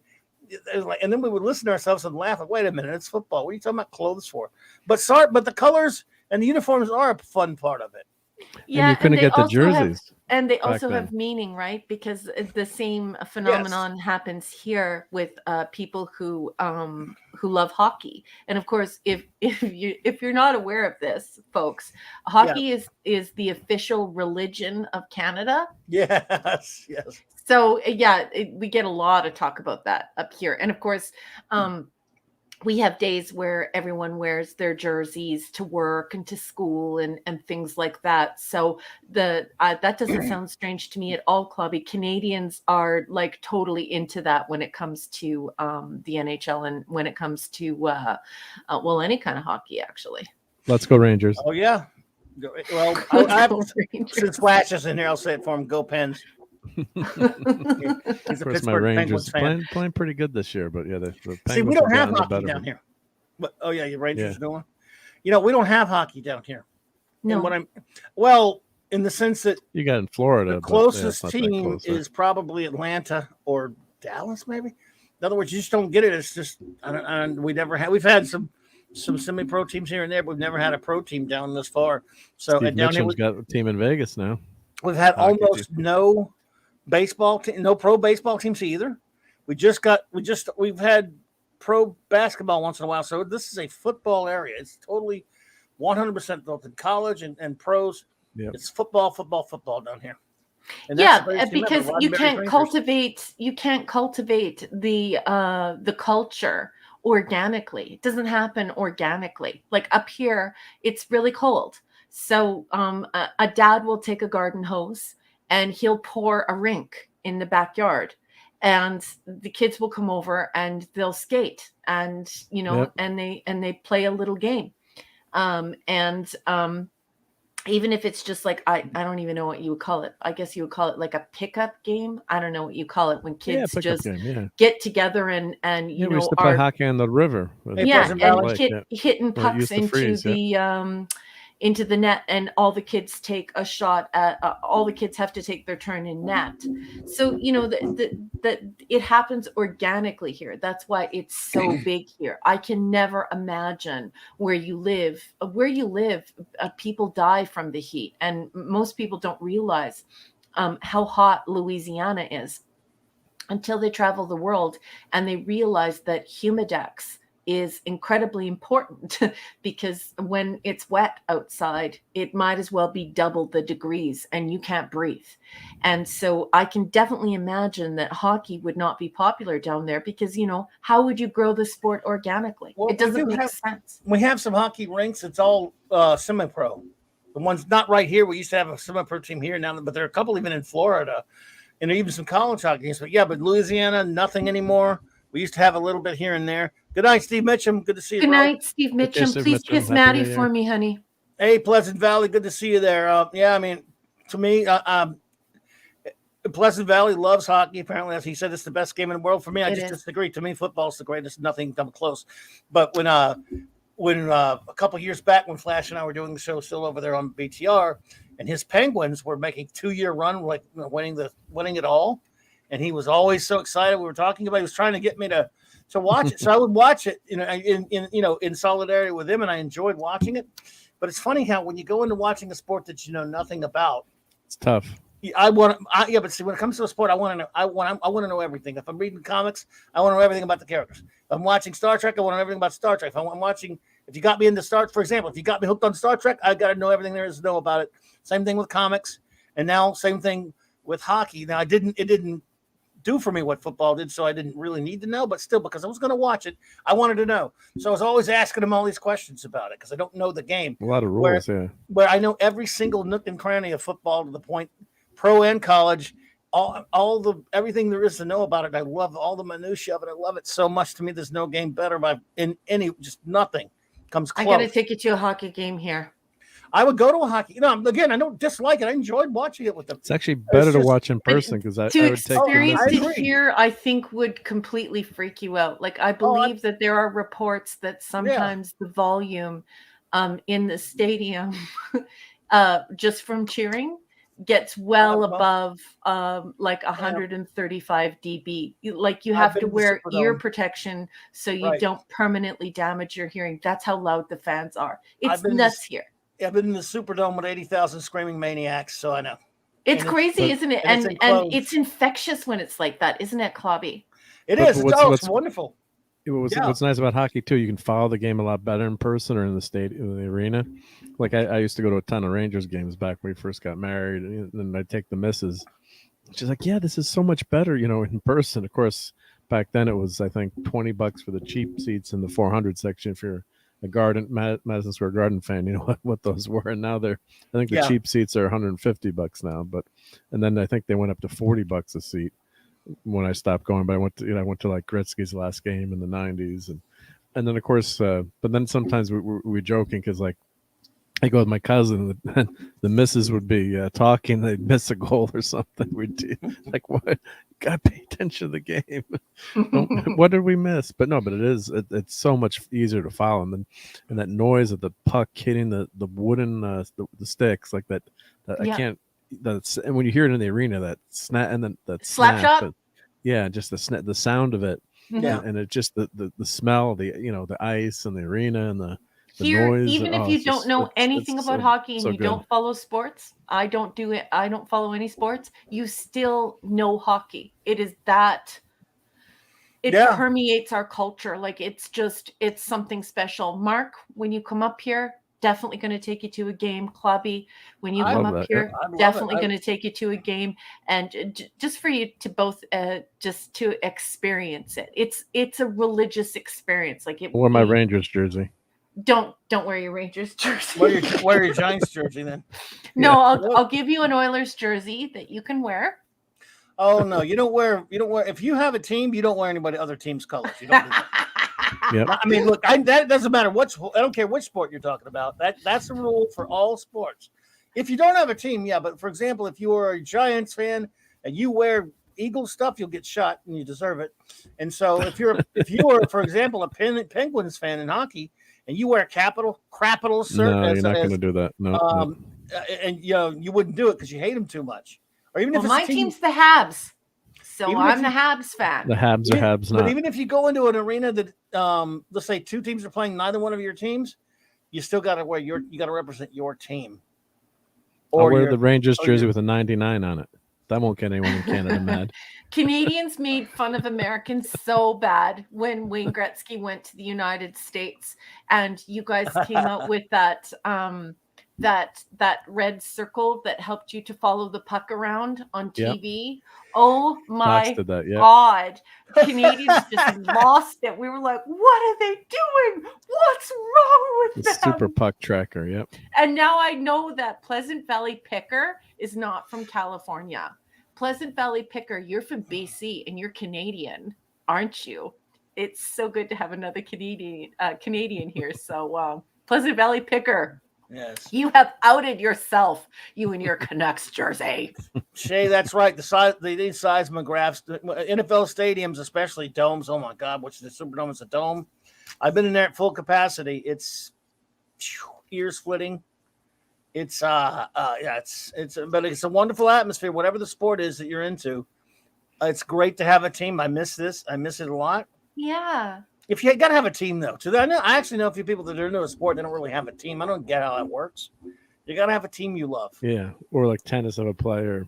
Hey, Clobby, you got to learn how to play water polo. Learn all the rules of that. My son played water polo. Archer's my favorite. Archer's favorite sport, but after watching 10 years of that, even I don't know half the rules. Like you'd catch parents like yelling, like at the ref, and I hate parents yelling at the refs. So I mean, they're gone over the top. And so I'd ask the guy like, well, what rule did they? What was wrong with the call? And they're like, I don't know, but it didn't look right. I'm like, well, you can't yell at the ref if you don't even know the rules. Half the people who watch cricket don't know the rules. My husband told me that there are like, I forget what he said. Why am I thinking 200 and something? There's like 200 and something rules to cricket. I don't know. Everyone here from the UK and Oz will have to chime in, but cricket is one of the most complicated games with the most complicated rules. Like you could play cricket for 10 years and not know the rules. Isn't it wicked complicated? Wah, wah, wah. Where's Scuba Pete? Scuba Pete would have loved that. No. But I'm just wondering because you're hitting the ball to the wicket. I'm just wondering if water polo is like cricket in that way, where the it's more like hockey. Oh, is it more like hockey? Yeah, okay, it's hockey. You got to score goals, but there's all kinds of crazy rules. Like there's a 2-meter line and a 5-meter line, and you can't put the ball under it. There's like certain things you can and can't do, offsides and passing, and there's man out, and like the rules are uber complicated. It's like cricket's and a it's also game. Incredibly violent too under the water. So there's that famous game when the Soviet Union invaded Hungary, and it's called the Blood in the Water game. What? Brilliant documentary on it. So the Soviets had invaded, and Hungary had to play the Soviet Union in the semifinals, and they eventually stopped the game, and people wanted to basically attack the Soviet player. The game became so brutal; it was literally blood in the water. And the team from Hungary won. This was in '56, I think. And then they ended up winning the gold medal. It was a symbolic victory. It was kind of like the 1980 U.S. hockey team, but on another level. So it's called the Blood in the Water game if you Google it. Or I think it's on YouTube. I think you can actually watch it on YouTube now. Maybe to rent, or it might be free. But it's just when politics transcends sports. One of those moments, yep. Yeah, like one of those Cold War games. Pleasant Valley Picker. Yes, I am Canadian, and my image is actually in celebration and in mourning of not being able to travel. Usually I travel with my whole family at Christmas. You mean that's not a picture of you in Canadian waters at Christmas? That is a photograph of me in... Was it Jamaica or Mexico? The year before the vid. Yeah. So that's me actually, that icon is me complaining about the fact that I have to be here for the cold when usually I'm somewhere where there's a white sand beach. I don't do Christmas in Canada. I like to get away. So that's why it's my icon. It's my protest because I have to stay at home. Pleasant Valley Picker. I just want to leave my house. No, I hear you there. Hungry Boy, I've only ever seen cricket on The Prisoner and Doctor Who, so I've never watched it other than that. So I've only ever seen it there. I've actually played cricket a little bit. We had an English a counselor for our sailing camp, and he taught us how to play cricket one summer. Not that I remember, but it's like, I got to teach you Americans proper baseball. It's called cricket. And it was fun. I mean, it was fun to learn. Yep. Snail Messiah, hello there. All right. Good to see you, Snail. Put your garlic butter away. Put your escargot forks down. Snail Messiah is here. Well, before we got out of here, I got one thing to bitch about. What, honey? We'll do it quick. HBO Max and Warner, go screw yourselves in the face with a what did they do? A cricket bat, you pieces of dog crap. Doo-doo. Okay, well, Clubby, you rarely get this fired up. Tell us, what has got you so fired up? Well, you ever heard of that comic book I've always been a little bit fond of called The Legion of Superheroes? Oh, yeah, this is, yeah. Well, I won't even pull up an article. I'll just tell you. HBO Max is developing a new Legion of Superheroes, quote, adult animated series. No. Which, just if you were to ask me what I would want, if you said Legion, if you said, would you want a Legion movie, live action, or an animated movie, or an animated series, I would say I want an animated series, but you got to let me run it. Well, these jackasses are putting in charge of it the piece of garbage Brian Michael Bendis scumbag. Well, first of all, it's HBO Max, who is let me just say, he's doing the book right now for this horrible version of Legion of Superheroes right now. So it's going to be reflecting that based on that. In other words, to put it short, for those who aren't familiar with comics, it could not be in worse hands. This is like, I'm talking, this is Alex Klutzman, Chris Chibnall hands. This is that bad. No. This is, or Kathleen Kennedy, Jar Jar Abrams, ruins, you name it. That is as bad as it would. If you say, hey, if I hated the Legion of Superheroes and someone said, pick the worst person possible. Oh no. To write and run a Legion animated series, I'd say, who'd be the worst for that job? I'd say, I know, and it would be that jackass Brian Michael Bendis ass, whom I can't stand. So screw you, HBO Max. Just don't do it. Don't do it at all. But they're doing it, and I'm a stickler for my Legion. I fully admit that I'll just put it to you like this: much like the Fantastic Four film, that's going to be a piece of garbage because only I should be making that movie. The only way a Legion of Superheroes animated show will be good and proper and decent and right is if I did it, if I were in charge of it. So, however, someone else I might give a fair shot if there was someone with any kind of cred, but they picked the Klutzman, the Chibi, the Abrams type, and it's Abrams who runs the damn superhero. So yes, screw you, HBO Max. I hate you beyond hate. Are they going to make it like a MODOK, kind of like trying to make it funny, edgy humor? No, it's not going to be that. It's going to be them they're adapting his new shit that he's doing now for DC. Just don't adapt anything. It's going to be serious but bad. Yeah. But not so much adapting, but making it pretty much patterned on that garbage that he's doing now. They won't look anything like you've seen all the Legion images I've showed you before, Raquel. Yes. Won't look anything like my wonderful and when I say adult, I just mean it's not because when they say adult animated these days, they don't necessarily mean like anime or like sometimes they mean R-rated adult humor. It just means right? not aimed at young kids is what it usually means. So that's what it basically means. It's going to be although they do that horrible Harley Quinn cartoon, which is disgusting, that has Batman and the Joker and Harley using the F word and with all kind of blood and guts and porn in it, basically. It's a rough show. It's a piece of garbage from hell. No. I'm going to show that to my 6-year-old niece because she loves Harley, like the Harley Quinn, and like they have dolls and stuff. Someone showed that to her?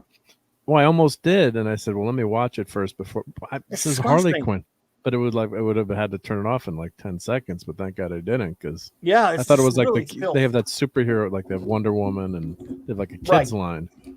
So if you're not paying attention, that's not what this is. It's going to be, in other words, aimed at regular, adults to young people, young adults and whatever. But it's going to be done again. So it's being done by basically the Chibnall or the Clutchman of Legion.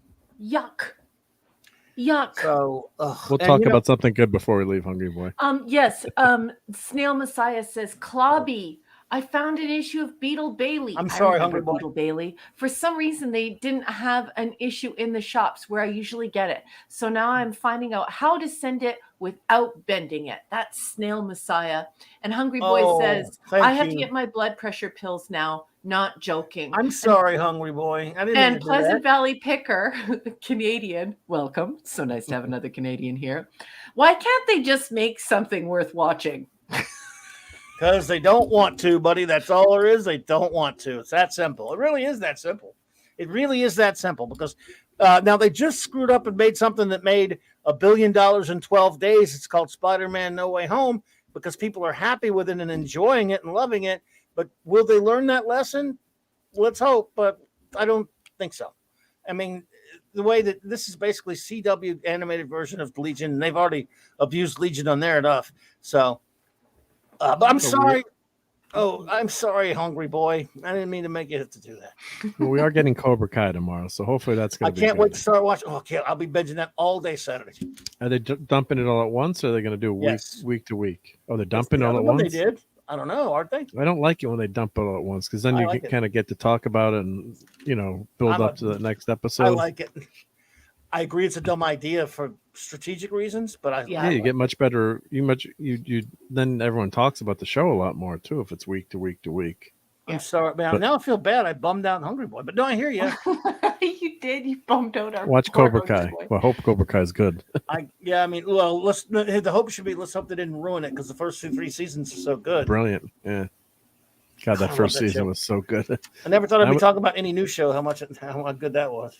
I was watching that on Google. I bought it on YouTube.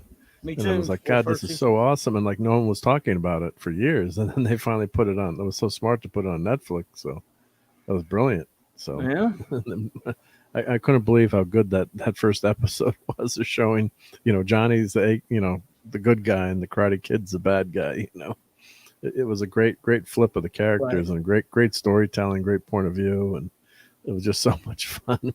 Like, that first scene when Johnny, he gets in the fight in the 7-Eleven. He's like, I don't care if they beat up you, just stay away from my car.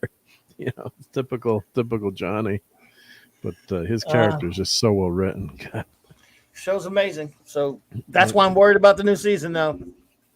Oh boy, it's Netflix now. It's Netflix. If it's the same writers, though, they already did one season on Netflix. Yeah, but look, I'm all for it.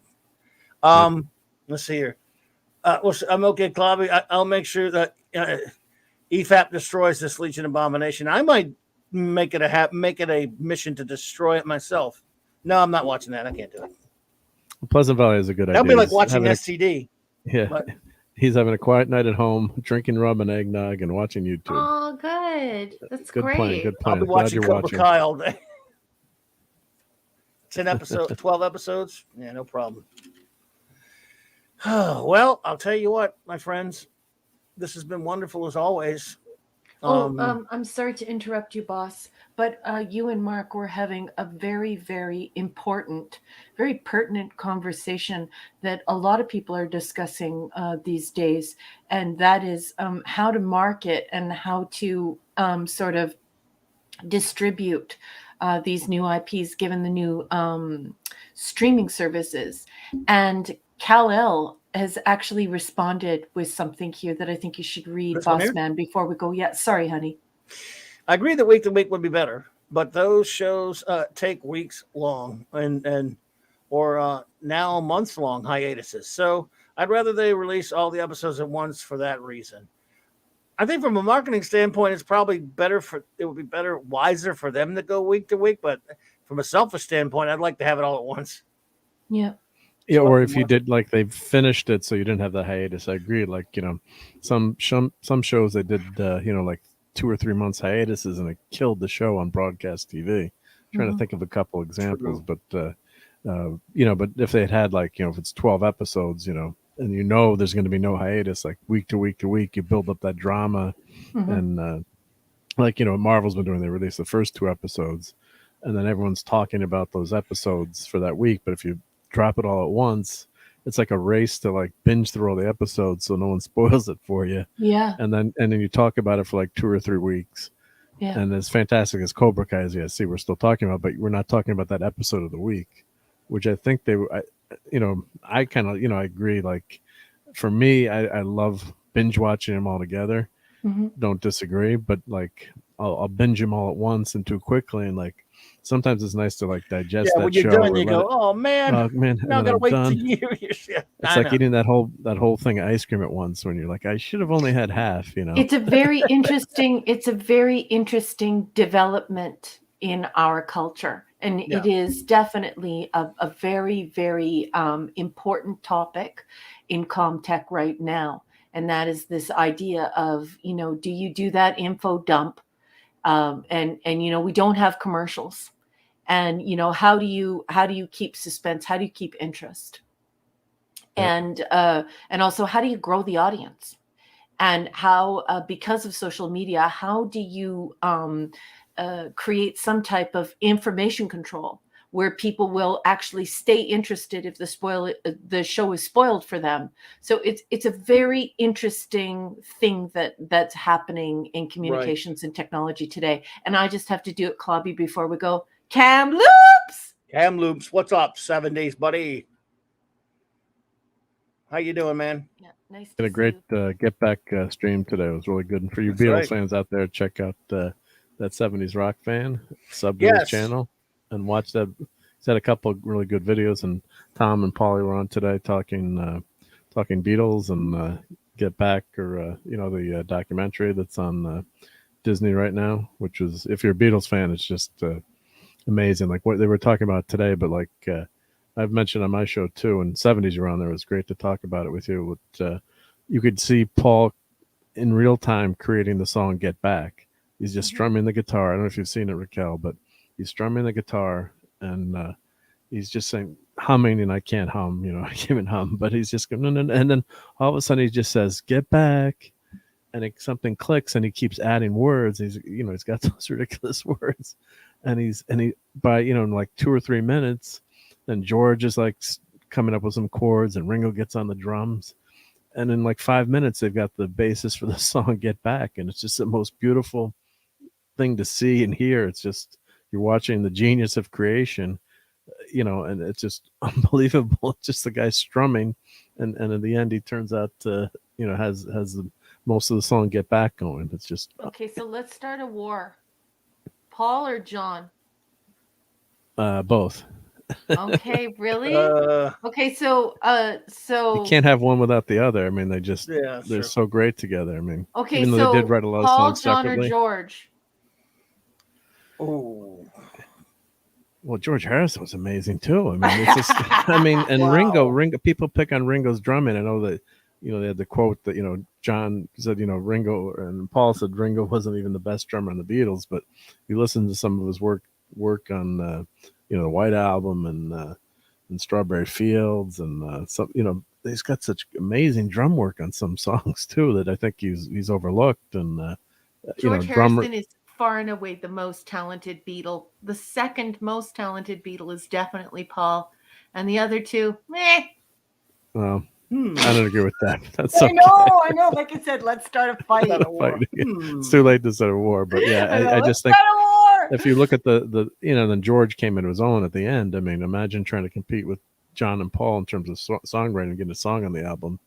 And Ringo's songs are basically written for him, and he wrote a few, but Paul did, George did have some, Here Comes the Sun, and While My Guitar Gently Weeps. I mean, got some great, amazing, incredible, all-time great songs. And then his album, All Things Shall Pass, is fantastic. And we could go, we don't want to go down the rabbit hole now, but I mean, it's like you're arguing about, between three, A-level, that's right, super geniuses, who was better, Beethoven or Mozart? It's like, well, just enjoy them both, in my opinion.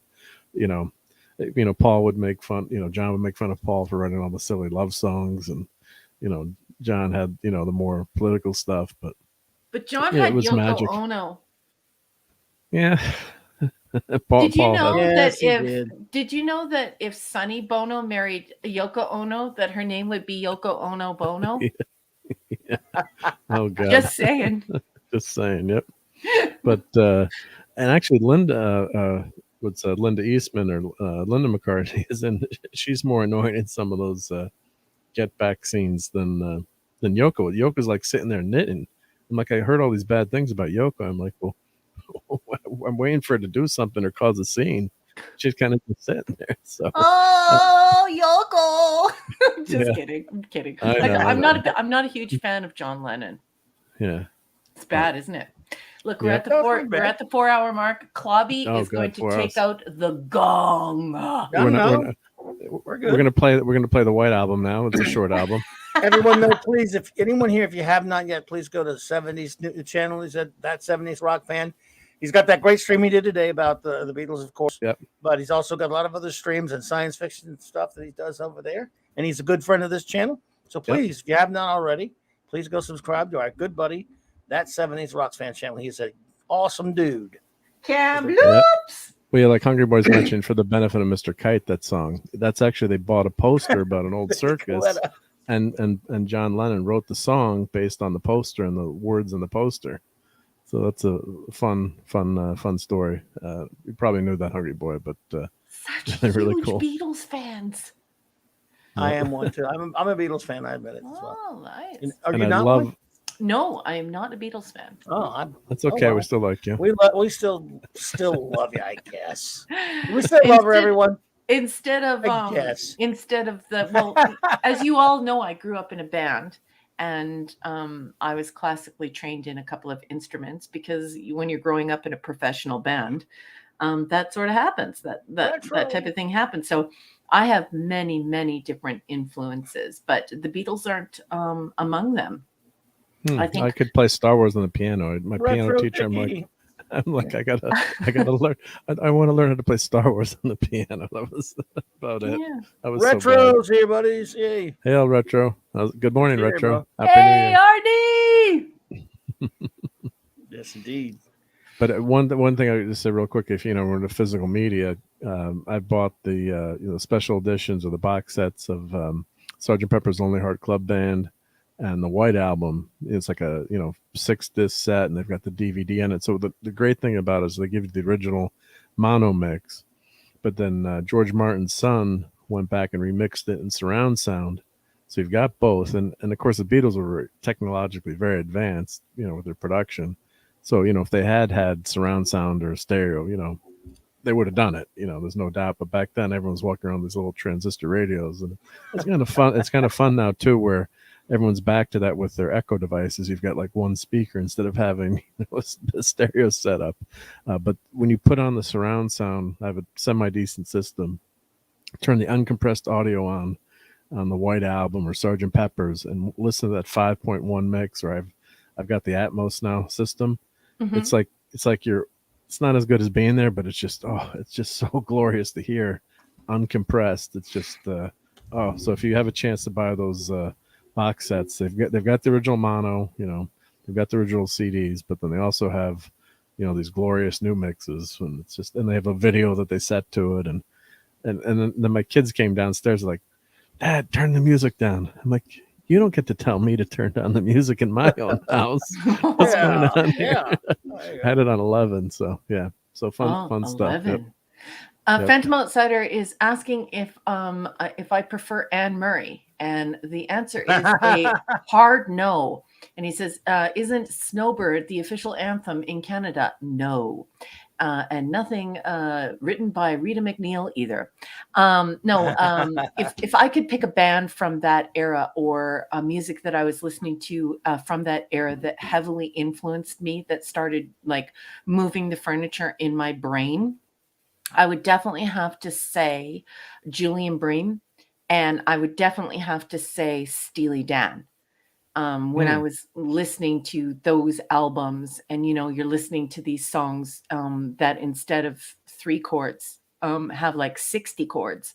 It just expands your mind and changes the way that you think about music and what music is capable of.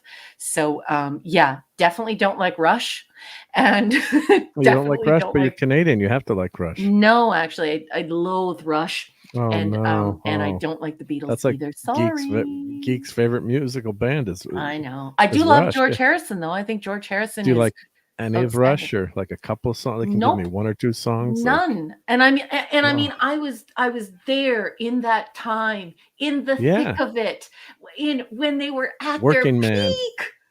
But yeah, no, that's a hard no for me. Is it Geddy Lee's voice, or is it just everything? The whole.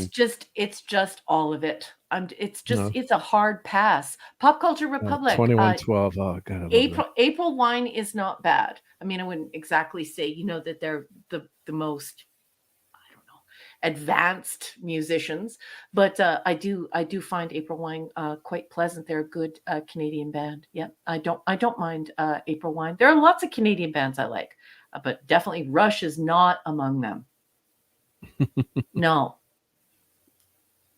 That's okay.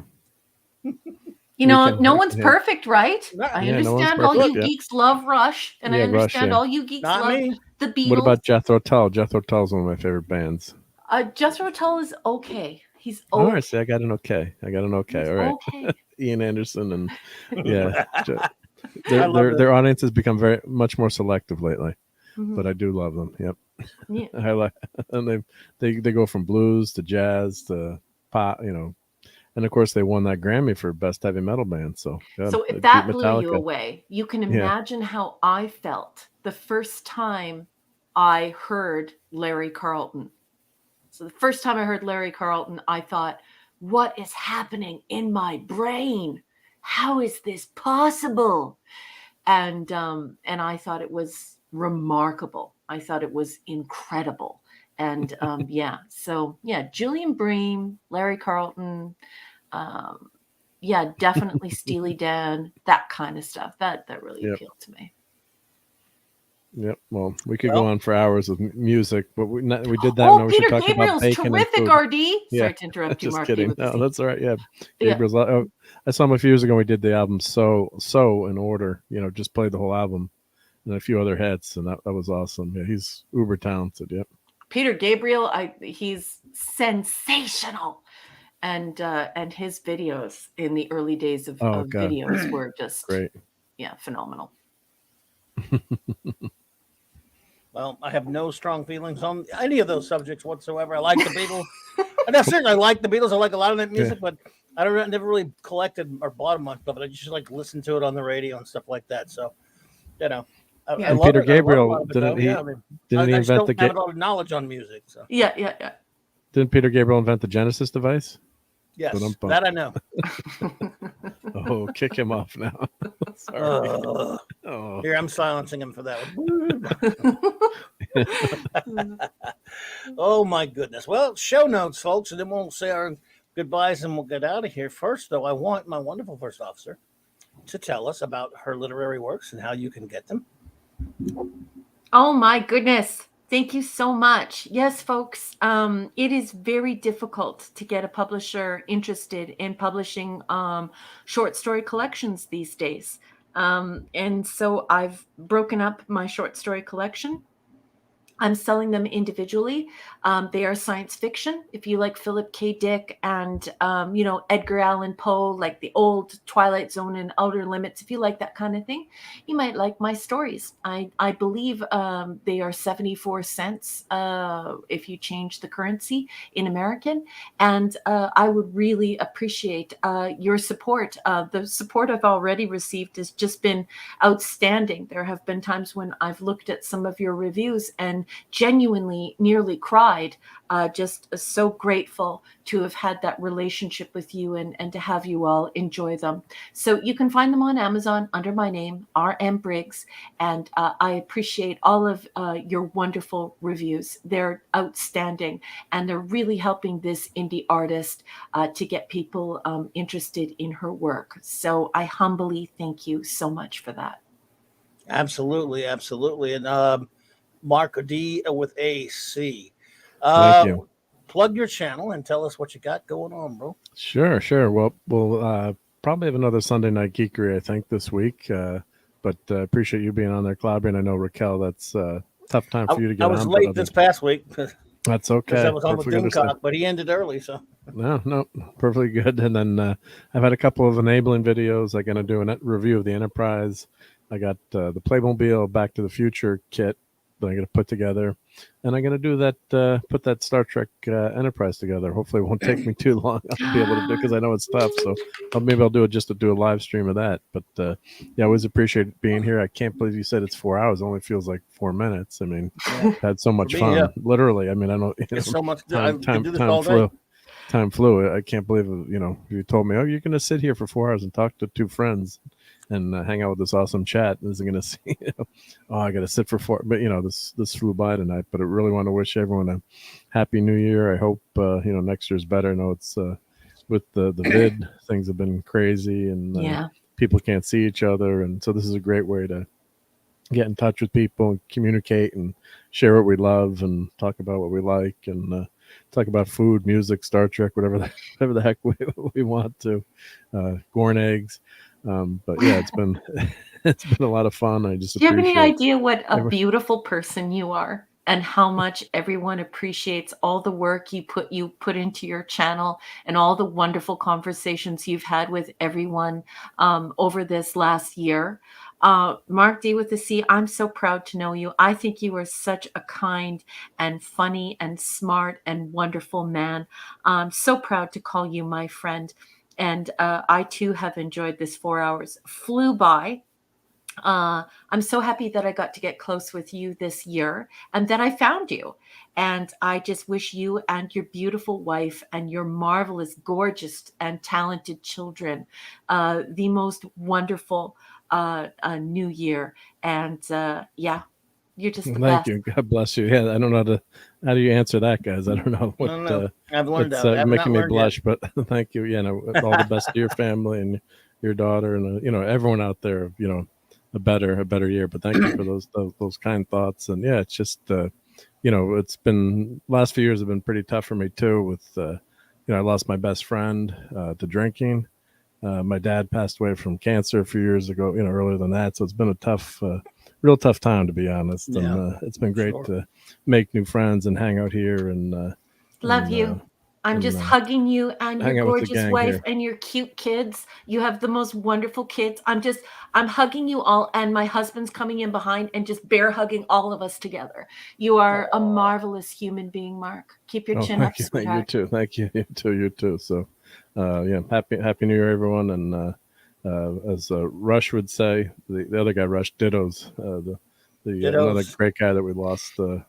Almost a year ago now. Can't believe it. Over a year ago too. Yep. It still doesn't feel real to me. I miss Rush. Look, I don't know how do we do it. This is our last show this year together, but we'll be back to do plenty more for CLOBBERIN's Clubhouse. And they're always just so much fun hanging with my two best pals. So you've been fantastic. And Raquel, you've made this, I don't know what my channel would be without you. Probably nothing. I probably would have given up and got bored doing it. So you have made it. Well, I'm telling you. So you made it. I have to thank you for your expertise. I have to thank you for your old-fashioned loyalty. You are such a beautiful gentleman. You are so smart. You are so loving, caring, loyal, hysterical. I love every second that I spend with you. And I'm so happy that we are friends. And I know I speak for everyone in this community when I say, thank God we have you. What a wonderful space that you have created. And it's your magnificent personality that brings us all together here in your space, in your virtual comic book shop, where we can all just meet and talk about all the things we care about, all the things we love. We can enjoy one another's company. You created this, Clobby, and I just love you for it. I love you to bits. I love every molecule of you. I think you are just such a smart and wonderful man, and it has been my esteemed pleasure and a great honor to call you my friend and to materialize here just to hang out and just to be a giant nerd with you two. You're the best, Clubby. I love you. Mwah, mwah. Well, you think you had a tough one to reply to? Yeah, see, now how do you respond to I that? don't know what to say other than I love you right back, way back at you. It bounced off of me because, things bounce off of me when and my force field deflected it all right back at you. I love you. I have Brainiac 5's force field belt, and it bounced off, and all those same things are how I feel about you. And thank you so much for being here. And I've made a fantastic friend in you, Mark, and it's been a great year because, a lot of wonderful friends here on YouTube. And you, again, I always, because I know I aggravate you when you're trying to mind your own business and doing your own stuff, and I bug you to come on just like the blink of an eye like I love that. coming on. And you come hanging on with me, so I do appreciate it, you hanging out with me. No, it's been great to meet you. I still remember watching that first show and always said, I love the thing too. And that's always been my avatar or icon wherever I'm, online. And I'm like, oh, this guy, it's Clobberin time. I'm like, oh, let me listen to a show. I'm like, oh, this reminds me of just being in the comic book store with my buds hanging out and talking, all things geek and nerd. And now they know and you are an extremely talented broadcaster. I know you're going to say you're not, but you are. So that's why you kind of drew everyone in. And, it's been great to hang out with you guys and get to know you and really appreciate that. So my words aren't as good as Raquel, but the sentiment's the same. So to both of you, but it's been phenomenal. So it's been and like Pleasant Valley said, it's been great to it's been a tough time for a lot of people the last few years. So this technology is fantastic. Like I said, I had relatives abroad, and God, I wish I had this tech to back in the day we used to send audio cassettes. We'd make a tape and record messages and send them back and forth, and you can be all around the world. I mean, Raquel, you're all the way in Western Canada. Clobby, you're all the way down south. I'm in the Northeast, and it's like you're sitting in the same room, which is it's crazy, which is amazing. So it's Star Trek tech come to life, right? Yeah, it is indeed. Thank you so much, Eric K, for the $5 super chat, buddy. He's another one that I wanted to single out. Just thank him so much for all the great things he's done for us and what a great friend he's been. He says Clobby is all right, just the left side is messed up. Well, no, all of it's messed up. I'm not saying, I'm not pretending to know what that means. I'm just saying, go ahead and say it's all messed up. And big shout out, of course. Let's well, first I'll do a show note, then we'll say our goodbyes. How about that, folks? Okay. New Year's Day, New Year's night, same bat time, a week, 1 week, well, our usual Saturday Night Star Trek will be a week from then, the January the 8th, but I will still be here streaming. I will still be streaming Saturday night. And as you can see, it'll be whatever I think of. No, I've got a few things in line to talk about. And let's see here. Oh, okay. I'm on it. You're on that? Okay. Yes. I got a few things in line to talk about. Wouldn't you like to know? So would I. No, man. I know sort of what I've got. Trust me, I'll be talking about stuff and maybe even things. I love it when you say that. Some things and stuff that are remoted to object thingy subjects and topics. I've got topics, things, and stuff to sort of wibbly wobbly, timely-wimey talk about. Nice. Which will be so fantastically amazing. Okay, I'm vamping so I can send something to somebody. Yeah, and I was just wasting your time right there, folks. I'm sorry I do that. I'm stuff and things. Stuff and things. Yes. Things and stuff. H&R puffin stuff. H&R puffin stuff. He's I better not sing that song because I have a very vile version of it. But yes, or as the doctor said in 11th hour when he said to Amy, all right, back in time for stuff. And yes, I want to say, well, we got a good friend on his way here to say goodbye to us. Yes. Or not goodbye to us, hello to us, or whatever it is. Yes. It's on the way, Eric. It's on the way. And Saturday Star Trek returns January the 8th with 4 more episodes of Star Trek, The Next Generation, because why not? I don't know. I have no idea why. I'm so excited. It's probably because It's not football, but it feels like it. What a football player that man is. Oh, my goodness. All right. Well, I don't know what I'm doing. Come on. I'll waste more time. Come on. Where you at, dude? No. I was not prepared. I was told you were. I was told you were prepared. That's okay. Come here. What I'll probably do is play a game with this picture. See how many people can guess who everybody is. I can guess the thing. I might actually make a picture like this and then let people guess whoever. Oh, wait a minute. What issue is that from on the FF? Is that FF 79? Which one? The one he's The holding? thing on the far. No, the thing on the far left. Yes. 79. Like I know issue numbers. That's the Kirby You do. cover. Come on, better than Kirby, me. I'm terrible with issue numbers. That's the Okay. Kirby. The Kirby issue. That's weird. Oh, there we go. Yeah, I think it's 79. I think 79, but it's with the green background cover. Ladies and gentlemen, the great Eric Cage. Dun, dun, dun, dun. What you say? Oh, I was not even prepared to come and share my feelings to everybody and tell them Happy New Year. Why was I informed that you were? I don't know. Okay, I just said, I said, oh, I should have popped on and shared my fifis. So that's what I thought you meant, Eric. You're always welcome, yeah, but I mean, I didn't expect it until Mark. Well, that's how I interpreted that. I interpreted that meant you wanted to come on and just wish everyone a Happy New Year. So, well, it's good to see you, I am man. glad I did come on and wish Me everyone too. a Happy New Year. And it's going to be a glorious 2022. So much better than 2021 Yes. because I say so. Yes. That's good enough the for me, bronze Bronze surfer has Surfer. ruled.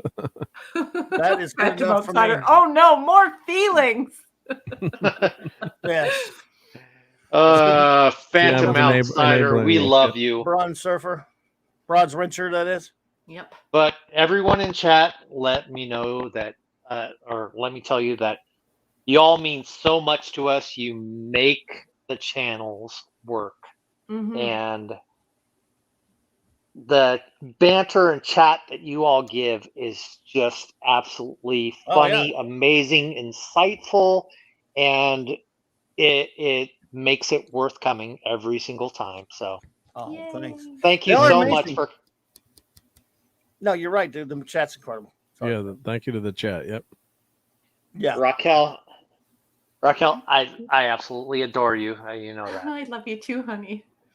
And Mark, I look forward into watching you drive into more trees this year.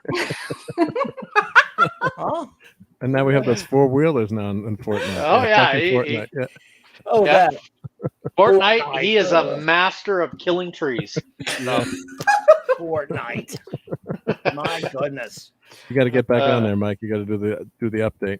That game is for. You have fun, or you have fun hanging out with us. Yeah. That's Yeah. fun.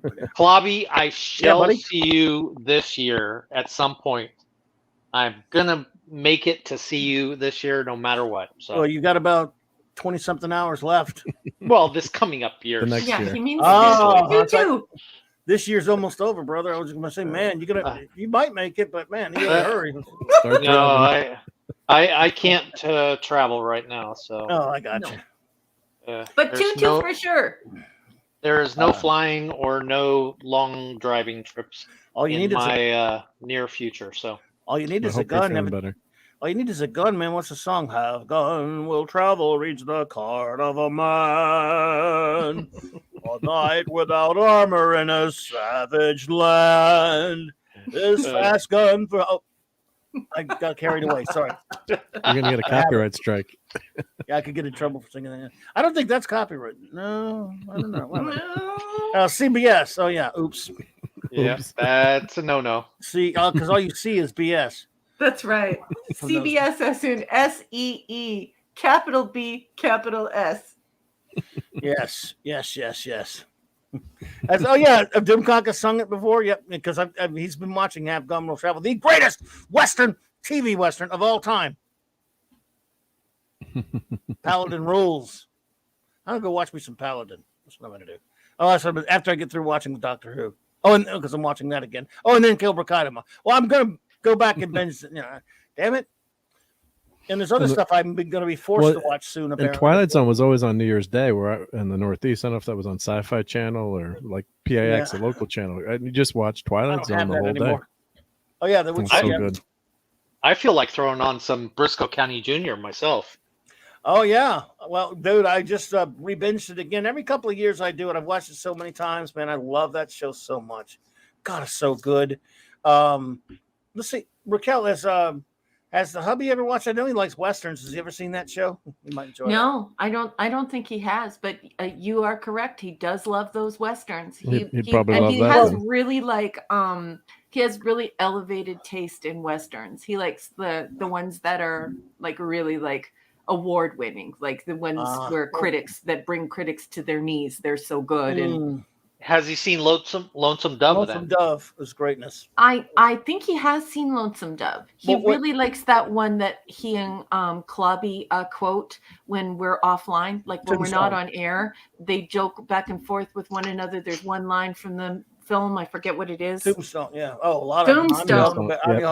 See, the thing is, I don't know how he would take to Briscoe then, because it is a western, but it's also like it has a lot of science fiction elements to it. It's an off-the-wall adventure comedy. It's not comedy so much, but a lighthearted adventure western, like the old movie serials type stuff. And it's a great show, but it has science fiction in it, so it's not a pure western in that sense.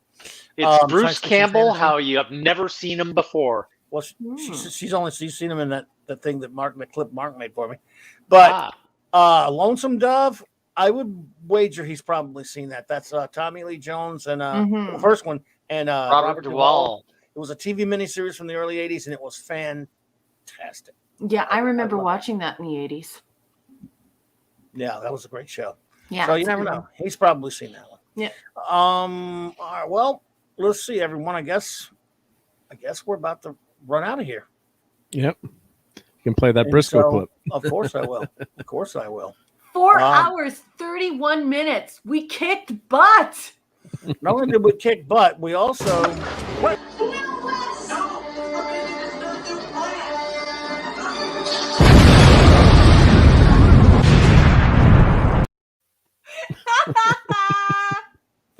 That also happened. But, thing is... I protest. I am not a merry man. Well, thank you all so much out there. Again, Hungry Boy, what a fantastic, great friend you have been to this channel, man. We really appreciate you. We love you, Jill, our wonderful communications officer. You're extraordinary. Yeah. And what a great buddy, Phantom Outsider, you have been to this channel as well, buddy. Thank you so much. Let's see, who else is out there that still with us? That 70s rock fan. What a good buddy you've been to the show. Hope we can have you on again soon. Global Geek Gang may return in 2022. We will see. Cavatino, thank you for being here. Pleasant Valley Picker, thank you for being here with us tonight. A lot of people were here but had to run out. Let's see. I don't want to leave anyone. Retro Dicky, brother, good to see you. Yep. Anyone we missed? The lovely Sherry was here. She was the lovely Pop Culture Republic. 6. They're probably all gone by now because it is very late, but that's okay. It is late. But shout out to you all. Hope you all have a wonderful, wonderful, happy New Year. It is New Year's Eve today, and just have a great time. I will be here New Year's night, and who knows? Maybe I'll play I'll stream for a little bit of that midnight noise tonight. I don't know if I'll do that. CLOBBY'S Midnight Madness. Happy New Year, everyone. Happy New Year. Everyone. Now I'll play this and then I'll play our end credits. Good night. Happy New Year. And this kind of makes, I guess it's sad because I'm leaving you all. And this clip always makes me sad. That's why Mark did it to me. So Briscoe, Bowler, I hope to see you in action again soon. Count on it. Well, maybe after a brief hiatus. Beautiful country, isn't it, Bowler? God bless America. What do you say we put some miles under these horses? You ready, Comet? Let's ride. Yeah!